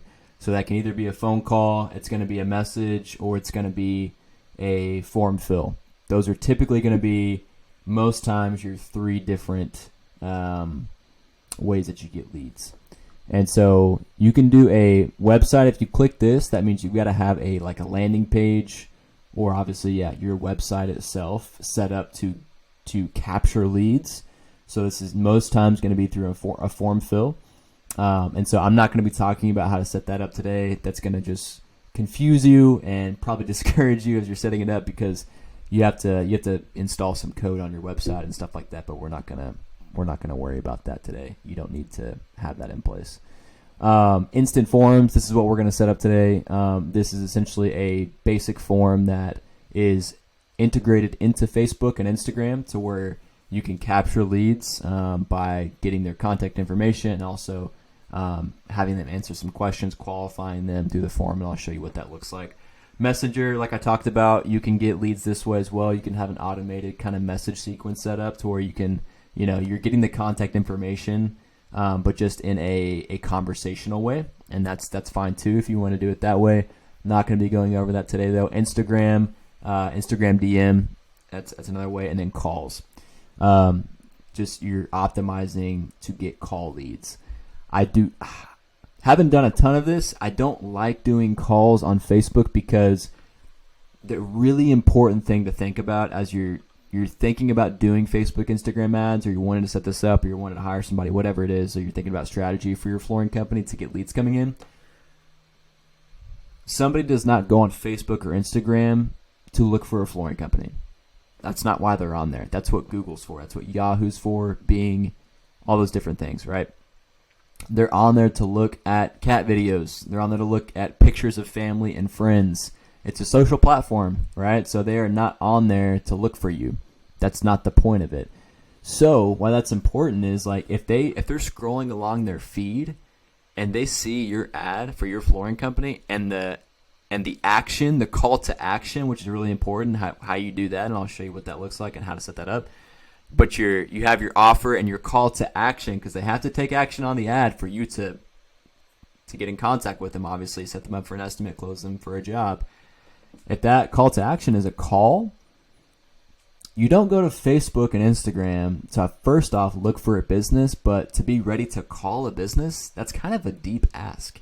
It's too much. Like nobody wants to go on Facebook to like call somebody. Like usually they're on there to like numb out, really to call it what it is. Like people go on social media to like kind of forget about their life for a second and just to scroll, and they're not on there to call businesses, right? They're not in that mode. That you set up Google Ads that way, because when somebody's searching on Google, they're in the mindset of calling a business because they have a problem, and then you have possibly the solution, which is why they're searching. So anyway, I hope that makes sense, but this stuff is really, really important. Like as you're deciding on what kind of advertising you're going to do for your flooring company, the psychology of these different platforms and how you set it up and how you go about it is really, really paramount. And I don't want you to slip past that, because if you don't know the psychology behind it, you're going to set it up for calls, or you're going to set it up for just like whatever, and website visits. Like it's not going to do the trick for you. So anyway, what we're going to do is instant forms, and I'm going to show you how you do that and kind of why you do that. Your Facebook page, obviously make sure you just, for your flooring business, you have your business page, and that's going to be hooked up to your personal account. If you, for some reason on this drop down, you can't find it, look up a video on how to attach it to it should be already attached to your personal profile. So you should see it on the drop down, but if not, for some reason, just look it up on YouTube and you'll find something, or shoot me an email and I can help you out. Performance goal. This is a really neat one, because it used to be just like, you're just going to maximize the number of leads. So like this is what you're telling Facebook what you want, right? So by choosing this, you're telling, hey, Facebook, I want you to maximize and get me the most amount of leads possible, which is a great goal, right? Like we want a high volume of leads, right? But they actually have another option. They just added this in like maybe 2 to 5 months ago. I know it's a wide range, but something like that. It's been recent, and I think 2023 they added it in. But you can maximize the number of conversion leads. And so what this says is, we'll try to show your ads to the people most likely to convert after sharing their contact information with you. And so this has been a really neat one as in the flooring companies that we work with at my agency. We've seen this work really well, because the issue you can come across with Facebook ads and Instagram ads is you can get a lot of high volume, but sometimes you can get a lot of trash and a lot of like bad leads. People that don't pick up the phone, they're not actually interested, they accidentally submitted their info, they're not ready to buy, like they, just like not high quality leads. And that's going to happen no matter what. And that's really something really important to remember too, is it's a social media platform. It comes back to the psychology. You have to go with this expectation, or go into this with this expectation that you're going to get trash leads. It's a part of the ball game, right? Just expect it. Now we want to minimize that as much as possible, and so a way you can do that is by hitting maximize number of conversion leads. And I like to go back and forth between these two, and this is a part where you can test this out for yourself, and we'll talk about testing kind of towards the end. But I usually like to start out with maximized number of leads, just to make sure we're getting volume in first. And then if for some reason the quality is like not super great and it's been a consistent problem, I like to come in here and just switch this to where it says maximize number of conversion leads. So it's up to you. I suggest you go with this just make it easy on yourself. Like don't make it, just do what I'm telling you to do. That's not in a prideful way, but like I've just done this so many times for different flooring companies, and just do that for now. Awesome. Cost per result goal. Don't mess with this. Just leave it alone. All this stuff, leave it alone. Dynamic creative. This can be a good thing. Just leave it alone. Just make it simple on yourself. Guys, just make this stuff simple. Like don't overcomplicate it. Seriously. Like simple is what scales, fancy fails. Somebody told me that one time, and it's super valuable. Daily budget. So to make Facebook ads work, you can do it for as low as like $10 a day.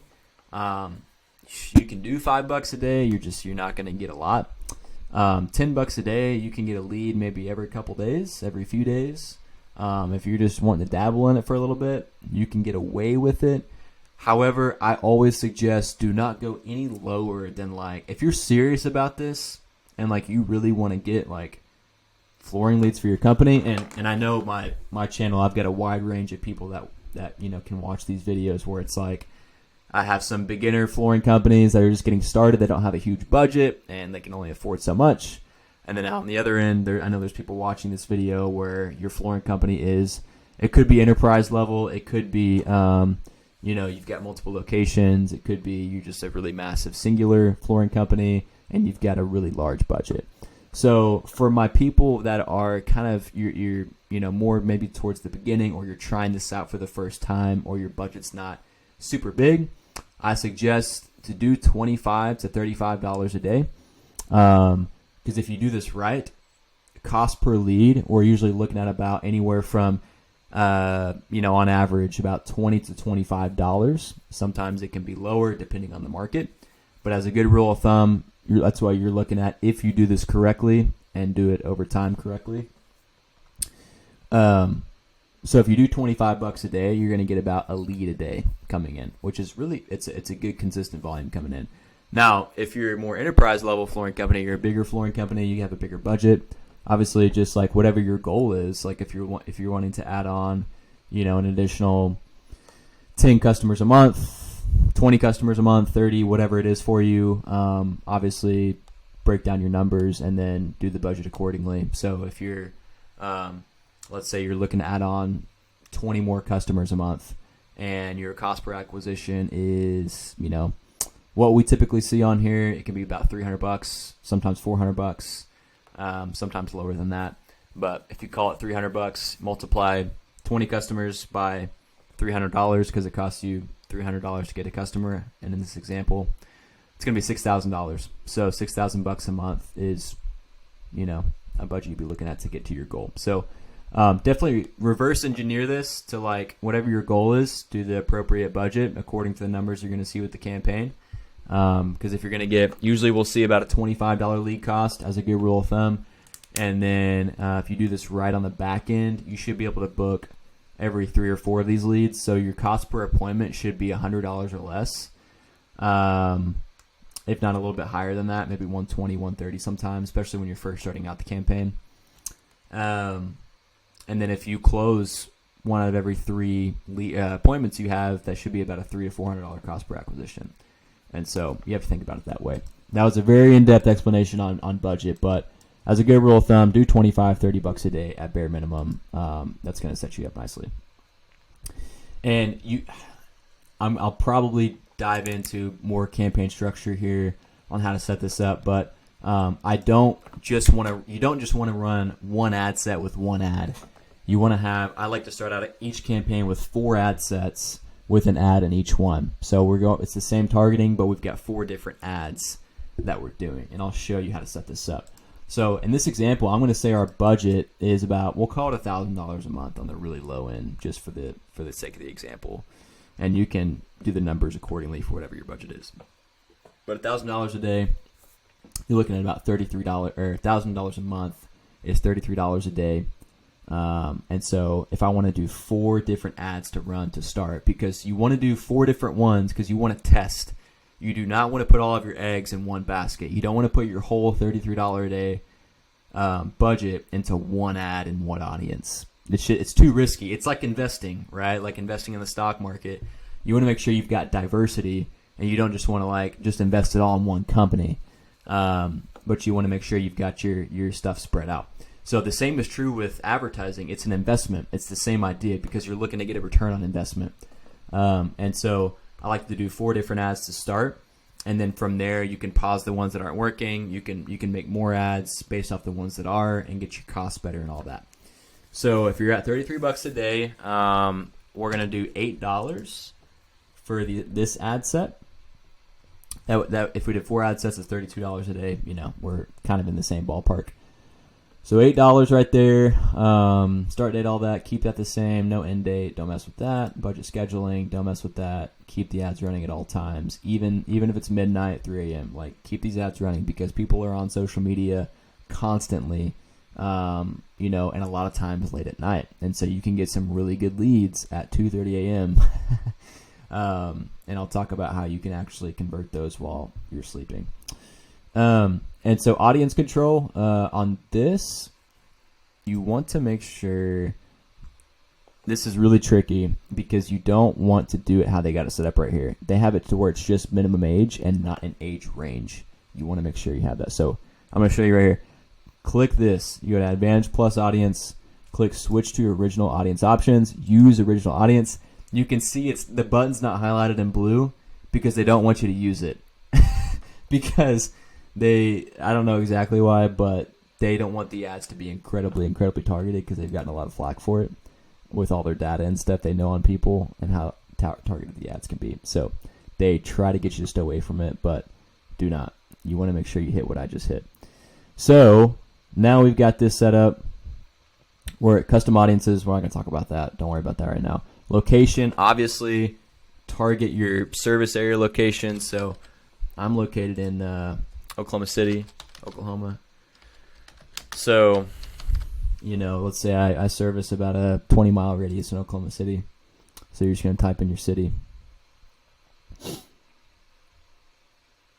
It's going to pop up like that. Make sure it's the correct one. And then you can click on that drop down and just select your radius. So I got my radius set up. That's where I want my leads to come from. It's perfect. Age range, do not do 18. How many times have you had an 18-year-old customer for your flooring company? Probably none. If you've had one, I'd be very surprised. Man, most times the psychology behind this is like you can get probably some like homeowners that are, maybe 25 to 29 that like are looking for new flooring. Most times just people in their 20s just aren't looking to get new flooring. Like it's just not what they're thinking about in their 20s. So I like to camp out really in like that like low 30s to 65 plus range. We'll just do 30 for the sake of this example. Do 65 plus because, there can be some 70, 80-year-olds that are, looking to get new flooring. So it can be really valuable. All genders, just always do all genders. Just make it easy on yourself. Detail targeting, don't mess with this. This might be for a separate video, but actually, yeah, click that drop down and then unclick this because you just don't want to do that. Detail targeting, you can actually set up your ads to where you can target people based off what they're interested in. And this can actually be really, really good. And we actually test this out. But we start off at all 4 of the new ad sets, the beginning ad sets, with just broad targeting. Just let Facebook do its thing. But after we optimize the campaign, we'll test out different audiences like this. So like home improvement, or you can type in like flooring and you can click that, and so it's only going to show ads to people that have like shown interest in that. So it can be really good.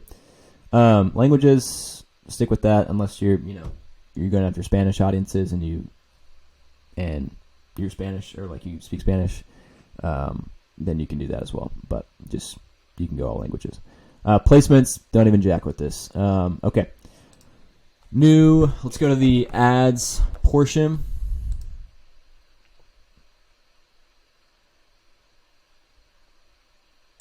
Actually, I'm going to label this. Naming it is important, especially if we're going to have 4 to start out. You don't just want to have them all be the same name because you want to know what the difference is. I actually have a pretty confusing naming system. I won't do that though. We'll just call it ad set 1. And then we're going to go to the ads area now.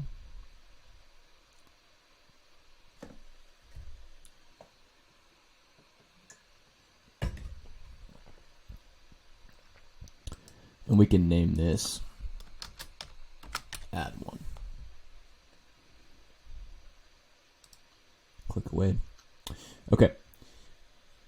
now what we're going to do, this is where it gets fun. Targeting is pretty, I guess it's okay, but this is where you get to be, creative and make the actual ad itself. So let me move my face. Here's what we're going to do. You can do a single image or video, or you can do a carousel where it's like, you know what a carousel is, but it scrolls through multiple pictures on the ad. Those can be effective. I like to do typically a single image or video. Unclick this where it says multi-advertiser ads. It's just one of Facebook's things they want you to do, and I don't like doing it. Scroll down. So, okay. Our ad creatives, this is going to be our image or our video. So hit this little trash button. If you've got stuff like this is our Facebook page for our agency. It just automatically does that. So just hit the trash button, start fresh like this. All right.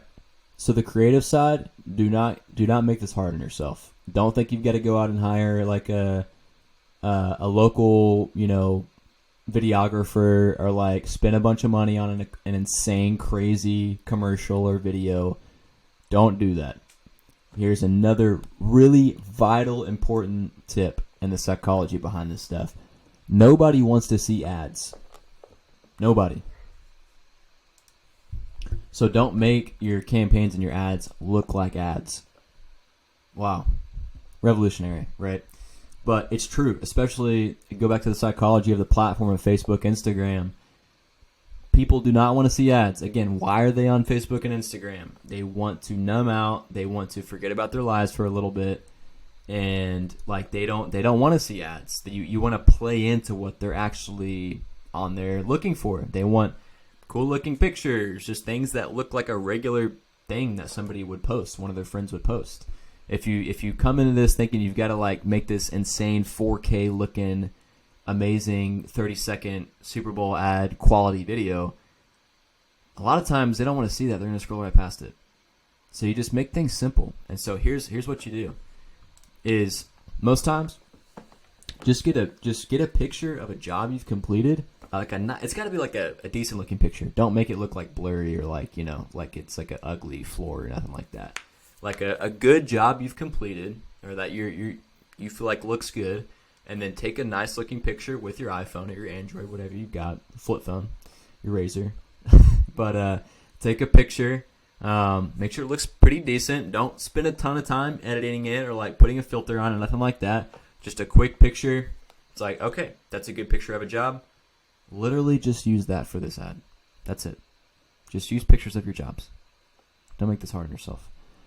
You can also, so pictures of jobs, before and afters work really well. So take a picture of the job before you do it, and then take a picture of the job after you're done. Make sure it's the same exact angle. That way, it's got the same thing. It just, the job is completed. Before and after is, those are cash money if you want to use those. Videos work really, or pictures. We'll go one more example of picture. Pictures with people in it. Guys, this is massive. People, whenever they go on Facebook, Instagram, they expect to see pictures of people. So show them pictures of people in your ads, okay? So if you've got a picture of a floor you just completed, shove one of your workers or your installers or your whatever in front of it. Have them put a thumbs up or like just standing there with a smile. Take a picture of it with the floor completed. Use that for the ad. Or you can have like a picture of your guys or yourself in front of your van. If your van is like decked out with your flooring name and all that and your phone number and stuff, put your guys in front of that van, take a picture of it. Those work so well. Just stuff with people in it works good. Video-wise, whenever your job is completed, you can start off selfie style, like, hey, we just completed this job, for Susan, whatever. Here's a quick glance at it, maybe like a 5 to 7 second pan of the job. Like, hey, if you want an estimate on getting a floor done like this, just click down below on the ad and fill out the form. So you can do stuff like that, which works really well. For this example, we're going to do a before and after photo.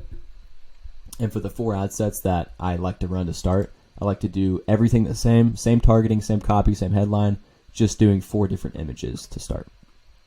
So you're going to get your video you want, or your picture.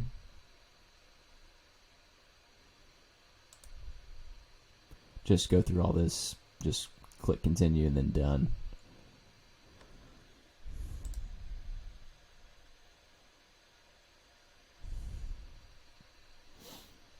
One important thing too, this is kind of a more detailed thing. Again, I want to make sure I don't leave anything out and give you guys all the goods. But this does matter, to where you are actually making sure that the photo is the correct aspect ratio. And what I mean is, like if pictures can be different, like sizes and stuff, like some could be smaller, some could be bigger. If your picture is too small, it's going to look really weird on the ad. If it's too big, it's going to zoom in too much and look a little funky. So you want to make sure it's the correct aspect ratio. So an easy way you can do this, whatever photo you want to use for your ad, go to canva.com, click on this Instagram post square. It's going to give you a template for the correct aspect ratio for Instagram, and this also is the correct one on Facebook. It's a 1-to-1 ratio, meaning it's a square. You want to make sure it's a square, not like it's super long and skinny or super wide and like short. You want to make sure you use this aspect ratio. So anyway, what you're going to do is you're going to click upload here, and then upload your photo that you want to use for the ad. And then you're going to come in here, and we'll say this is the picture that we want to use as an example. You're going to drag it over like that. Make sure you can double click on it and move it around to like whatever you want to show. So like if you want to show more of like the floor, or like more of the wall in the background, or whatever, like choose whatever you want. Then you're going to click share, download, and then it's going to download the photo, save it to your computer, your laptop, whatever. And then that's going to be the final picture you're going to use. So make sure you've got 3 or 4 of those pictures ready to go. Go to Canva, do that process right there, and you're going to be good to go. So, all right. So you've got your photo in there. Looks good. All right. So now we're good to go. We're going to go to our primary text here. And so this is where it can be a little fun. So what you want to do to start out every single ad is you want to call out your target audience. That's like copywriting kind of 101. So essentially you want to do something like this, like, hey, we'll call it, I'm in Oklahoma City. We're trying to go after homeowners, right? Like if that's your target audience for flooring customers, residential, commercial, we're not going to talk about that. Residential, let's say we're going after Oklahoma City homeowners. Hey, Oklahoma City homeowners. I like to do a like a little emoji too. Emojis are like fun and playful, and people like those. So I like to add in like a little hand wave emoji.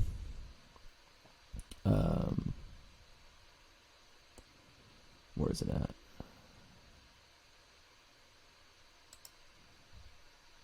Cool. Make sure there's like a space between the S and the thing right there. Hey, Oklahoma City homeowners. Just really simple, like looking to get new flooring for your home.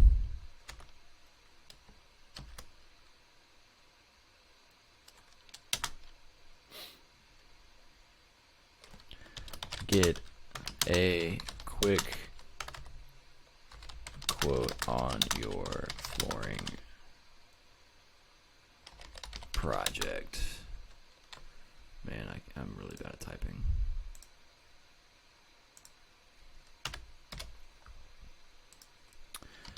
So we can get you the floor of your dreams. I don't know, something like that. And then do a new paragraph. You don't just want to like do this all in chunk or like in one huge chunk. Copywriting looks way better whenever you've got different like smaller paragraphs. It's easier on the eyes. Then a quick little, so you essentially, your first little thing is you want to call out who you're going after, and then hit them with a quick hook question of like, hey, are you looking to get new flooring for your home? And then say, hey, you can get a quick quote. Because another psychology thing here is like on Facebook, Instagram, and social platforms with ads like this, if you're trying to get leads off of social media, you got to give people one thing to do. One thing. Don't say, hey, we're the best flooring company in the world. Like, go check us out. Go check out our Facebook page. Go to our website. And then give us a call. It's like, oh my gosh, that's way too much. And again, you've got like 2 seconds to capture these people's attention and then make it worth their while to actually take action on your ad. So there's a low margin of error here. So you have to do this correctly. Give people one thing to do. One thing and that's it. So a lot of times, this is when it comes to the next part of this is creating an offer. So offers are really important when it comes to social media ads and just marketing itself.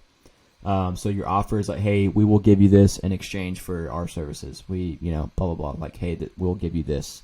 And so a lot of times on Facebook, Instagram, what I see work really well is like dollar amounts off or percentages off of your project. So if you're, a lot of times, we'll see like hey, get $500 off of your flooring project this month only. That one works really well because you have to give people a reason to enter into your world. Offers are just a part of marketing. Like, don't think that you're going to get a bunch of cheapos and like bad leads if you give a discount. Like the best businesses in the world do discounts. Like Nike, Adidas, Apple, like everybody does offers. Everybody does discounts. It's a part of it. But you have to do something like that to capture people's attention. So you can do something like that. In this example, again, we're just going to keep it really simple. We're just going to do a free quote offer, and that actually can work really well still on Facebook. So anyway, that's what we're going to go with. And so you got our thing up top there. We're calling out our audience and who we're going after. And then the next chunk of a paragraph, we're going to say who we are, just a little quick intro, just so they know we're an actual company. We're a full service flooring company that's been serving the OKC area for, 9 years, whatever that is for you. Our goal is to give you the best quality flooring at the best price. Something like that. Make sure that they know you're a real company. Then on the next little chunk here, I like to talk about like what we offer specifically. So we offer, then hit the enter button. And then I like to do like another set of emojis here where it's like a check button.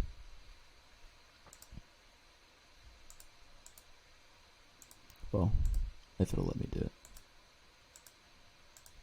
Again, I told you my computer sucks. Alright, check mark. Where's the check mark?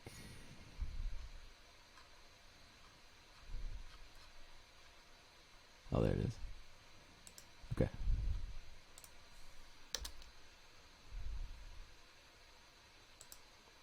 Space. Carpets.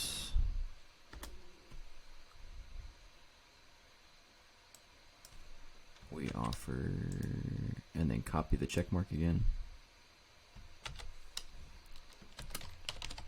Hardwood. Blah, blah, blah. So you can put like 4 right there, and then next chunk, and then our call to action. So again, we're giving people one thing to do. What's the one thing we're getting them to do? Hey, are you looking for flooring? Get a quick quote on your project. That's what we're going after. Get a quick quote. Actually, I like to say this. Get a quick and free quote. It's just like 2 benefits to getting a quote, right? It's quick and it's free. Just do that, something like that. On your last chunk here, after you put all the ones that you offer. So, we're going back to the one thing. If you would like to get a quick and free quote on your projects, click learn more below. That's it. Very simple. Okay, that's it. That's our copy right there. We've got our image, and then on the headline, we're gonna do what's the one thing that we're getting them to do? Get them to do one thing, right? And that's what your headline is. The headline is incredibly important because what happens is whenever they're scrolling along, they see the image or video first. Then they go to the headline because it's like, okay, that captured my attention. I like this picture of flooring before and after. It looks cool. The headline's like, okay, what is this all about? Like, what is this? What do I do on this? Or what's the whole point? That's what the headline is. Headline's super important. And then they're going to go up to the copy next and read, okay, all right, I'm interested. I got the main bullet points. What's this all about? Then they click see more and read all the copy. For the headline, what's the one thing? All right. Get a quick, I like to do plus, Switch it up a little bit. free quote on all types of flooring. And you can test this out to where you're saying, hey, get a quick and free quote on carpet. Get a freaking free quote on carpet, hardwood, laminate, and vinyl. Say all your types on the headline. Just testing is a big part of this. Space, another emoji. I like to go crazy with the emojis sometimes, but it works well. People like it. I like to do like a pointing finger type thing because we're giving people the one thing. It's like, okay, get this. Here's our call to action. Now pointing over there. Go to click this button now. And then it's really cool how it all works out. So, where's all the pointy finger thingies? There we go, like this one. I like this one a lot. Look at that. You got yourself a Facebook ad. Well, one thing, call to action. I like to always start everything out with learn more. Learn more, it's just, I've tested it so much, it gets the most clicks pretty much most of the time to start. However, I do like to do get quote as well as get quote button, because if you're getting a quick and free quote and the button says get quote, it lines up really well. So you can test that out too. It all comes down to testing. So we've got that right there. What we're going to do next is we're going to create a form. And so because they click on the ad, click learn more, whatever it is, then they go to the form now. So this is like an in Facebook form that they're going to go to. So what you want to do, you can title this, form 1, whatever you want. I like to go with more volume, higher intent. It makes them review their contact info before to make sure it's correct. That way you avoid wrong numbers and stuff like that. Okay. Next, don't worry about upload image. It's gonna do automatically the image in the ad. Short headline. We want to give people kind of one thing to do, right? So ideally I like to have one question in there as like a qualifying question, because we don't just want a bunch of form fills, because it's really easy just to click your contact info and hit submit. But we want to have a little bit of a qualification process so that we also know which type of flooring they're interested in, so that when we reach out to them, once you get notified that this lead came in, you kind of have some context about what they're looking for, and they're also a little bit qualified. So what I like to do is answer question below and hit next to get flooring quote. Something like that. You got 60 characters right there to play with. So we're telling them what to do. You got to tell people what to do every single time. And it's crazy. A lot of times they'll do it because people will just listen like that. Answer question below and hit next to get a flooring quote. And then maybe in the paragraph below, you can say, hey, we'll give you a fair and accurate quote. No gimmicks or hard selling. Something like that works really well. All right, cool. Hit next. And then you can add your question here I'm talking about. Multiple choice. I like to do that. And just very basically, what type of flooring are you interested in? Okay. So you can do all your types in there. So you got your hardwood, vinyl, carpet, blah, blah, blah. Put it whatever types you want in there. And you can add more questions. You can have 5 questions. You can have 20 questions if you want. However, the more questions you add, the higher your cost per lead is going to be, and the more people aren't going to submit because it's too much to do. Now, so there's this delicate gray area and balance where it's like you don't just want a bunch of volume that's not great all the time. But you do want to have that balance of high volume and also pretty good quality at the same time. Because again, the reality of social media leads is you're going to get some bad leads. No matter what you do, no matter how good your marketing is, that's a part of the ball game. Okay, so you're just going to have to deal with that. But what matters is if the numbers make sense and your ROI. So if you're getting $25 leads and you book 1 out of every 4, it's a $100 cost per appointment. If you can close 1 out of every 3 appointments, that's $300 cost per acquisition. If your typical flooring job's $4,000, profit margin $30 or 30%, let's call it $1,800 you make. You spent $300 to make $1,800. That's a 6 times ROI. That's what you got to think about when you're doing this stuff. You got to start thinking deeper about it, and that's what works. So anyway, you can however many questions you want. I like doing that. Description next. This is going to be like where they actually put their contact info. Enter info below to get a quote. Email, full name, and phone number is what you want. Do that right there. Hit next. And right here, have a privacy policy. I'm not going to go through how to do this, but if you have it on your website, put the link in here.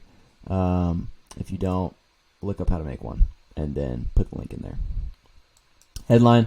This is where it gets really fun, is you can actually do this. If you've got a calendar link, which you absolutely should, if you're running ads like this, if it's a Calendly link, if it's a link, whatever, if you've got some sort of link with your CRM or whatever it is for your calendar, because you want to get booked appointments. That's the idea here with Facebook ads. You don't just want a bunch of leads. You want estimate appointments. I'm sure that's probably your goal for your flooring company. Is you want people you can see in person to sell to, right? That's the whole entire point of this.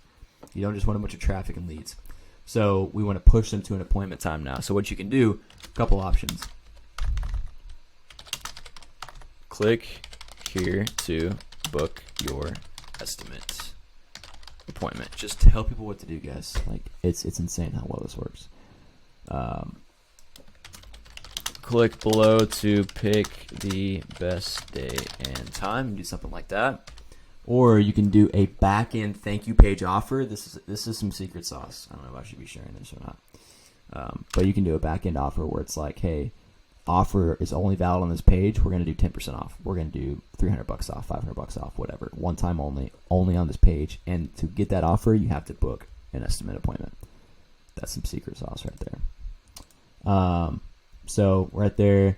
And then view website, and then you're going to add your calendar link in here, and then what you're going to do is the call to action text is click here to book your estimate. Right? They're going to click on it, they're going to go to your calendar, they're going to book an appointment. So usually I'll see, if you do this correctly, about maybe 10 to 20% of people actually book an appointment, which is freaking amazing. If you get a notification where you just have an automatic appointment that you didn't have to do anything for, they give you their address, the time they want, and you go out and sell them some flooring. It's pretty amazing. So, guys, that's it. That's how you make a Facebook campaign. That's how you make a Facebook ad. That's kind of the main setup. Really briefly here, that's kind of, so a couple different things. I'll say this first, is you're going to click exit, hit close on that. And then what I like to do is, again, you don't want to have all your eggs in one basket and just make one ad set and one ad. I like to do it with 4. And then from there, you have to test and optimize and do stuff to actually make this work. And I'll talk about that. That's really important. So what you can do is you want to come in here and hit duplicate. This is really important. You're not going to see this a lot. Duplicate. And now it's going to make the same, it's going to make a duplicate of the ad set and ad that we just made. By duplicating the ad set, it also duplicates the ad that goes along with this. So now what you can do is do your second ad, right, with the different image that we talked about. Now, you can change whatever you want on this, because you want to make sure you're testing different stuff. So test a different variant. This could be a image, like I'm going to show you. It could be a headline. It could be the copy. It could be a different form. And this is what it comes down to. Is like you have to analyze the numbers too. Whenever you're after it's been running for a few days, analyze the numbers and then make decisions off of that, and see what's working and see what's not. Add to, so just rename everything, and then what you can do is just change the image. So now you're going to have 2 tests running. Kind of fun. So you just hit the trash button on this, and then have another picture of your flooring jobs, another before and after, a video, whatever you want to test out. Have some fun with it. Hit the drop down, add image. And then in my example ad account, this is our agency. I don't know if I have another picture of flooring or not. Oh yeah, I do. Well, I don't know. Let's say this is.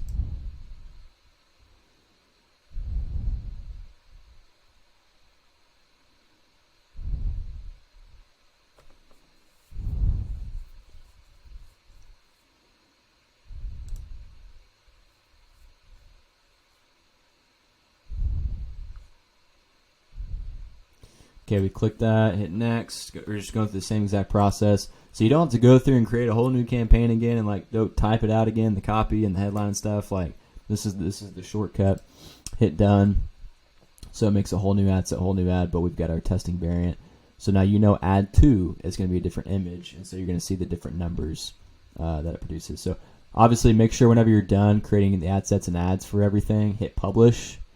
It's really important to make sure they're turned on. You can see on the left here the actual dots here and stuff. So we got another picture of flooring right there, our separate ad set. So we got a nice little campaign being set up here with our different testing we're going to be running. And so I'm not going to do it again for the next 2 ad sets, and you can do however many you want. If you got $100 a day budget, you can do 10 ad sets at $10 a piece. Yeah, so because the faster you can test, the faster you're going to get the results that you want. That's a really important thing I just said. When it comes to advertising, the faster you can test, the faster the results, or the faster you're going to get to the result that you want. Because this takes me to kind of one of my final points is to make this work. I just walked you through how to set up everything by yourself, do this by yourself. To make this work though, the money is not typically made on the setup of the campaign.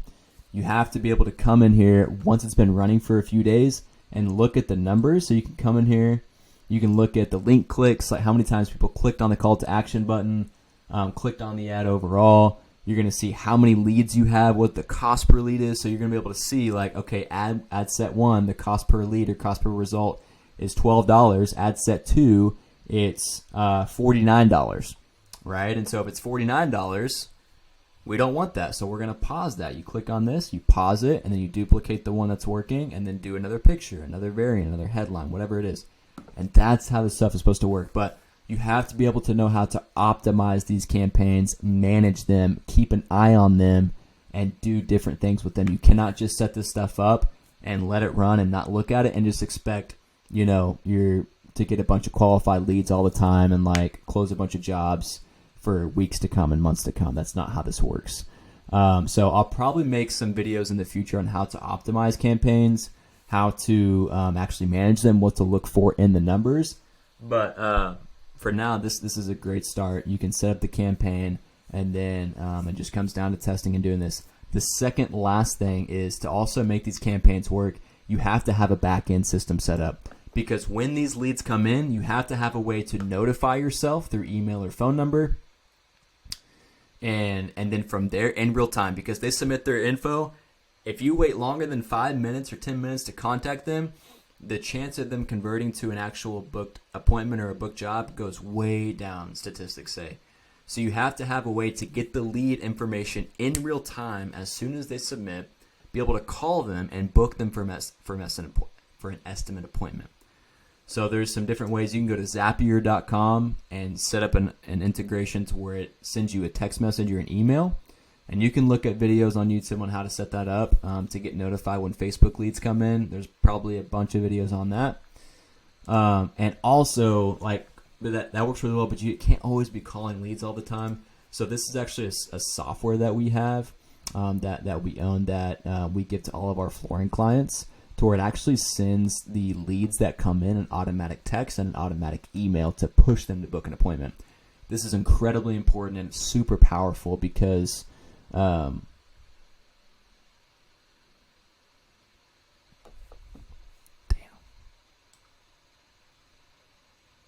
Hey there, so in this video I'm going to be showing you guys how to run Google Ads for your flooring company in order to generate more inbound, in-market, high-quality leads in order to get more closed jobs. Now this video is going to be a little more like high-level 30,000-foot view type video. I'm not going to go into the nuts and bolts of like literally what buttons to click and things like that. I will be making more videos in the future on how to actually what button to click, the very, very specifics. I'm just going to be kind of going over here in the next 3 to 5 minutes the reasons why you should be running Google Ads, and then also to give you a brief overview of the strategy you should be using with Google Ads. And then, of course, like I said, in the future, I'll be making more videos on kind of what that should look like literally. And I'll kind of show you some things here too on like what it should look like literally as well. But welcome back to the channel. If you are a flooring company or even a home service company or whatever you are watching this video, I do a lot of content like this. Gonna be making some more videos on how to generate leads for your flooring company. So pretty much you should 1000% be running Google Ads. I know I took my face away. I'll bring it right back. If you're a flooring company, Google Ads is like one of the best ways, definitely top 2 or 3 ways you can generate the highest quality lead. Because you think about it, somebody that needs new flooring, what they're going to do is they're going to go on Google and they're going to type in floor installer near me, flooring contractor San Diego, hardwood floor store in my city, something like that. And then whoever pops up right there, and if it's relevant to what they're searching for, they're going to click on that ad or that, link, whatever it is. They're going to go to the page, and if they like what they see, they're going to click and they're going to call the business or fill out a form. That's typically how it works. And it's incredibly powerful because these people are in market, right? They're searching on a platform. They already have the problem. They just need somebody to provide them the solution. And that's where you can come in as the flooring company and pretty much just receive those golden leads of people that are already ready to buy at the bottom of the sales funnel, and you can capture all of that. So I just 100% recommend you have a Google Ads strategy, whether like you do it yourself or you hire somebody to do it, or you can have us do it for you. That's something that we do really well. But here's kind of the strategy. Essentially, whenever someone searches on Google, and I'll explain what all this is too, don't get lost in all these numbers right here. Whenever somebody searches on Google, what they want is their problem solved. They don't want anything else. So for example, if you're a flooring company and you provide carpet, right? If somebody is searching for carpet flooring in San Diego, what they want to see on the search results is somebody that sells carpet flooring in San Diego. That's kind of the whole point of why they search. They don't want to see stuff about hardwood, tile, vinyl, how you're the best contractor in the world, all this stuff. They just want carpet close to them in San Diego. So you have to feed them that. So here's kind of an example of a client account of ours, because I own a flooring marketing agency, and so I work with a lot of flooring companies and doing this for them. So for example, what you want to do is you want to separate out all of your services and products into certain keywords. So if you do, for example, right here, if you have carpet, hardwood refinishing, floor installation, hardwood flooring, tile flooring, vinyl, flooring store, this is what people are actually searching for. So you want to break this down to where it's relevant to what the person's searching for. So what I mean is, like, for example, in the carpet flooring one, these are called different ad groups. I'm not going to go into super detail on like kind of how I got here, but I'm going to give you the strategy overall. So we're targeting certain keywords here like carpet store near me, carpet Denver, that's where this client is, carpet company, things like that, right? And so whenever somebody searches, what they're going to see is they're going to see an ad that's all about carpet and how they sell the best carpet in Denver near them, right? It says carpet company, highest quality carpet floors, call for a free estimate. There's a couple other things too, but that's just kind of what it looks like. And then from there, what they see once they click on the link is a landing page that's all about how they're the best carpet floor supplier and installer near them in their city, and they can click to call, it's mobile traffic, or fill out the form, right? And then there's reviews about the business, there's services you offer, more reviews about the company, and how you can get an estimate. Super simple. So this is all you have to do. So essentially what you do first is you go to ads.google.com, you sign up for a Google Ads account, then you create a campaign. And again, I'll make another video on kind of how to do that in the beginning steps. You're going to do a search campaign, and then you're going to pick your locations on what you want to do. And then you're going to separate out those different keywords like I was showing you into different ad groups. And then you're going to have different ads for those keywords and then have landing pages that are associated with those ads. So I hope that makes sense. So for example, like what we were looking at over here is, so like for the carpet ad group, we have carpet keywords, we have carpet ads, and a carpet landing page. And then for the hardwood flooring group, we have hardwood flooring keywords, hardwood flooring ads, and a hardwood landing page. So it's all relevant to what the person is searching for. And that's what you have to think of. You have to think of the consumer's mindset here. And that's how you do really good marketing, is you're thinking about what your prospect's thinking about. And then you use that in order to create a good marketing message.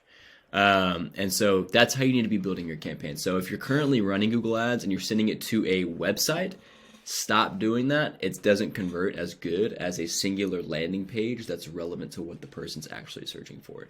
So that's what I 100% recommend. We've tested it a ton, and it just works better. And it gets really good results. As you can see with this client, they're getting $50 conversions, in-market, inbound, high-quality leads consistently every single day, multiple of them. So anyway, that's kind of a high-level overview, super quick. I'll be making more videos on kind of like how you actually build the campaign, be a little bit longer video, more of a tutorial style. But again, if you're not running Google Ads, please start doing it. You're leaving money on the table if you're not doing it, and do it with this strategy in particular. Now, if you want help in doing this strategy, again, I run a flooring marketing agency. You can check us out right here, globallightmarketing.com. Kind of gives you some more information on us. And if you just kind of want some more guidance on what you should do, we can hop on a call, kind of give you some direction. We're not super high pressure or anything, so we'd just love to help you out there. But again, if you haven't subscribed to the channel, you definitely should. If you're a flooring company looking to get more leads consistently, I'm going to be coming out with more content just like this, trying to do about 1, maybe 2 videos a week.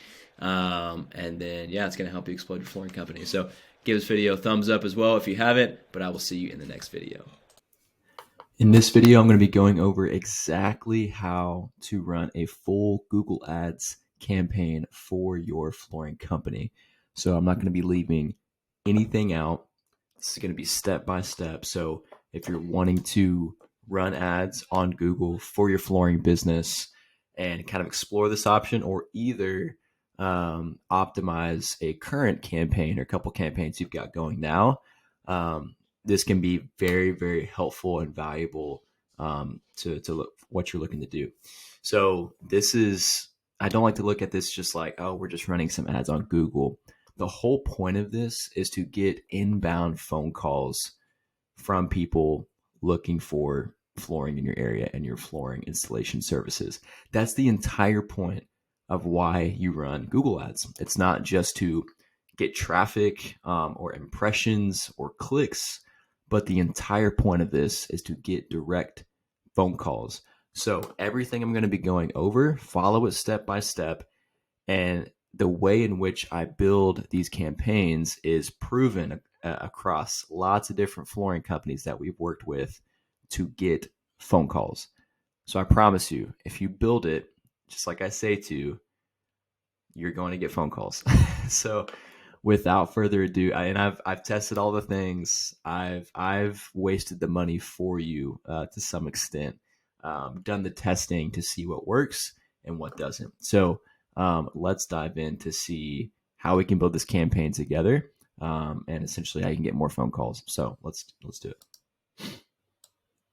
So obviously, you need to have a Google Ads account. I'm not going to be going over in this video exactly how to set that up. There's tons of different tutorials and stuff, and things you can look up on Google on how to actually set up a Google Ads account. It's very, very easy. You literally just go to ads.google.com, like I've got up here, and then you just sign in with a Gmail account, and then you literally just create a Google Ads account and set up your payment method. It's very, very easy.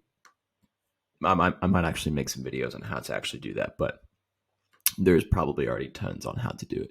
So once you've already got one set up, you should be in an area like this, where it's kind of your main dashboard, essentially, where you've got overview, campaigns, keywords, all those sorts of things.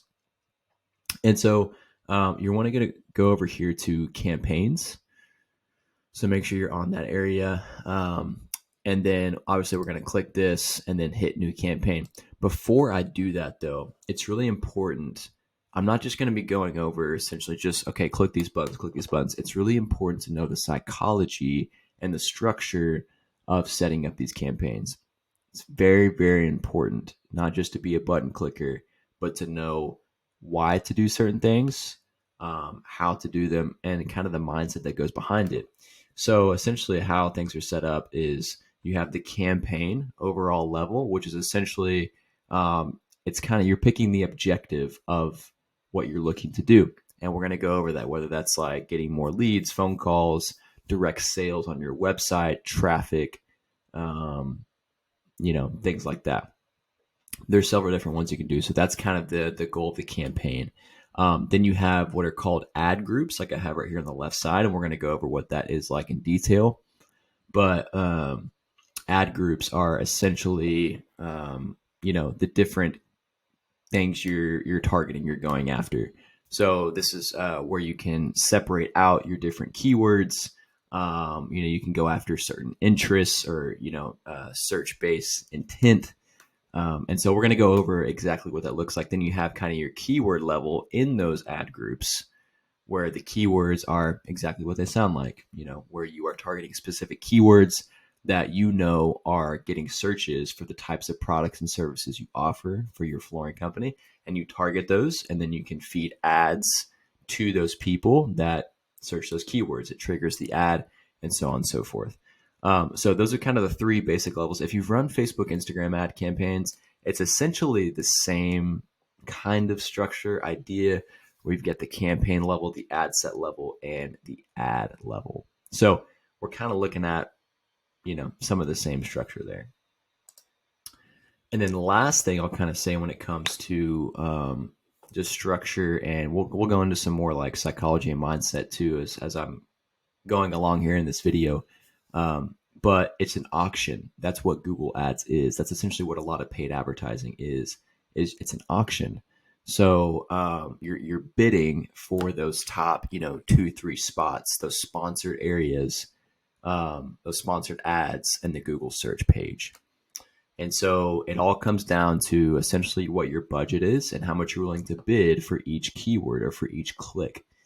And so that's a lot of what it is. So you can build an incredible campaign with great ads, great website, landing page, stuff like that, good keyword selection.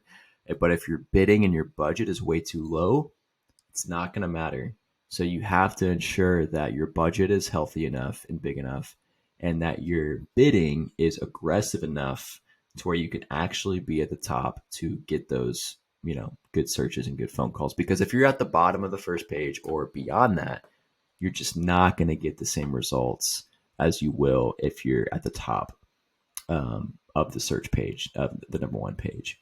So, and I'll go into how you do all those things. I'm going to go over all the details, don't worry, but just kind of priming you on what this is supposed to look like, what it is, because I don't know who you are if you're watching this video or what you know about Google Ads. This may all be very elementary to you, very basic to you, and you're just kind of looking for some extra ways to optimize your campaigns and things like that. Or you could be in the very beginning, you have no idea what Google Ads are. So trying to cover all my bases here. And there's a bunch of other videos on my channel as well that you can look at when it comes to Google Ads.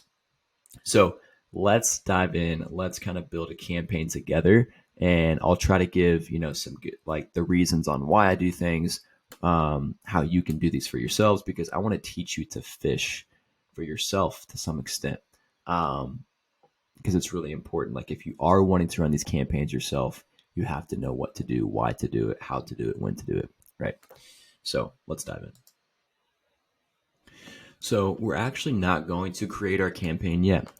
A lot of times in a lot of tutorials, you might actually see people that will say, hey, click new campaign, let's build it out. But again, I want to make this very detailed and in-depth for you so you know step by step what to do.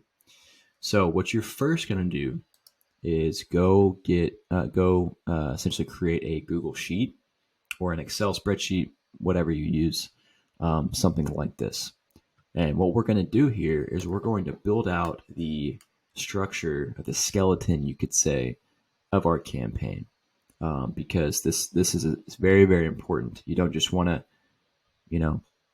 create a campaign and plug in some random flooring keywords like hardwood flooring and laminate flooring and flooring company and just spray and pray. Like that's how you waste a lot of money on Google Ads. You can waste a lot of money on Google Ads. I'm telling you, I've done it before, where if you don't know what you're doing and you just kind of create a campaign real quick with a bunch of different keywords, it's not the way to do it. So What we're going to do, so you're going to pull this up. You can title it like this, Google Ads Keyword Ad Group, something like that. And then go back to the Google Ads dashboard. And then once you're on your account again, go to Tools and Settings. And then you're going to go to Keyword Planner over here on the left. So the keywords essentially act as like the base of your campaign. This is what you're basing everything off of, is the keyword selection, because this is what drives everything, is what people are searching, how much they're searching for it, what the cost is for each keyword, which determines bidding.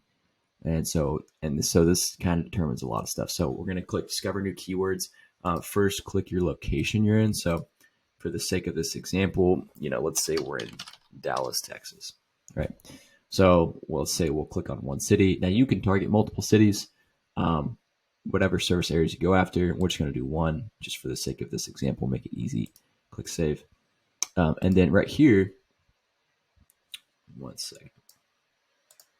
So this is where it can be really tricky, and what you have to think about. The first psychology thing you have to think about is people are going on Google and they're searching for certain products and services, right? So what you have to think about is, what is somebody that is looking for a flooring company or flooring services or products? What are they searching for? What is that search going to look like, right? And that's how we can kind of get some ideas here to structure our ad groups and keyword selection. So I want you to think about it in a couple ways. What are they going to search for, right? So they're going to search for if they're looking for flooring for their home, they're going to search for a company a lot of times, right? So like a flooring company, let's say, or this could be a flooring contractor, right? So I'm just typing in some ideas here, based off what they would search for, like in terms of the type of person or the type of entity that could solve this problem for them. Flooring company, flooring contractor, let's call floor installer, right? A lot of times these are and what I've seen in a lot of the data here, I already kind of know, what the correct keywords are going to be essentially, but just to walk you through this, that's who they're going to search for. That's who they're going to search for when it comes to solving their flooring problem. A flooring company, a floor contractor, or a floor installer, or a flooring store, right? Or a flooring shop, various different. So those are typically, a lot of the times, those are the four roughly, general ideas on the who of their searching. So that's really important. The next thing is going to be what they search for.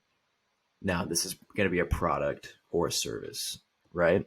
So what are the products that you sell and the services that you sell that somebody would search for?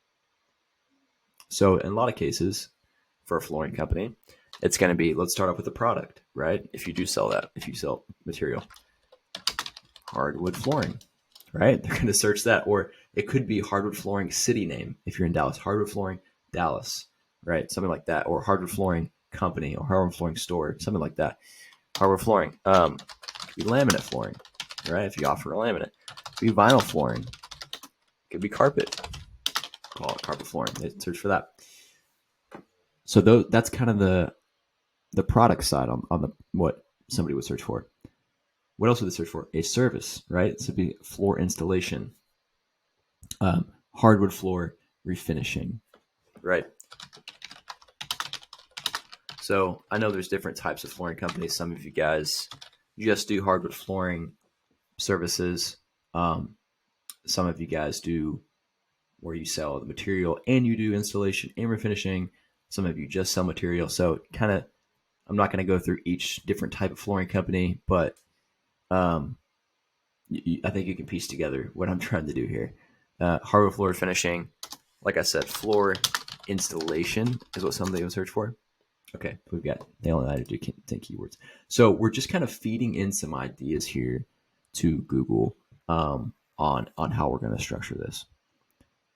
So again, we've got the who on what somebody would search for to solve their flooring problem. This is going to be the type of company or the type of person. Okay. And then you've got what they're going to search for. You've got the product, and you've got the different types of services, right? This is not all inclusive, but we're actually going to get some more ideas here from Google. So we've got our city name too. So now we're going to click get results.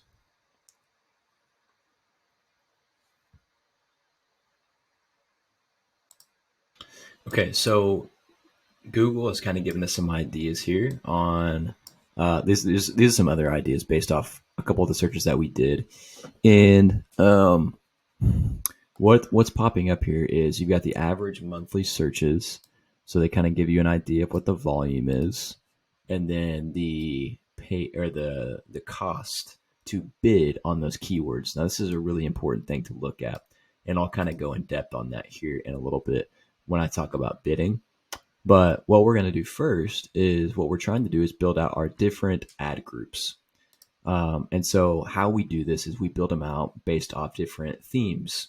Now, what I talked about was like, what is somebody going to search, and who are they going to search for when it comes to solving their flooring problem?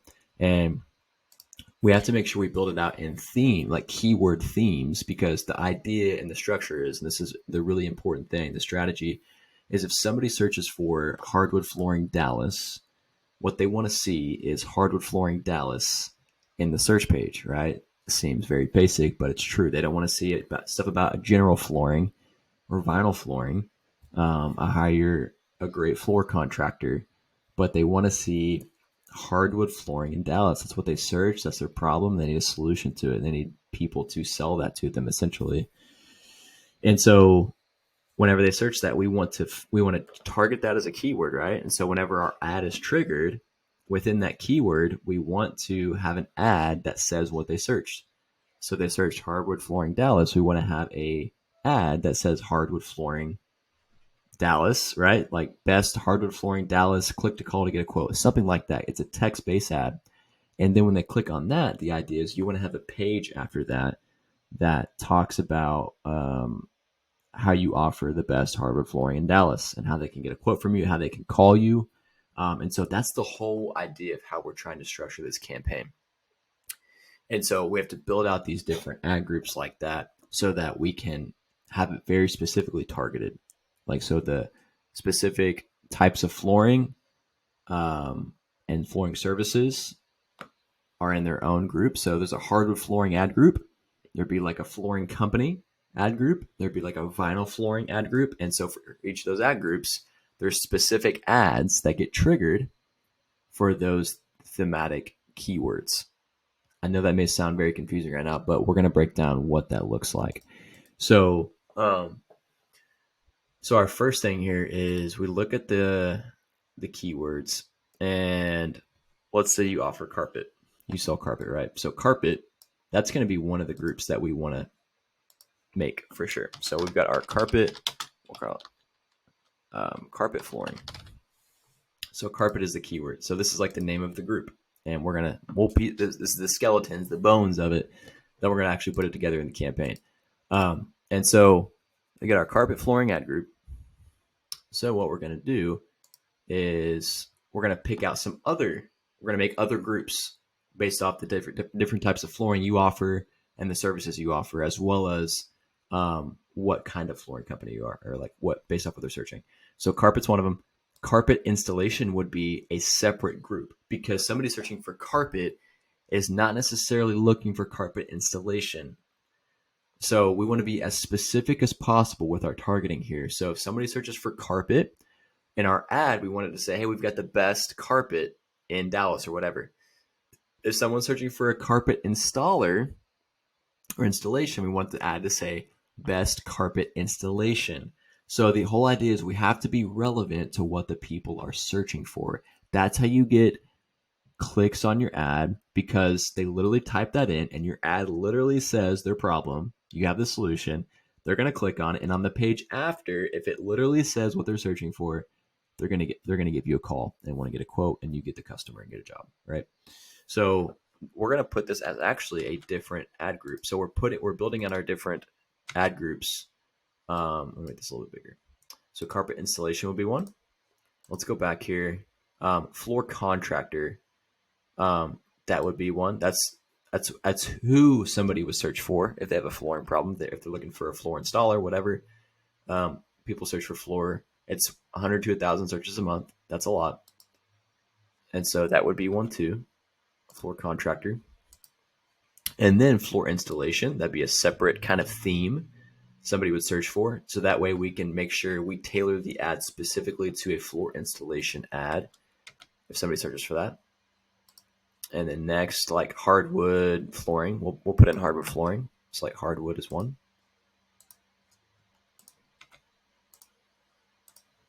So our hardwood flooring ad group. And so this is the idea. And so some other ones I know would be like flooring company, hardwood floor finishing if you do refinishing, just floor finishing in general. There would be like vinyl flooring. There would be like laminate flooring, flooring store, right? There's a bunch of different ones. For the sake of this video, I'm just gonna do 5 right here.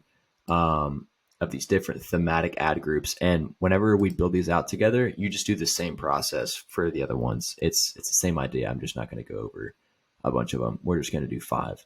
So we've got our carpet flooring ad group. So now what we're going to do is we're going to type in, we're going to exit out of all these. And now what we want to do is that's the name of our group. Now we want to get specific keywords that have to do with carpet because there's different ways that people search for carpet, right? People could say like carpet flooring. They could just search the word carpet. They could say carpet near me, local carpet, right? Carpet Dallas, right? There's just there's a bunch of different ways that people search for carpet flooring. And so right here we have carpet, obviously would be one of them. Carpet flooring would be a part of that too. We'll use that. Carpet installation is going to be our carpet installation ad group. We're looking for different. So this is what people are literally searching for. Cheap carpet. You can go after that keyword. You know, it's up to you. Like if you can test it out. It's all about testing. So if it's one of those things where you're getting a bunch of crap, cheap calls, then maybe don't do it. But just for the sake of the video, we'll put it in there. It's something somebody would search. And if you prioritize yourself on having really low prices, then this could be a good keyword for you. Carpet near me. That's something I would put there. Some people like to separate out like the near me keywords in a different group. I just throw it in there. I think it works pretty well. Empire carpet. We don't want Empire. So we don't want to go after business name searches that aren't your business name, obviously. So Empire, Lowe's, Home Depot, Floor and Decor. We don't want those. Carpet company. That could be a good one. I think it's carpet company near me if you extend it out. That's okay. Maybe making a different, like a carpet company ad group could potentially work. Outdoor would be probably a separate ad group. Carpet sales near me, that could be a good one.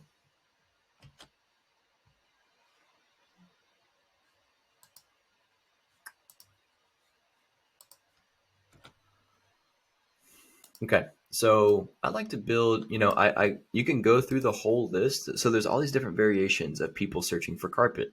There's carpet company, there's new carpet, there's carpet for sale. Like, you see all these different like variations that people are searching for. It's not just carpet or carpet flooring. There's all these different variations, and it's important to look at those different variations and target those as keywords like discount carpet, right?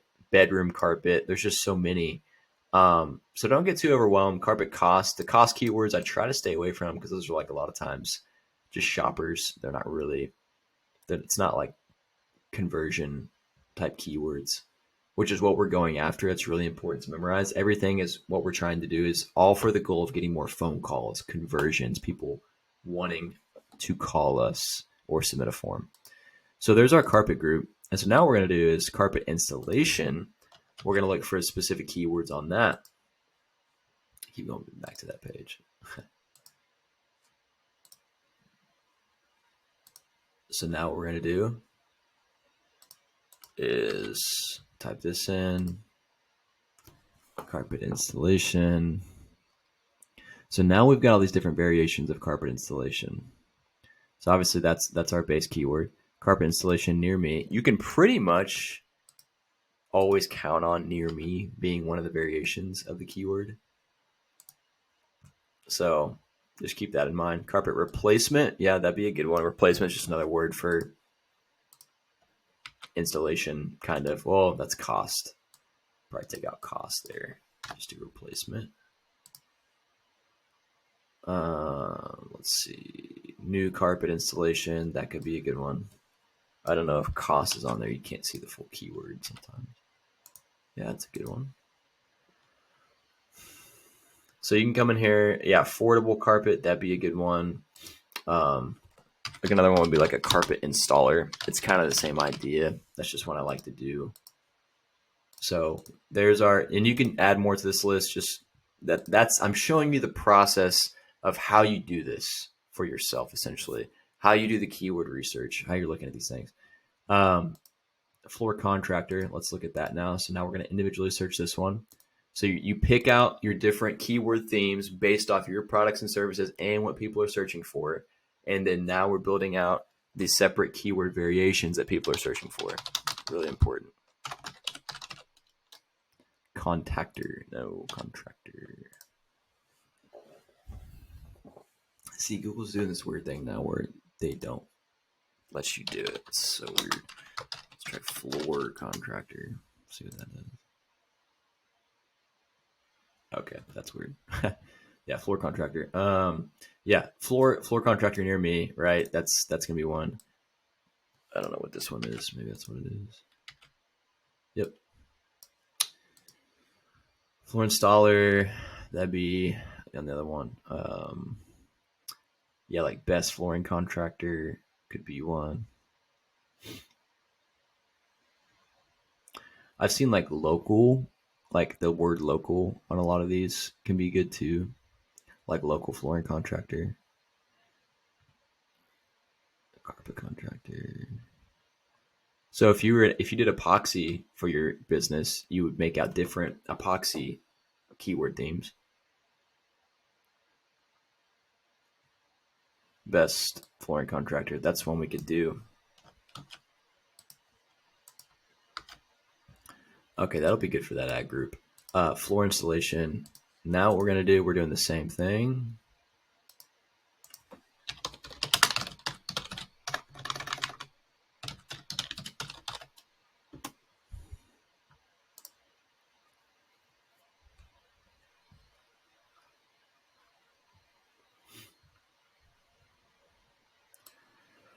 Floor installation near me. That's kind of a, we saw floor installer earlier. We'll add that in.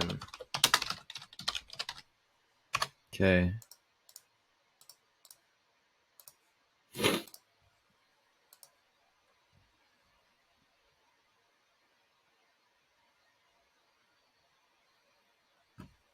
Kind of the same idea as a lot of them ones, like best floor installation. You can do that one.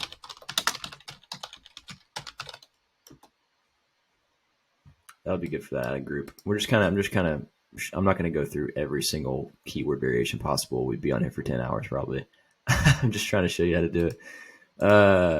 Hardwood flooring. Let me give it a search hardwood for it to pop up.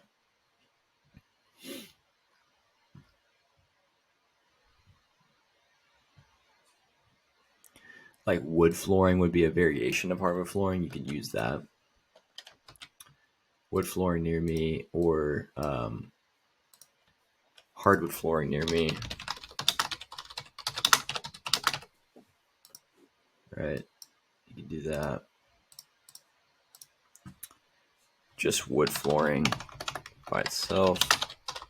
I know a lot of times like what the different keyword variations are because I've done it so many times for flooring companies.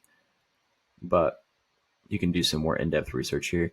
And I will actually probably just give you a glimpse of a couple different fully built out ad groups. Like as you can see, these are different clients of ours. And, we've already kind of done this for, see, like I can go pretty in depth with the variations, which is good. Like you need to have a lot of different things to test out. But just to give you some ideas, again, just showing you how to do it. So as we go back here, So now we've got our ad groups, right? So these are ones that we know are being searched. It's something people are looking for. And if you offer these services, it's perfect. So you're trying to not just target any type of flooring keywords, obviously, but the ones that you service in or products you sell, types of flooring. Okay. Flooring company would be in their ad group. So again, I could probably add 10 more ad groups here, but you have to do some digging on that. So, all right, we did the hard work. Now what we're going to do is start building the campaign. Okay, so we're back on our screen. We've got the skeleton of our campaign set up. Beautiful. Now we can start creating the thing. So click the plus button, hit new campaign.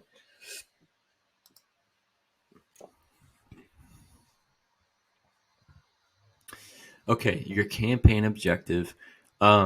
You're going to see multiple opinions about this on which one to select. Obviously, you're not promoting an app, so we're not to select that one. Website traffic, not a fan of it because ideally, because you're telling, this is what you're telling Google. Hey, I want this. I want this to happen with the campaign. It's the objective. So it's the campaign level, then the ad group level, then the kind of ads keyword level. And you got leads. So you're telling Google, hey, I want people that are going to convert and take action by calling me or submitting a form or whatever it is on my website or landing page. Sales, this could be like, if you're trying to get actual online sales, if you have an add to cart action where you can actually, like an e-commerce style website, that's what you would choose. Awareness and consideration, you're just trying to reach people, not really conversion focused. Local store visits and promotions. These can be good. Like, I guess if you have a flooring store, you can kind of, use this in a way. Or you can just create it without guidance. Some people will say to just do this. I've seen a lot of success with choosing leads because that's ideally what we're trying to get. And Google is very, very smart in who to select when it comes to getting the right searches to convert and call you. So, we're gonna skip the conversion tracking portion. We might go over that later. So once you do that, hit next. Campaign type. This is really important. We're gonna do search because that's where you're gonna get the most bottom of funnel searches when it comes to like people actually ready to buy. Like they're ready to go. They're searching flooring installer near me or floor installer Dallas or hardwood flooring store, whatever it is. They're ready to buy a lot of times because they're on a search engine, right? So search is where you want to be because in real time you can get them as they're looking. So it's just really perfect when they call you. Performance Max is your, like what it says, reach audiences across all of Google with a single campaign. So this is going to essentially put it on all this if you do Performance Max. Display, not a fan of unless you got like a huge budget, like maybe 10, 20 grand a month. But again, you can get really cheap clicks on it. And this is going to just essentially, you've seen displays on websites before, like display ads. It's like, they're like banner ads pretty much on different websites. They can be effective. It's more so like for maybe a retargeting purpose, or just to build some brand awareness, things like that. Not a huge fan. Shopping, exactly what it sounds like. You sell an e-commerce product and you're going to be in the shopping section of the Google search. Video, it's on YouTube. So if you're running YouTube ads, this is what you would select. The demand gen, I'm not even sure. I don't even know what that is actually. I've never seen that before. But yeah, we're going to do search. So continue. Just want to make sure you know your options. You don't have to do everything I tell you to do, but this is essentially just what I've seen work. Okay. Select the ways you like to reach your goal. So what we're going to be shooting for, you have to think about the ways that somebody would convert on your website or landing page. And this is going to be a phone call most times. And you can put in your phone number for your company. And it's going to be a form submission.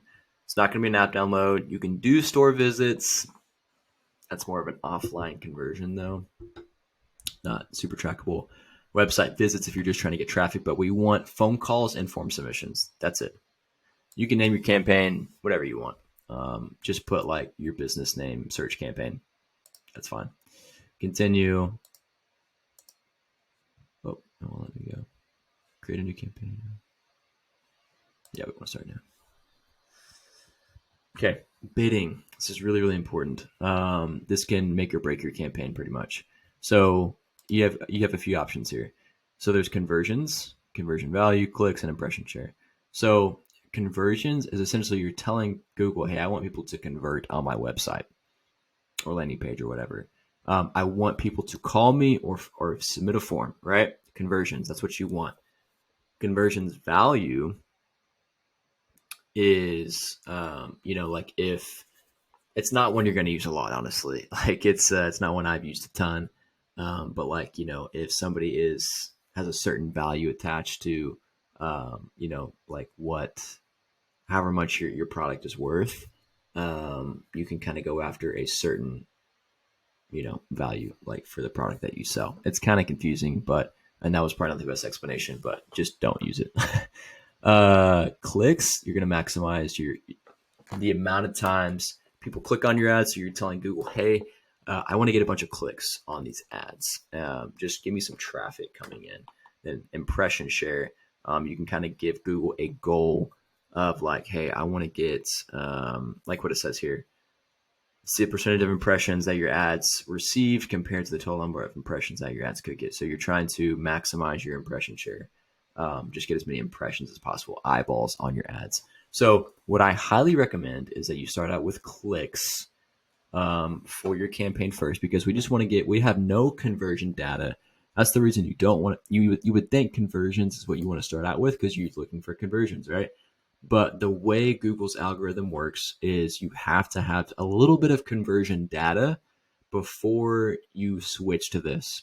This could be like 5 conversions, 10 conversions, 15. If it's like around 8 to 10 conversions, I might then switch it to conversions from clicks. But if you've never gotten a conversion before, Google has no idea what a conversion looks like for you. So if you're starting out with 0 data, they don't know what to go get for you. Right. So, but if you're going after clicks, you're just telling Google, hey, give me as many clicks as I can on this. This doesn't mean you're not going to get any conversions. It just means you have to build up some data first. But if you set up your campaign and your landing pages in the way that I tell you to set it up, and in the correct way, then you're still going to get conversions. But we're just trying to get some momentum coming in first. Now, you definitely want to not skip this where it says set a maximum cost per click bid limit. You have to click that, because if you don't, I have seen some campaigns that I'm not perfect here. We're not perfect when it comes to running these campaigns for clients. It happens, stuff happens. It's, no matter how good you are at this. And there's been times where I have forgotten, like maybe once or twice, to check this, and you'll pay $200 for a click. You'll pay $300 for a click. I've seen it happen before. And you do not want to pay that much for a click pretty much ever. Unless it's like a huge job, maybe, right? And it turns into a conversion. So on these clicks, so how you determine this is what you're saying, Google, this is how much I'm willing to pay you for a click, right? So if we set it at $10, you're telling Google, do not go spend more than $10 on a click. So how you determine this, we go back to our keyword planner, and we're looking at this now. Remember this from earlier? So now we have our ad group set up with our keywords. And so now what we're going to do is go back to our keywords here, kind of, you can go through all the different keywords we set up and kind of get an average here of what it costs. But just for the sake of this video, I'm just going to give you how you should be looking at this.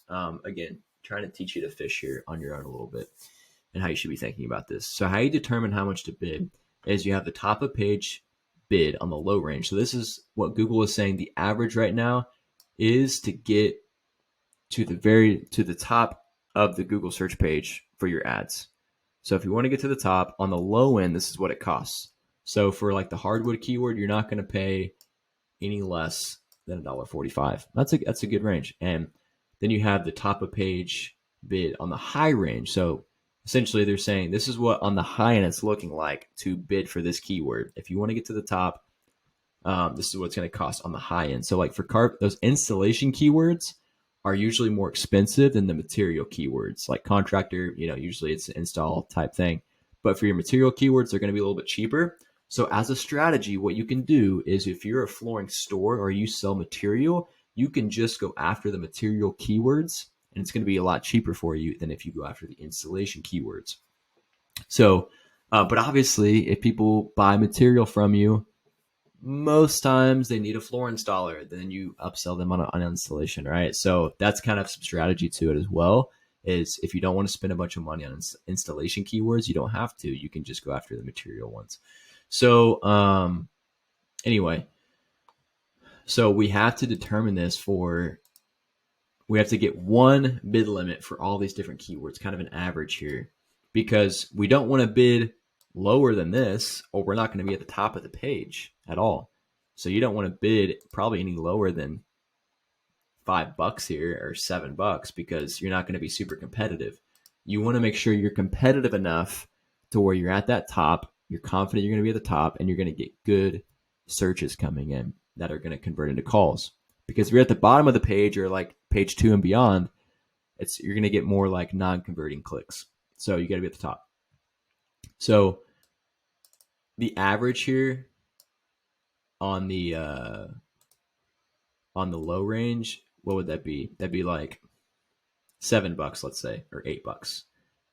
Let's call it $7 on the low end. Okay. And then on the top of page, high range, you want to get the average here of a lot of your different keywords.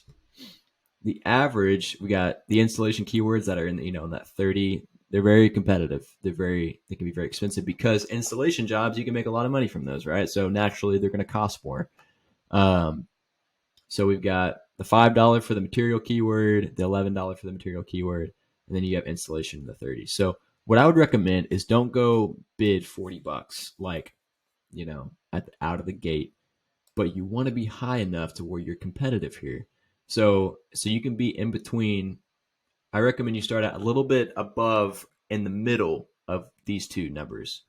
So if the average here is 7 and the average here is like, let's call it, I don't know, 26. I recommend to start in the middle of those two numbers. So 7, 26 in the middle. What is that? 16, we'll say 1650. So that's going to be enough, obviously, on the low range to get you to the top page. But a lot of times it's not usually, depending on the market, it's not going to be in the low range. It's going to be somewhere in the middle or above. Again, like Dallas, it's a very competitive market. If you're in a smaller town, it may not be as competitive. It may be in the low range. So what I recommend is you go in the middle of the average of these two for your keywords. I hope that makes sense. Let me know. You can shoot me an email in the description of this video. And if you need more explanation on this or you want to hop on a call with me, I can explain more.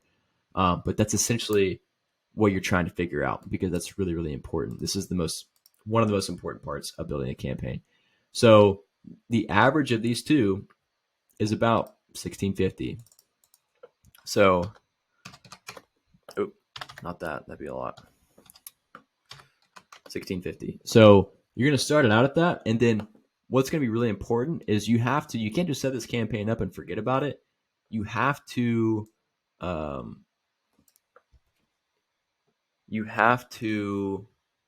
look at the data and optimize the campaign as it's going on. So as it starts, you have to look at this campaign like every couple of days here, or like especially I'd say every day for the first month, because you got to make sure you're optimizing this campaign. You're changing up the ads. You're looking at how much the keywords cost. You're looking at where you're ranking on your ads.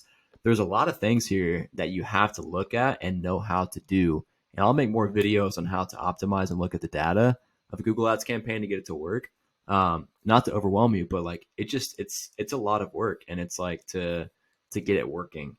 But I'm trying to show you a simpler way to set this up that's proven and that can get you calls coming in. So set it at that in the middle of the average of the low range and the high range of the top of page bid.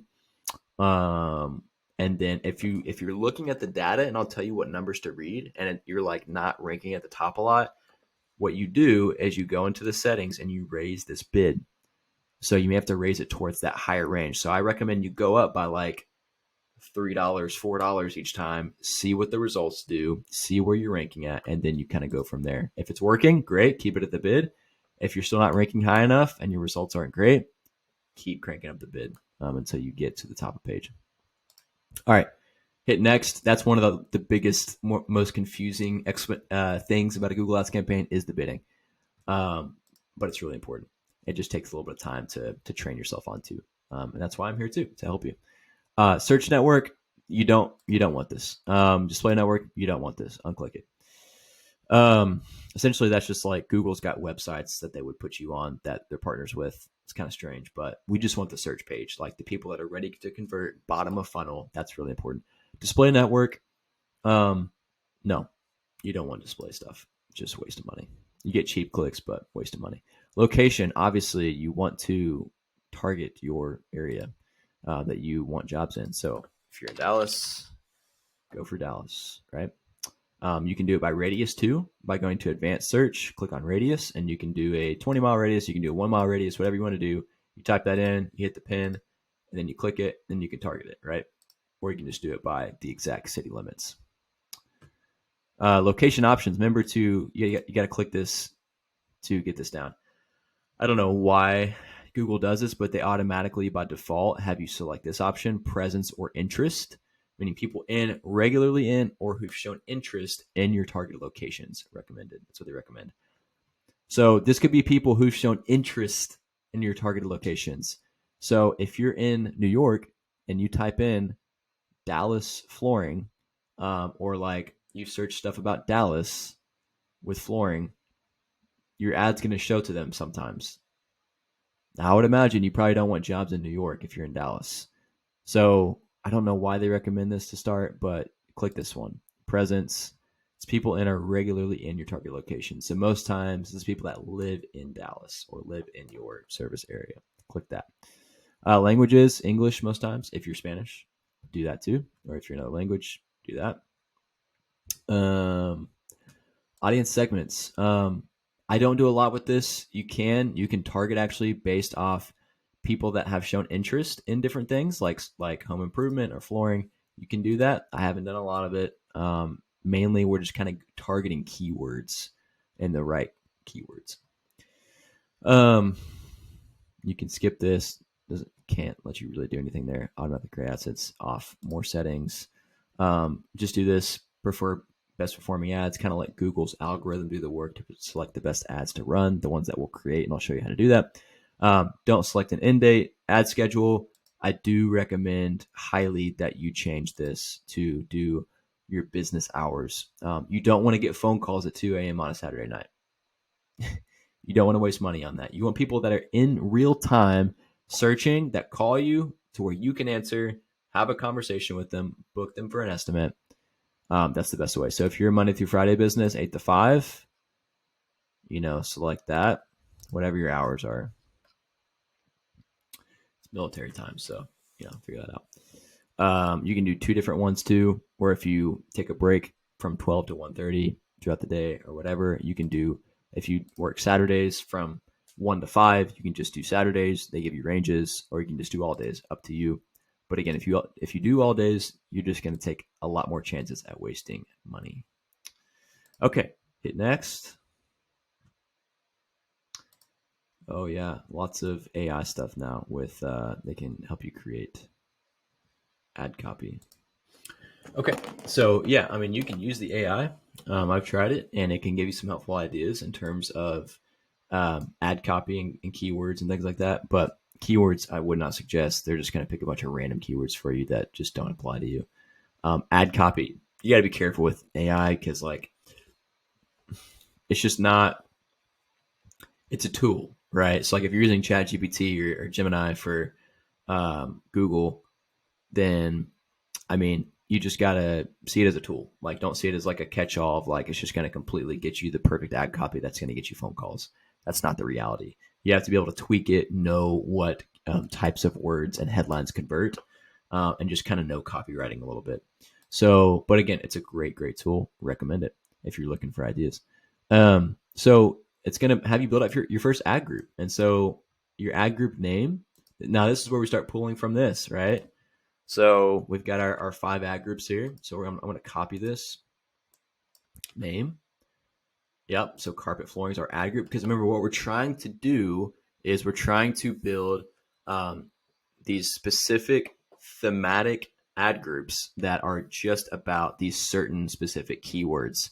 Because now what we're going to do is like for the carpet flooring keywords, we want to have carpet flooring ads with a carpet flooring landing page to follow, and then that's going to get you phone calls. So okay, so we've got our ad group. Now we're going to add our keywords. So here's what we're going to do. This is really important. You don't just want to do this where you're just like, you copy these keywords, then you paste them right here, and then that's it. No, because there's 3 different types of keywords, right? So if we have, if you just do this, carpet flooring, this is a broad match keyword. There's 3 different types. As you can see right here, there's broad match, there's phrase match, there's exact match. So carpet flooring, broad match. I'm just explaining you the different types of keywords. I'm not telling you to do it just like this. If you already know this, then you can skip past this part. But this is really important because if you're targeting a bunch, if you just type it in just like this with no quotes and no brackets, you're doing broad match keywords, you're telling Google, hey, any search that has carpet or flooring in it, show my ad.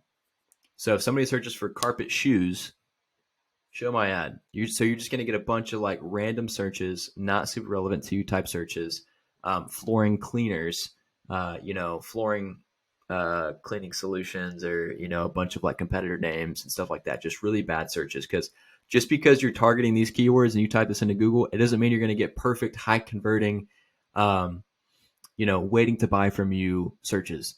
No, it's not how this works. You have to be able to formulate these keywords in a way that get you searches, and there's some other ways too I'll explain. But that's what that is. Phrase match is, hey, whatever, if there's a search that has this phrase in it, carpet flooring, I want my ad to pop up. So if it's like carpet flooring near me, carpet flooring Dallas, carpet flooring, or best carpet flooring, something like that, then that's what's going to pop up. I do recommend you do those. Now, exact match is if somebody types in exactly this phrase, I want my ad to pop up. So carpet flooring, if it's just that alone, ad to pop up. These are very powerful because you control essentially what the search is going to be. Now, the thing is, the more restrictive you get, the further down you go, the less the volume is. So carpet flooring broad match, you're going to get a lot of volume, a lot of searches, but a lot of times a lot of bad searches. You're going to get a little bit of less searches on this, but a little bit better, or a lot of less volume, but higher quality searches. So kind of a middle ground there. And this, you're going to get the least amount of volume with the best quality keyword. So I recommend you never do broad match unless you're really struggling to get volume and you really want to scale your campaign. And that's kind of one of the only ways you can do it beyond budget and some other things and bidding. But I recommend you do a phrase match and an exact match of each keyword. So I'm going to show you how you can do that very fast. Okay, so you are going to go to this website called AdWordsWrapper.com. This is going to help us just be a little bit faster with our keyword process here. So scroll all the way down. There's a bunch of ads on here. These are display ads, just so you know. That's what those look like from earlier when I was talking about that. Okay, so what you do, you come down here, and we're going to paste in our ad group keywords. So remember, we're doing the carpet flooring one first. So copy all those, include the name on there too. Copy those, go back to AdWords Wrapper. Oops. Yeah, scroll down.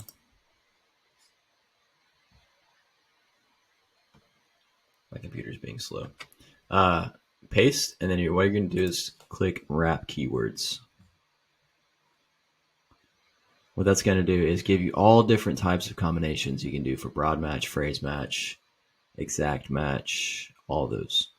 So like I said, you always want to do phrase match and exact match to start. And then you can always pause keywords, delete them, add in new ones. If you want to test broad match, you can. So you're going to copy those, go back to your campaign. And now we're going to paste those in here. Okay. Well, that wasn't right. Let me go back and do that again. Hitting the copy word does something weird. Okay, there we go. Now we've got a phrase and exact match for each keyword. Again, very important. You can click out of that. Okay, now what we're going to do is build our ad.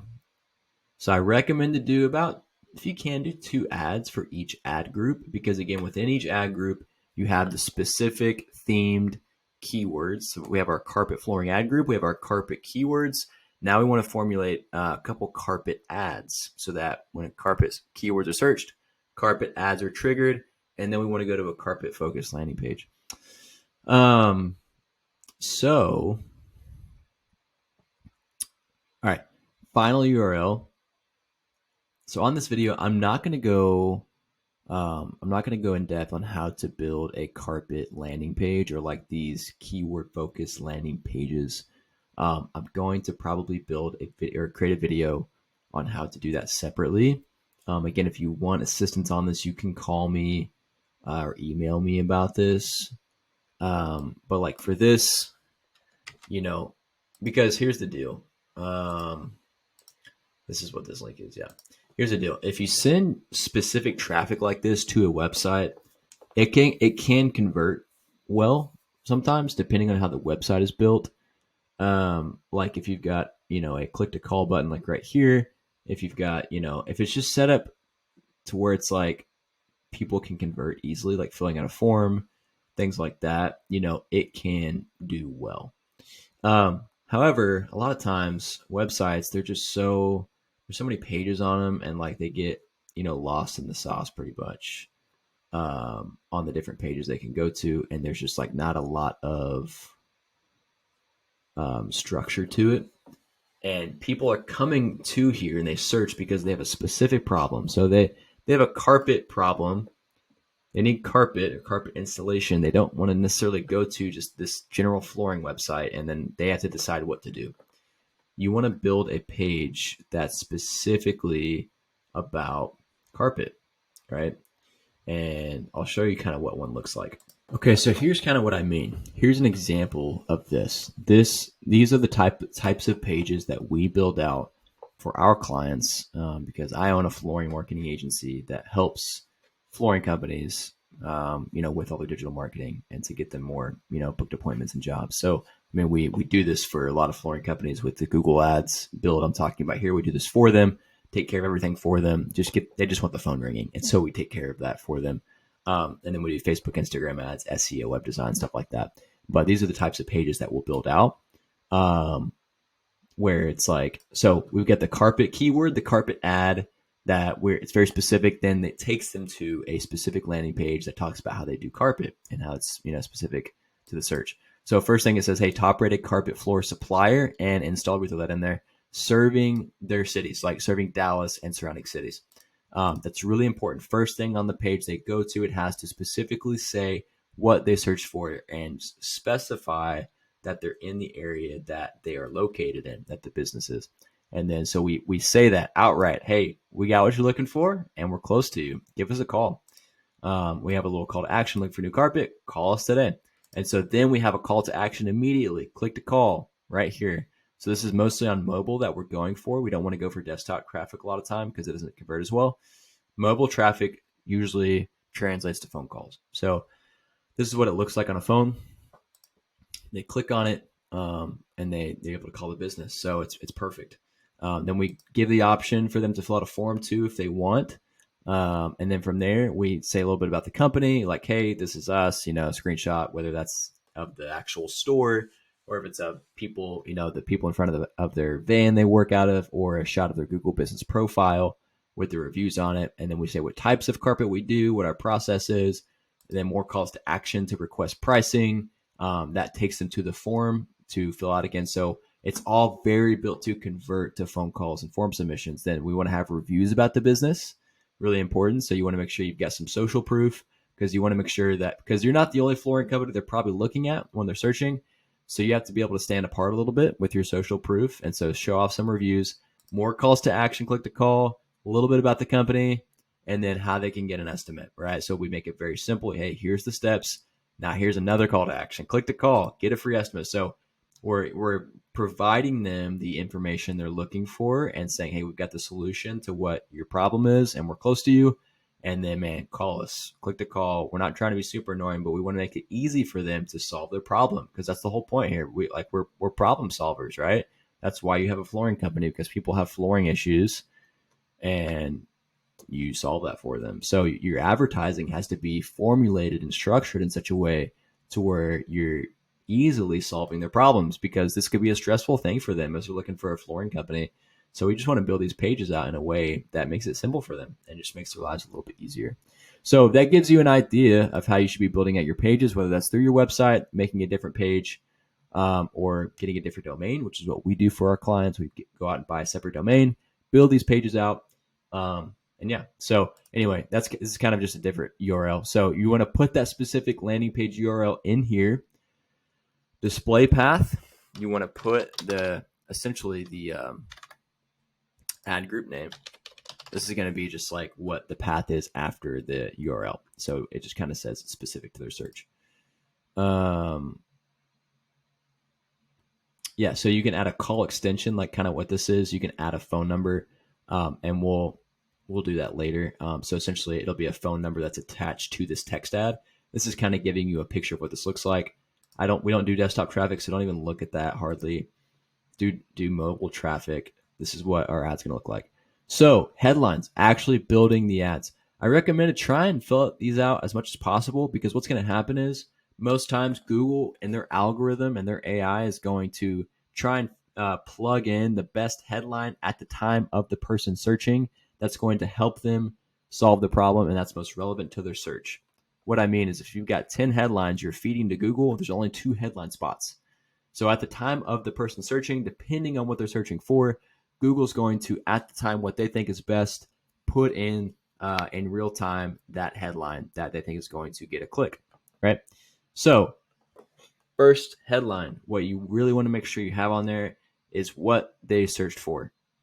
Most important, okay? Carpet flooring is our ad group. So we want to say something like, not just carpet flooring, but like something like best carpet flooring Dallas, right?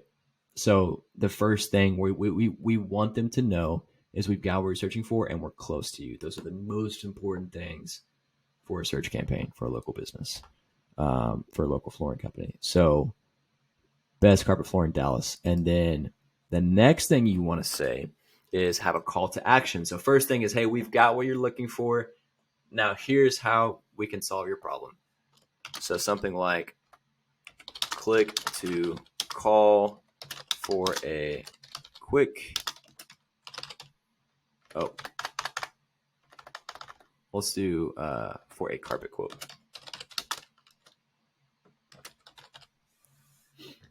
Oh, see, you have to make sure it's 30 characters. Click to call for carpet quote. Yeah, that works. So now look at, we've got our ad. It should populate right here with the, yeah, maybe not. But essentially, so you can structure it in a way to where it's this first, this second. I'll show you how to do that. But I'm just kind of giving you ideas of what to actually put in for headlines. Like right here, this is what it would look like. Best carpet flooring Dallas, click call for a carpet quote. It's perfect. It's what they're looking for, and it tells them what to do. A lot of your competitors' ads are not doing this. Like, they're just kind of saying, hey, we're a flooring company, we got carpet, blah, blah, blah, whatever. But you want to have a funnel process that calls them to action. That's a big marketing principle and a copywriting principle. Okay, a couple other things. They'll give you some ideas here you can put in your headline. Best, you can put like best priced carpet. Essentially, we're trying to put a bunch of different like carpet based headlines here. This one works really well. Family and locally owned carpet flooring company could be one. And again, you can use ChatGPT, you can use Gemini on Google, or look at other resources to come up with Google ad headline copy. That can be very helpful.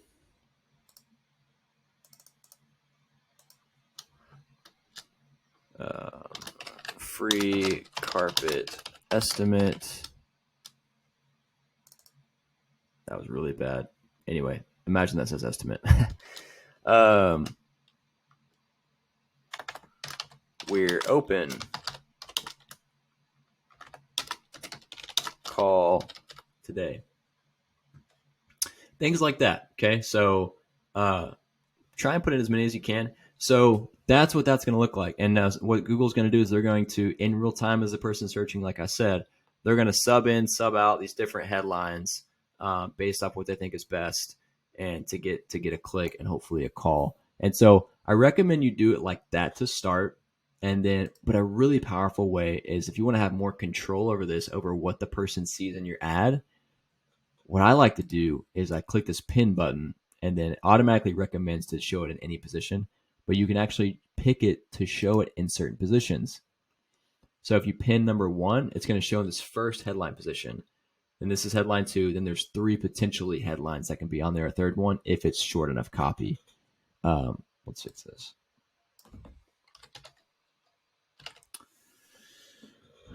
Okay, so now every single time somebody searches for our carpet flooring keywords, this is going to pop up. Best carpet flooring Dallas, number 1. We have what you're searching for, and we're local to you. That's perfect. So, and then Google's going to sub in for the second headline what they think is going to work best for these other ones. Okay. And what you can also do is you can pin the second one. So if you know you want in your ad to say this every single time, you don't want Google to pick for you, I recommend you test this too. Test both, where Google picks it and then you pick it, and then see what the results are, because a lot of this is just testing. So it's going to say that every time. Best carpet flooring Dallas, click to call for carpet quote. So you can formulate it like that. That's totally fine. And then you have your description. So you can do like a little thing about your company. So something like, we are a full service carpet flooring company in Dallas and surrounding areas. Click to call for a quote. Something like that, where we're trying to be relevant to what they're looking for. There's no room for that. And the second one, you can say more of a call to action.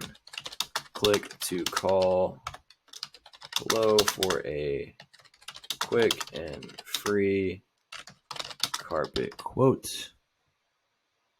And so now you can see what it's going to populate right here.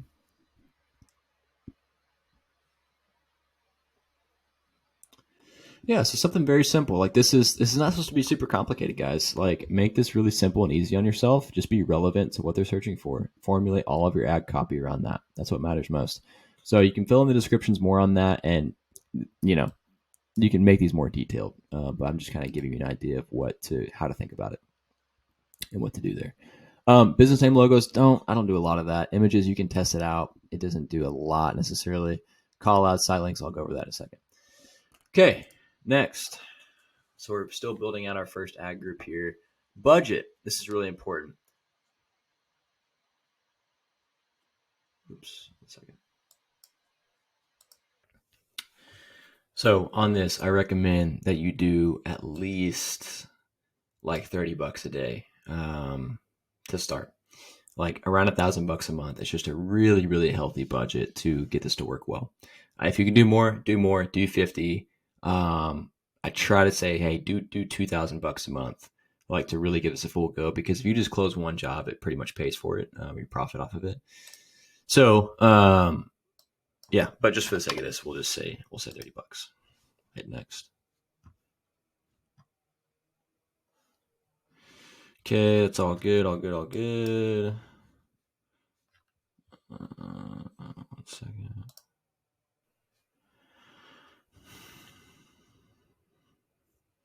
Okay, so after that's all good, You're going to hit publish campaign.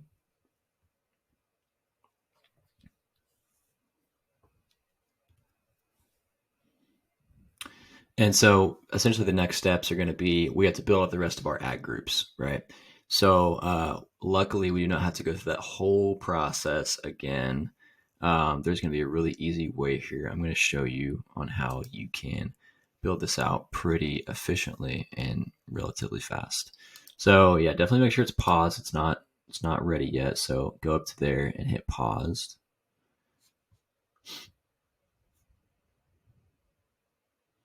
So here's what I want you to do is while this is loading, you want to, well, actually first load it up here. So you're going to go down to add groups.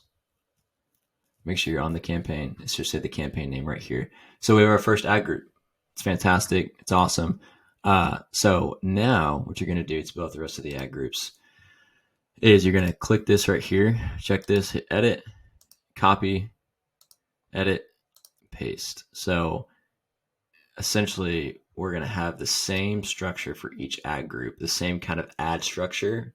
So we don't need to make anything crazy custom. We want to have the same principles in each ad, but the different types of keywords to make it relevant for the specific search. So make sure the campaign's checked, hit done. You can just paste, yeah. So it's going to paste obviously the same keywords and the same ads, and then we're going to sub in our different keywords for the next ad group. So while that's loading, what you want to do is you want to come in here and grab the next set of keywords for our next ad group. In the AdWords wrapper, we're going to come up here, reset, like that, hit wrap keywords, and phrase and exact match. Again, we're doing the same thing, right? So we're going to copy that. We're going to go back to our new ad group. It's done, perfect. And so now it says carpet flooring 2. We want to rename that carpet installation, right? That's the name of our ad group. So save. So you're going to do this for the rest of the ad groups, right? So now you're going to click on it, and then you're going to delete these keywords because we don't want to use these anymore. Then you're going to hit edit, cut. So we're cutting all the ones that we're using for the other ad group. And then we're going to paste in our phrase and exact match carpet installation keywords.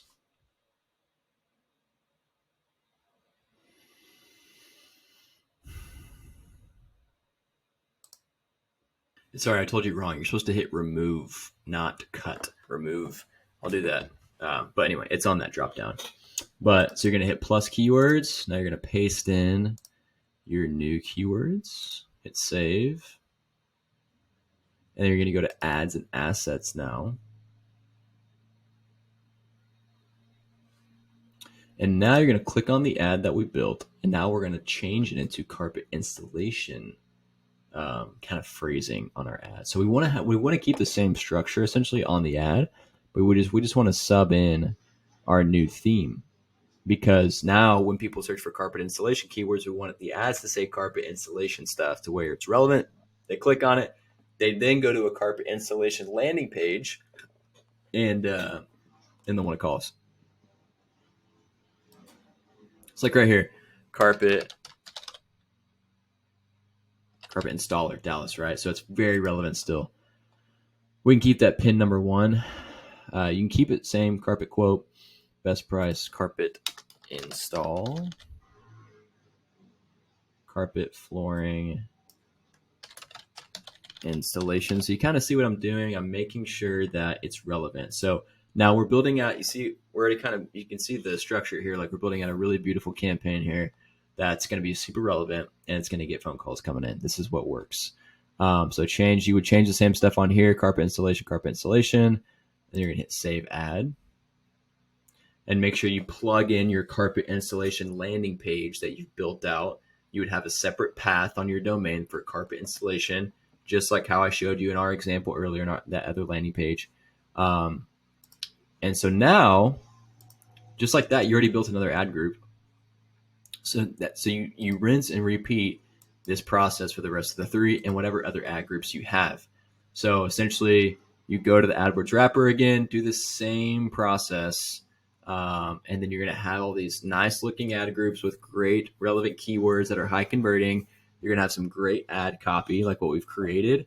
And I recommend you maybe build out a second ad too for each ad group, just with a little bit different phrasing so you can test out some different ads, and then have your, of course, your specific themed landing pages that you attach to each ad group in their ads. So that's kind of the structure there. I'm not going to go through all of it. You kind of get the idea. And then now what we're going to do is we're going to go to ads and assets and then click on assets. So what we want to do, the main thing we want to add is what's called a call asset or a call extension. So what you're going to do is click the plus button. There's these different extensions. Extension just means, or the assets, what they mean is you've got your basic headline and description on the text ad, but then below that you can add in a phone number. You can add in a site link, which is like another link to a different page on your website. You can add in these different things called structure snippets, which are like different little links, with like different features of your service or whatever. I'll show you what that is. You can add images, you can add a logo, all these different things. But the most important thing is going to be a call. You can do a promotion one too if you get a $500 off, 10% off. So you see right here, it's an asset to the ad. It extends from the main headline and description. So you put in your main business number here. And so whenever they see on their specific search, they see your headline, that's exactly what they're searching for, you're close to them, then they can actually, if they want right there, they can click this and call you. So it's really, really important. So you're going to do that and click save. I'm not going to do this example, and then you've got, wait, I want you to add in two are going to be some, let's do call outs. So call outs are going to be like kind of next to your description. So you have your descriptions, then your call out. So you can put in like different benefits or like, features to your service or product. So like if you do free estimates, say free estimates, these are only 25 characters. Financing, if you offer financing,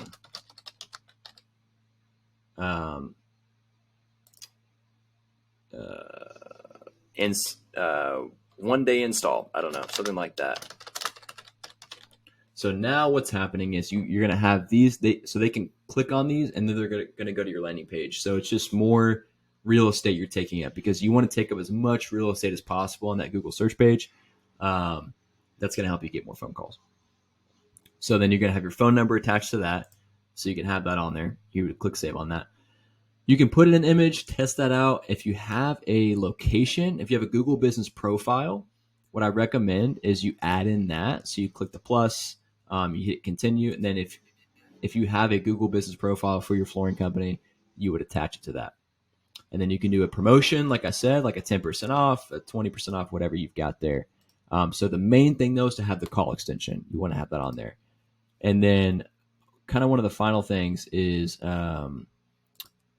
kind of want to just check everything. So like you have your locations, make sure those are good. You got your ad schedule. Okay, that's good. And then go to your campaign settings.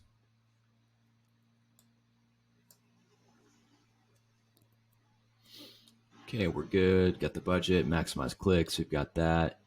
Perfect. So now once all the ad groups are done, the ads are done, the keywords are done, your location. Actually, one last thing here is go to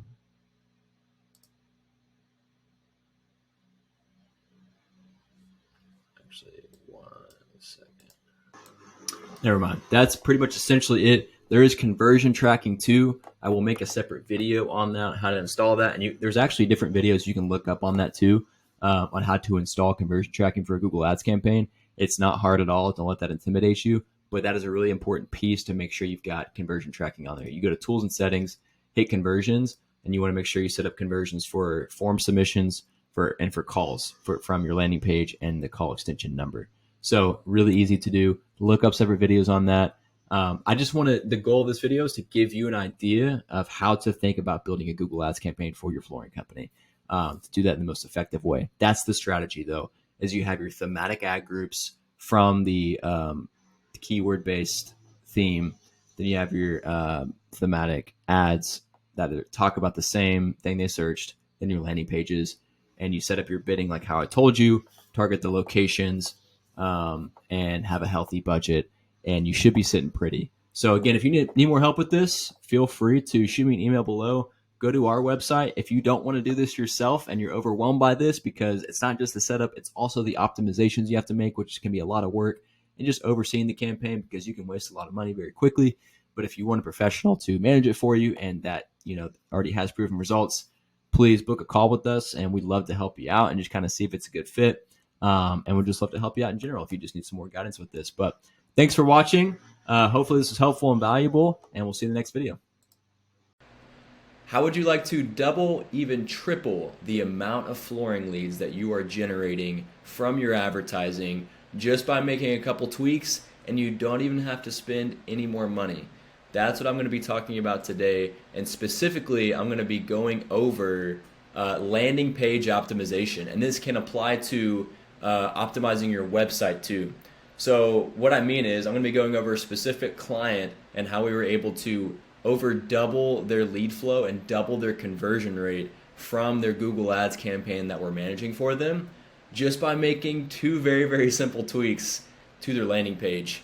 And so what I mean is we're running a Google Ads campaign, going after particular flooring keywords, flooring installation keywords, carpet installation, hardwood floors, all that kind of stuff.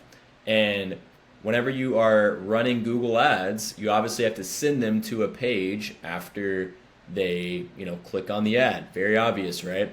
Most times people are going to send it to a website, and sometimes people get lost in a website. There's lots of pages on there. So what we like to do with the flooring companies that we work with is send it to a one-page landing page that's very, very simple but built to convert. Again, that's the whole point. As I like to say, whenever you're doing specifically direct response paid advertising, you're trying to generate high quality leads, right? And get booked appointments on your calendar. We're not trying to get website visits. We're not trying to get impressions or clicks or get our click costs down, all this stuff. We're trying to get as many high quality leads and booked appointments as possible so you can land more jobs and close more flooring deals. That's the entire point. So back to this example, we had this Google Ads campaign going for about a month, maybe a little over that. Conversion rate was about 9% or so. So that means if you round it up to 10, that means about every 10 people that clicked on their Google Ads, one person would either call them or submit a form. And so that would be 1 out of 10, about a 9 to 10 percent conversion rate. So we are at 9%, and so our goal is we want to get it up to about 20%, even beyond that. And so by making these two tweaks I'm about to tell you and show you, and if you're listening on the podcast, you won't be able to see, you can go to the YouTube channel, the Flooring Marketing Guide, to look at the video, but I'll be explaining what it actually looks like and what we did. But making these two tweaks, it got this conversion rate to 25% and above. And this is the importance, again, of testing. If you're not testing your landing pages, and this applies to all of your marketing, your headlines, your ads, your targeting, your keywords, all this stuff. But if you're not testing different variants on your landing page and your website, you're not going to get any more leads, right? So I'm talking about not spending any more money on your advertising, and you can over double your lead volume. Because again, if you get 10 clicks, let's say, on your Google Ads, and one person on average is submitting a form or calling you, you get one lead out of that 10. If you double your conversion rate and tweak your landing page to where your conversion rate is 20%, that means you still get the same amount of clicks with the same amount of spend, 10 clicks, and you get 2 leads this time. 2 out of 10 is 20%, right? So this is the power of, if you're spending, a few $1,000 on Google Ads or Facebook ads or TikTok or Bing or even your own SEO, like you can make these tweaks on your website to double your leads, triple your leads by making these optimizations, then you don't have to spend any more money because you get more bang for your buck. You're already spending the same amount, but you're getting more from it because your landing page is better. So what we did for this particular client is we started off with this one page to where we're trying to run a $500 off offer, for their flooring company to get people to submit their info. So I'm showing you guys some some very background stuff here behind the scenes. Um, but this is the first page that we ran for them. It's a click to call button to get the 500 off offer. We have a headline. We call out the homeowners in that city to get the offer. We say what kind of flooring they're looking for. We have a form right there so they can either call or submit a form. And then I'm kind of, this is not our actual client, but this is our actual Google business profile for our agency. I'm trying to hide the actual client info just for privacy reasons. But then we have a shot of their Google business profile with the reviews. So we're kind of showing off some social proof here.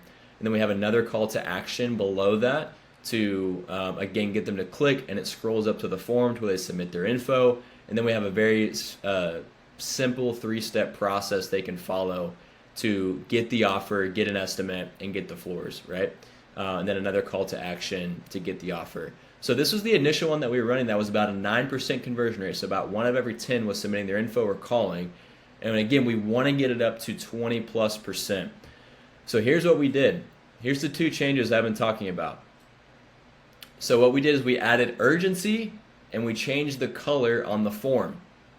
Again, this is really important. We added urgency to the landing page to get the offer, and we changed the color of the form. So first with the urgency, right here, it says like, hey, claim the 500 off offer right now. It ends this month, right? So what we're doing is we're adding urgency. We're saying, hey, if you don't get this, it's going to go away. So we're making them feel more urgent to get the offer, right? Because it's going to go away.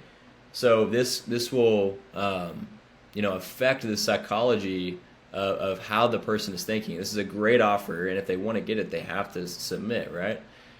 And so then second, what we did is we actually tweaked the call to action and the wording on the form. So we said, hey, fill out the form to get the 500 off offer, and it ends this month. Again, in caps, we put it again, ends this month. That's incredibly important. We added urgency. And if you can see too, we didn't have that on the, I don't think we did. Yeah, we didn't have that on the first form, and the form was white, right? So I've actually never tested this before, but I tested the form being green, right? Because again, it makes it stands out. It makes it the focal point of the page. And again, this is why I love one-page landing pages for Google ads, and also for Facebook ads or TikTok, whatever you're doing. Because if you're doing direct response lead generation, you're just trying to get leads, right? You're trying to get people to submit, call, send a message, whatever. You have to make these pages as simple as possible. So if we can make this form really stand out with the great offer, with the urgency, this is a great landing page. We have social proof, and if they click on this, they go back up to the form. It takes them there automatically. The simple 3-step process again. You see how simple this landing page is? And again, if you can't see, I'm trying to explain it the best that I can if you're on the podcast. But if you add urgency and you test colors, and again, headlines important too. What I'm getting at is test your landing pages. You have to, and test the wording on your website. Tweak the call to actions, tweak the headlines, tweak the structure, tweak the colors.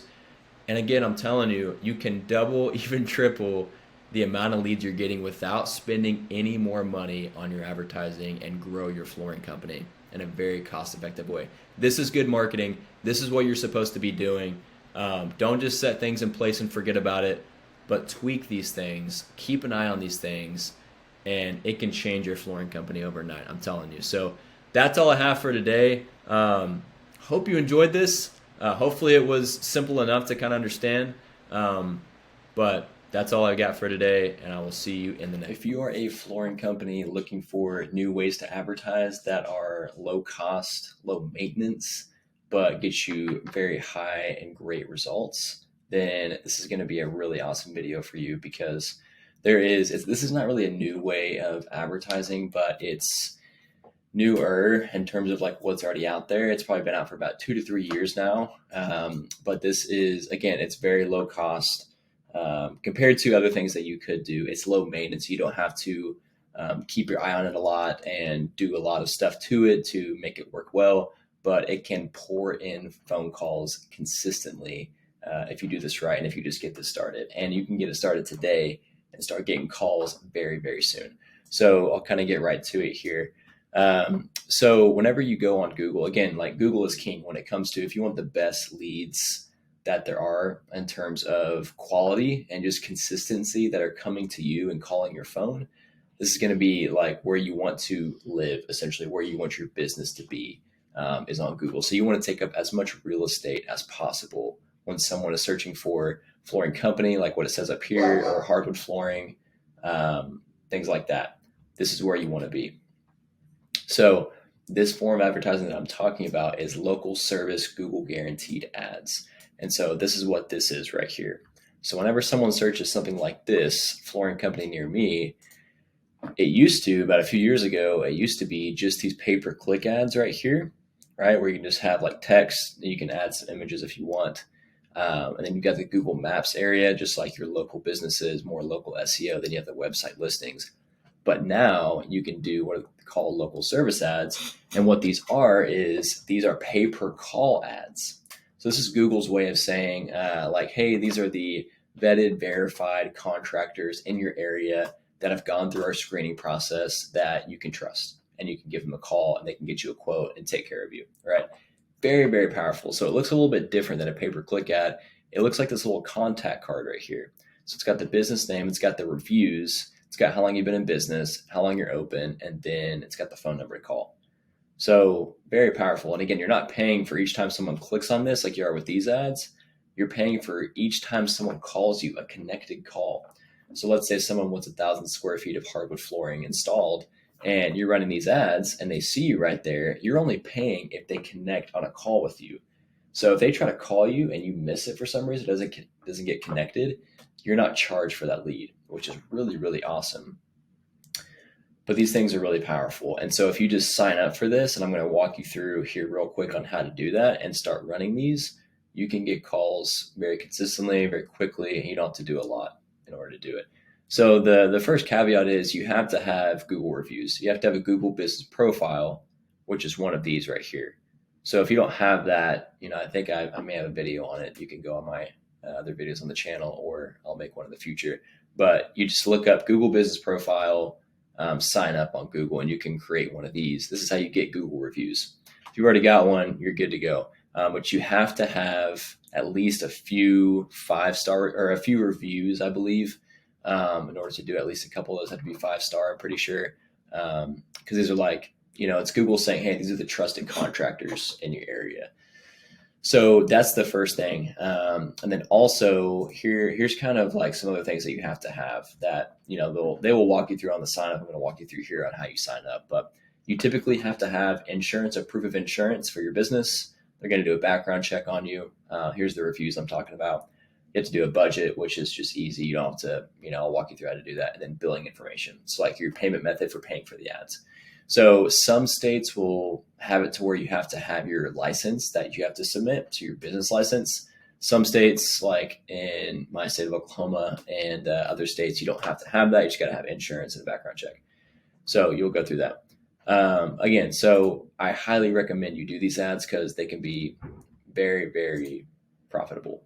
So let me kind of pull up here. So this is one of our clients right here, and this is all the calls that they get consistently coming in. So carpet, floor finishing, hardwood, tile, and they're only paying each time this call gets connected.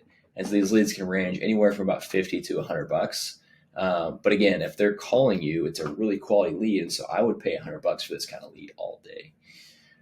And you should too, if you've got good back-end process and you know how to convert calls into sales. So how you sign up for this is you want to you can type in this URL, or you can just search local service ads, sign up on Google search, and a link will pop up. You can click on that. It should take you to a page like this. You want to hit get started right here.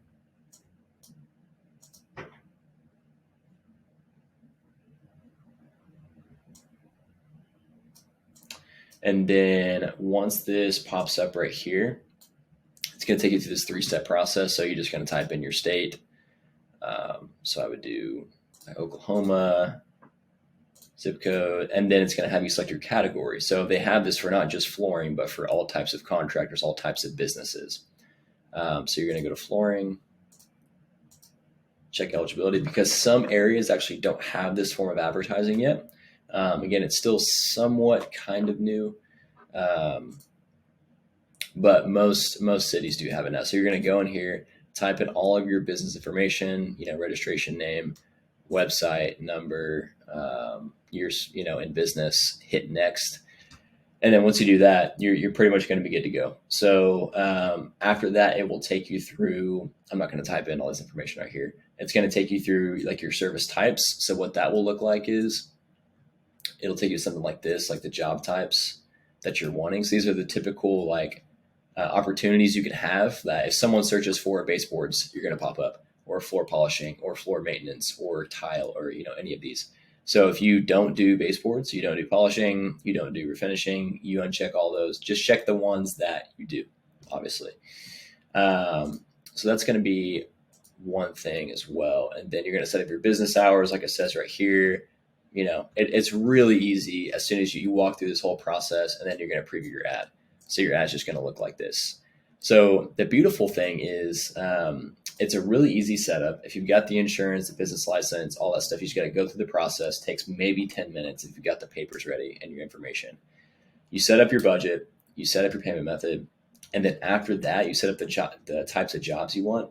You don't have to maintain it a lot. There's not a lot of ad testing you have to do, or writing copy, or doing landing pages, or anything with your website. It's just this contact card. So if you've got good reviews on Google, that's really all you need. And so if you sign up for this, it's going to get you a lot of good leads, good calls coming in really quickly and consistently. So highly recommend you do it. In terms of a budget, as you're kind of thinking about that and how you should set this up is, typically you're going to get calls for about maybe 60 to 80 bucks on average. And so however many calls you want to get from this. So if you're looking to get an additional 3 to 5 calls a week, you can pour in $200 to $400 a week if you want. If you just want to test the waters, do a couple $100 a week, do that. Don't do $10 a week, because it's not going to get you anything. You got to be able to pay to play here. That's kind of the main thing. So set your budget. I'll give you some recommended ones. You can set your own. So you can I would recommend starting out $200 to $300, just doing that. There's also a bidding mode. There's a little bit of bidding involved. So there's a little bit of strategy. It's not a ton though. So there's either what's called maximize leads, or there's you can manually set your bid, because what this is an auction. That's what Google advertising is. It's just an auction. So whoever is the highest bidder, has the better budget, can afford the call or the click in PPC ads, that's who's going to win the space in order to get the potential call. That's how this works. So you can make it easy on yourself and just do this. Let Google set the right bid for you, recommended. The thing to watch out for with this, though, is Google will bid a lot of money sometimes. Sometimes calls can be $150, $200. I usually don't like to spend that much typically on leads, depending on the market. Usually, if you're doing this and it's too high of a cost per lead, if it's $140 or $180, do manually and then set it to $100 or $120, and then it'll usually go below that. So there's a couple ways you can do that, and that's pretty much it. So if you set your service areas, business hours, all that good stuff, you're good to go. So and you're going to be right here within a matter of days. Once they got to check your insurance, your license, all that stuff. So go through this process. If you're looking for, again, new ways to advertise, new ways to get phone calls coming in, this is a fantastic way to do it. Highly recommend it. If you need help, feel free to shoot me an email in the description below. Go to the website, and we can hop on a call and I can walk you through how to do this and what the best strategies are to get a lot of phone calls coming in quick. So again, if you have any more questions on this, again, you can shoot me an email or go to our website, give us a call, and love to help you out more. So in this video particularly today, I'm going to be talking about a brand new opportunity that you can be actually going after as a flooring company to grow your business and get more leads, more high quality leads to get more jobs. So it's not a big mystery on what this kind of new platform is that you can utilize and leverage to get more high quality flooring leads. As you can obviously see on the top left here, it is TikTok. right? So this is one of those things that it doesn't come around too often to where you can capitalize on a brand new opportunity within your flooring company to as a new channel to advertise on and just get a lot of volume from it. So this is a great way that not only you can generate leads and like have another channel to do that on in a very cost effective way, but also you can be beating out your competitors at the same time because there are not a lot of flooring companies advertising on TikTok right now. I guarantee you 100%. We work with lots of flooring companies within our flooring marketing agency, so we know what's kind of going on within the industry, and there are just not really any that are doing TikTok ads, and that's what I'm talking about specifically here today is TikTok ads, paid ads. Now you can do like organic posting on TikTok, and I recommend you have a business channel for that where you're posting your jobs, like, videos of walking through your jobs, talking, you can make kind of, TikTok type videos. But I want to talk specifically about today a case study of a flooring client of ours that, is doing TikTok ads with us. And this is only about a week and a half into us doing this. I wanted to capture a case study and just talk to you about this amazing opportunity that you can now capitalize on, again, as a flooring company. So we've been running this campaign for about, a week and a half or so, and I did really well. So it's really one of those things where we want to test it out. We want to see like, man, is this going to be a viable platform for our clients to get good stuff on? And so it has proven to do that. So with this campaign, it's for a flooring company that does like full sales and installation. So you can see kind of the stats here. CPM, this means like cost per mil. So like what it costs to put your ad in front of 1,000 people. It's an $8 CPM. $8 CPM is some of the cheapest you'll ever see in advertising. And so it is cheap because there's not a lot of people advertising on it right now, especially your competitors. Like I said, it's not like Facebook ads or Google ads where with Facebook ads, it can be upwards, it can be double the cost. So right now, this is one of the cheapest opportunities to get high quality leads for your flooring company. So it's definitely worth it. And so what we've seen is about a $21 cost per lead, which is very, very good for the flooring industry. And definitely, you could for sure see lower than that. And I expect those numbers to be lower in the future. And so we've seen about 11 conversions come in. So what happens is like people see the TikTok video and they click on learn more to capture the offer. They fill out the information and then it is sent to the flooring company to then have a conversation with the lead to book them for an estimate and get the job. So a couple keys here with TikTok ads. What you have to do is you can't just make it your general run of the mill video where it's just like a basic video of you maybe going through the job or whatever. You have to make it a TikTok, right? Now what I mean is like, I don't want that to sound intimidating because, I know it can sound like, oh, well, TikTok, that means I have to dance. I have to, I have to do a skit or like, something funny, but that is actually not the case. You can actually make this really, really simple. And so kind of what we've done with this particular ad is it's literally just a slideshow of our client, the flooring company, a couple of their jobs. So it's like 5 or 6 pictures of their jobs that we've made into a slideshow. And then we have the text that calls out their city, homeowners, and like hits them with an offer.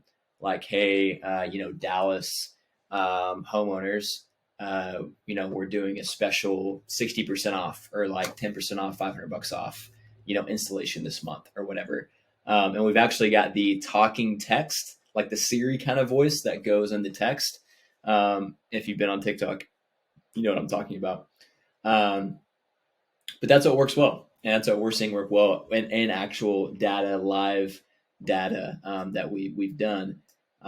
So anyway, all I have to say, like, this is just a quick case study of like, man, if you're thinking about or wanting a new channel to advertise your flooring company, if you're wanting to switch things up, if you're wanting to beat out your competition at a very cost-effective way, this is going to be an amazing way to do that. So if you want some more help or information on how you can kind of go about this, I know, again, it's brand new. Like you probably more than likely have not run TikTok ads or have a page for your TikTok business or for your flooring business. So if you want more information on that or want help with this, feel free to go down in the description below. and you can go to our website, and it's globallightmarketing.com. And what you can do is chat with us on there, chat with me. That's who you'll be talking to, or submit a form, and we can kind of hop on a call together. Or you can shoot us an email. That's also in the description below too. So again, great opportunity. If you have any more questions on this, definitely feel free to reach out, and we'd love to help you out. Thanks. Hey, Flooring Pros. Today I'm going to be talking about how to use artificial intelligence to get more flooring leads and ultimately help grow your flooring company. Now, of course, this is the talk of the town right now with AI and everything, and it can be pretty overwhelming, honestly, just knowing how to use it, what to do with it, what even is it, and more importantly, how can you actually apply this to your flooring company, which is the most important thing. And I think it's one of those things where you get so overwhelmed where you almost don't end up doing anything with it just because you don't know what to do, or there's almost too many options. And I think it's more of the latter in this case with artificial intelligence, because it's kind of this new awesome thing, and it really can do so many crazy things. So my goal here with this video today is I just want to give you 5 very applicable things that you can do for your flooring company to help generate more leads and help grow the flooring company, just kind of provide more efficiency in the company, all that kind of stuff. So here's just kind of 5 ideas. This list is not exhaustive, of course, but these are just 5 things that you can just go and kind of start to do and think about today. So number 1 is going to be idea generation. So this is one I like a lot. This is actually one of the probably most this is probably the most used thing that I use AI for. It's just like, hey, if you go to ChatGPT, let's say, hey, like give me ideas on like what kind of content I should use to post on Facebook and Instagram and TikTok or whatever for my flooring company. Give me 10 ideas and make it based around installation and or like tips I can give to my audience or whatever, right? So, or like ideas on, hey, like what kind of offer should I be doing? Give me 10 ideas or 15 ideas for offers I can use for my advertisements or for my content, or hey, like ideas on sales I can do, or hey, what's the best sales technique that I can use to close more deals for my flooring company, and like the best way to do estimate appointments, like all of those things, right? Or like, hey, what's the best way to, organize my showroom? So there's just if you're needing ideas on stuff, if you feel like you're stuck, this is actually my favorite use right now of AI. Like I'll just go to ChatGPT and one funny thing I actually do, if I'm kind of confused on something too, it can almost provide clarity as well. If I'm confused on something, like, hey, explain this. What I'll do is I'll say, explain this to me like I'm a 5-year-old. So if I'm confused about whatever, so let's say the stock market, right? Just this is off topic a little bit, but like, hey, explain the stock market to me like I'm a 5-year-old, right? Like that's one thing I'll use it a lot for. That's like honestly probably my most used prompt, or one of them, is if I just don't know what something is or something means. I'll go there and I'll like ask it that. So you can kind of use it for clarity as well and stuff to understand things better. But I do love it for idea generation. I think it's really great. And it's the easiest way to apply it. You just go to ChatGPT, go to Google Gemini, and just type in, hey, give me ideas for this, or what should I do for this? Number 2, copywriting. This is probably I'd say it's probably the second most common way that I use AI right now, especially obviously because I work in marketing and work with flooring companies on their marketing. So you can say, hey, give me website content. Give me homepage website content that includes my services and my products. And these, I do hardwood, vinyl, laminate, carpet, and I do these kinds of installation. I do refinishing, and lay it out in such a way that is like it has all the different services as headlines, or like bullet points, and then below that is a quick paragraph description of what it is. So you can get like very detailed with how you use it and like how you prompt it. You can do some crazy prompts. I would say an AI specialist. These are just like some very basic things that you can just go and do today. So yeah, copywriting's awesome. You can do it for like for writing ads, like, if you're doing Facebook, Instagram ads, Google ads, YouTube ads, whatever. You can do it for writing content for like posts you make, like organic posts, for emails, right? Like, hey, this, like if you have a mad client that emails you, you can plug in the email to ChatGPT, let's say, and just say like, hey, how would you best respond to this in like a light tone, right? Or like a nice tone. So like so copywriting kind of can go pretty far and extended in a lot of different ways. So I love using it for copywriting. I think it's great. Number 3, this is starting to get a little more advanced now. Number 3 is AI assistant to reply to customer questions and inquiries using SMS, voice, chat, and email. So this is a really, really awesome one. This is where like a lot of people, like when it comes to the marketing and business side, when they talk about AI, I feel like a lot of what they're talking about majority of the time is like having an AI bot, like plugging in an AI bot into your flooring company and having it reply to any text that comes in. You can just you can set up multiple bots too. You can kind of just have a general Q&A bot that will reply through SMS.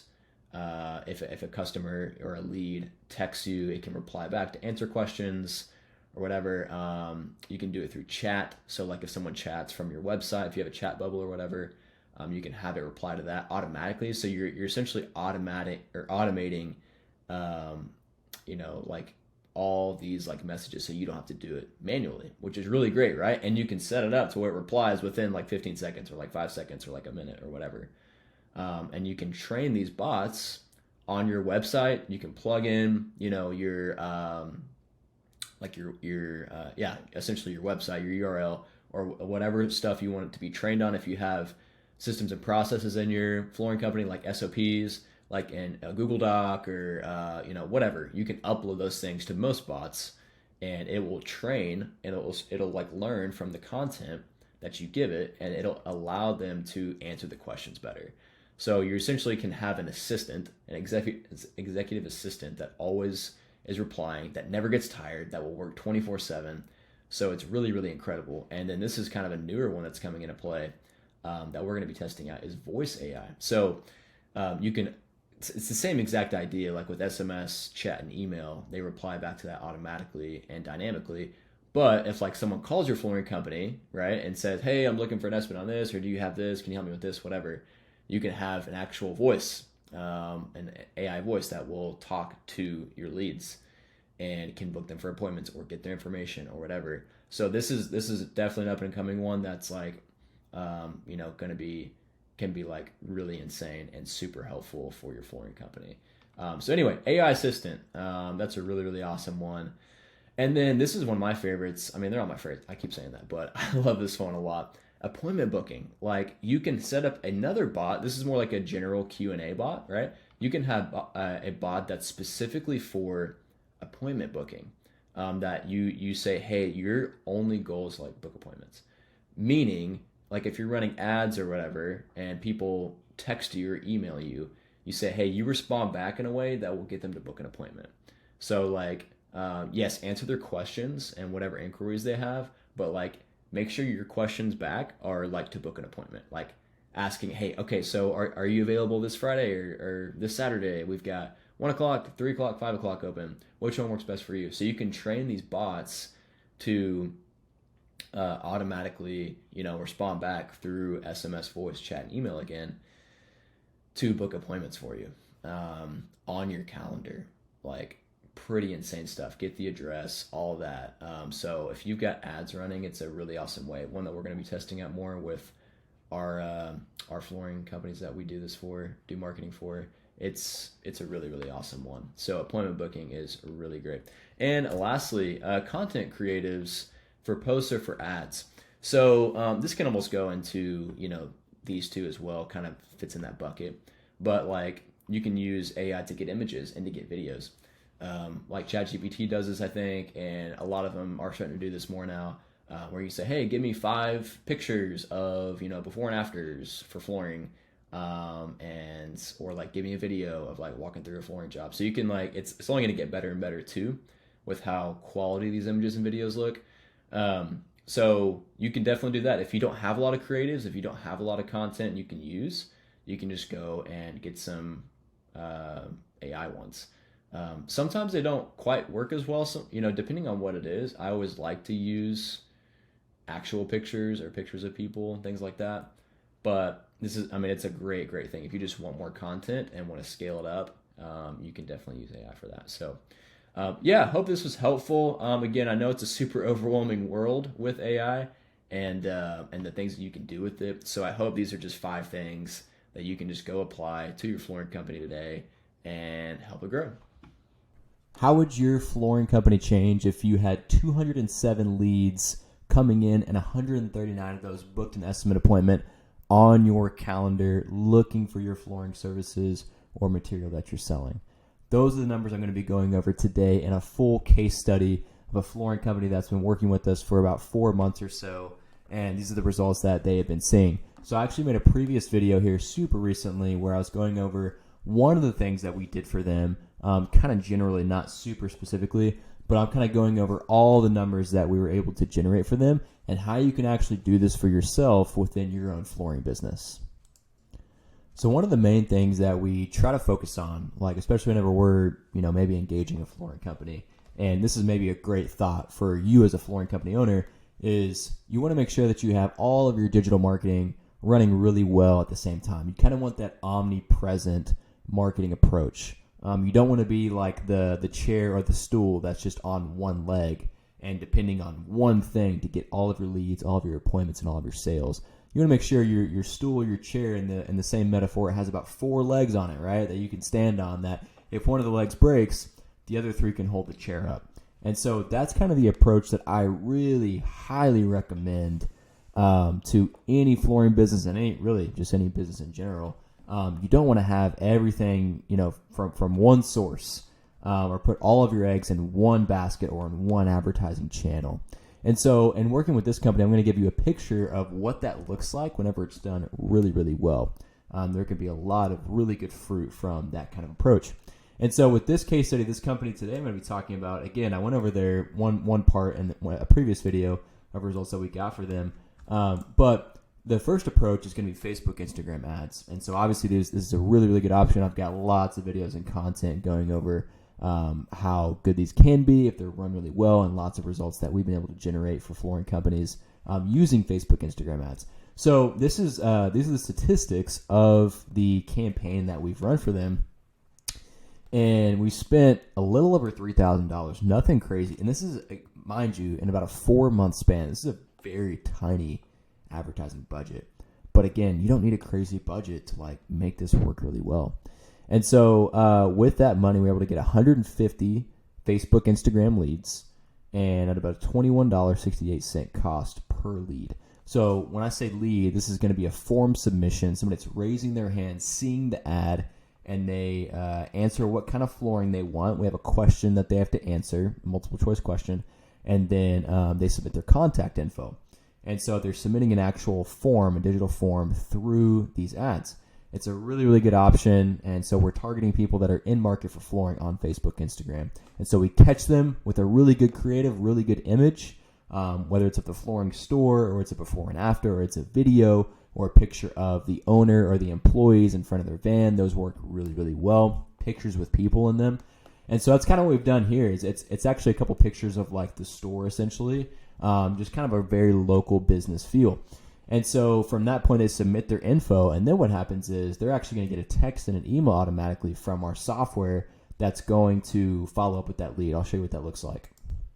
But first, I just wanted to show you, so this is actually the text conversation between me and our client. And, I was asking her, hey, how many appointments did you get? And so this is her saying 139. That's why I say, we got 207 leads and 139 booked appointments from those leads. That's an incredibly good lead to appointment conversion rate. So here's what this looks like. Whenever somebody submits a form on the ad, the leads actually get a text immediately, saying, hey, this is so-and-so with so-and-so company. Thanks for submitting your info. When's a good day and time for an estimate? Or in this case, we ask, can you tell me more about the project? If they don't respond back, about 7 minutes later or so, we say, does sometime this week work to schedule an estimate? So very conversational, not spammy. We're but it's trying to start a conversation with the lead to get them to book an estimate appointment, because that's the whole goal of why we're doing this, is to book an appointment, not just to get a lead, right? That's why you advertise, is to get appointments on the calendar, not just to get, vanity leads. Then about an hour later, if they don't respond, we say, what kind of flooring work do you need done? So again, very conversational, just asking, the question in a different way, trying to start the conversation in a different way. And so this lead finally responds back and say, hey, good morning. We're looking for this, that. Can I schedule an appointment for this Friday? So really awesome stuff. So this is our client's not doing any of this. This machine essentially runs on autopilot. And so all these texts are going out on behalf of our client, and then they just kind of wait on the responses to flood in from these leads that we're generating for them. And so this is kind of the approach. This is why we had such a high appointment booking ratio from the leads that we got them. Because it's like, about a 65% appointment ratio from the leads, which is way above average. And so that's a lot of the strategy on the Facebook, Instagram side, is we catch them on Facebook, Instagram for a very low cost, $21 like it says here, and then we follow up, because the main part to make this work and be successful is the follow-up portion, and making sure that you have the correct process and mindset and attitude and following up, because you got to be a killer with these leads. You can't just let them sit. You got to go after them. So like the automations go out, and also calling them. So the more you can just attack the leads essentially and be very persistent with them, the more appointments you're going to get. And so that's what happened with this client and this particular campaign. So the Facebook, Instagram is the first part. And then you want to make sure you've got the search engine part down too, because social media marketing is really good, social media campaigns and all that. You can get great leads at a low cost like we have here, but also you want to get those really like low-hanging fruit leads that are searching on Google or like even Yahoo and Bing and stuff like that. And so what we do there is we set up a Google Ads campaign for like this client in particular is what we did. So people are searching on Google, and they go on Facebook, Instagram, and they also see the ads, right? So we're kind of hitting them from all angles. And there's some other things you can do too. You can do TikTok, you can do YouTube ads, you can make sure your SEO is good, all that kind of stuff. But specifically, Google, Facebook, Instagram ads are really, really killer. And if you combine those and do those both correctly, it can be a great strategy to like grow your flooring company. And so you can do this for yourself too. And so I went over this on a previous case study. You can look up, one of the past things I posted. This is the same kind of Google Ads campaign. This is me more so going over the full company case study in general. And so, anyway, we spent a little bit more on the Google Ads side. This is in Canadian dollars, but it's actually like $3,500, US dollars, $58 US dollars per conversion. So it's about almost triple the cost for a lead on Google, but about $60 or high 50s for a conversion on Google Ads is really, really good. And, if you can book every 3 of these leads, it's like $180 or so cost per appointment. And, if you close every 2 or 3 appointments, your cost per acquisition can be really, really good. So these leads are low-hanging fruit. These are the leads that are calling the business. It's not typically a form submission like on Facebook, Instagram. We're usually going after calls on this. So we set up Google Ads with specific ads for each keyword or like each type of flooring they do. So the hardwood flooring keywords have hardwood flooring ads, vinyl installation keywords have vinyl installation ads with specific landing pages too. And we have click to call buttons on the landing pages, and so they call the client through it. So that's a lot of the strategy on the Google Ads side of things, and it works incredibly well. And so the result of this is they got 57 conversions on here for a very like low budget. Like they didn't even spend like even $10,000 over 4 months or so. And so the result is 150 plus 57, 207 total leads generated, and they booked 139 of these for estimate appointments. Like even when I say it out loud, like it's a lot. Like for this low of a budget, those are really good results. And so I say this all to hopefully encourage you and to push you in the direction of like, man, if you're not doing Facebook, Instagram ads, if you're not doing Google ads, and not just doing them, but doing them correctly to where you're getting calls, getting consistent leads that are booking appointments. If you don't have that in place, like I highly encourage you to do that, to find a way to put these machines essentially in place that can predictably and consistently spit out appointments for you. Like you can go to bed at night and sleep really well knowing that you're going to wake up and have leads coming in the next day. That you're not just relying on referrals, you're relying on a crappy Facebook, Instagram marketing strategy or Google Ads strategy, but something that is very predictable and consistent. So that's all I have today. I hope this was helpful. I hope this is encouraging more than anything, and that it provides value to you in some extent and gives you some hope and some other things that you can do to generate more leads and appointments and sales for your flooring company. But yeah, let me know if you have any questions or need any help, and I'll see you in the next one. Hey, so in this video, I'm going to be going over a quick Google Ads case study of one of our flooring clients that we work with. They're out of Colorado, and been getting some awesome results. So I'm just going to run through real quickly just some of their numbers and what they've been seeing. This is a company that since they've started working with us, we've been working together for about a little over a year now, maybe 13, 14 months. And so we were able to take them, is what the owner told me, from about $30,000 a month in revenue to averaging about $120 a month in revenue. So just like astronomical growth, like it's been really, really incredible. And a lot of it has to do with this campaign actually that I'm about to show you. This is real data in real time, and it's just really, really awesome stuff. So this is the campaign right here. It's very, very simple. It's Google Ads campaign. So whenever someone searches, flooring company Denver or hardwood floor finisher near me or something like that, our clients' ads pop up right there. We're able to make the ads very clear, very concise, and it's exactly what the person is searching for. So it's relevant, which is what really matters on Google.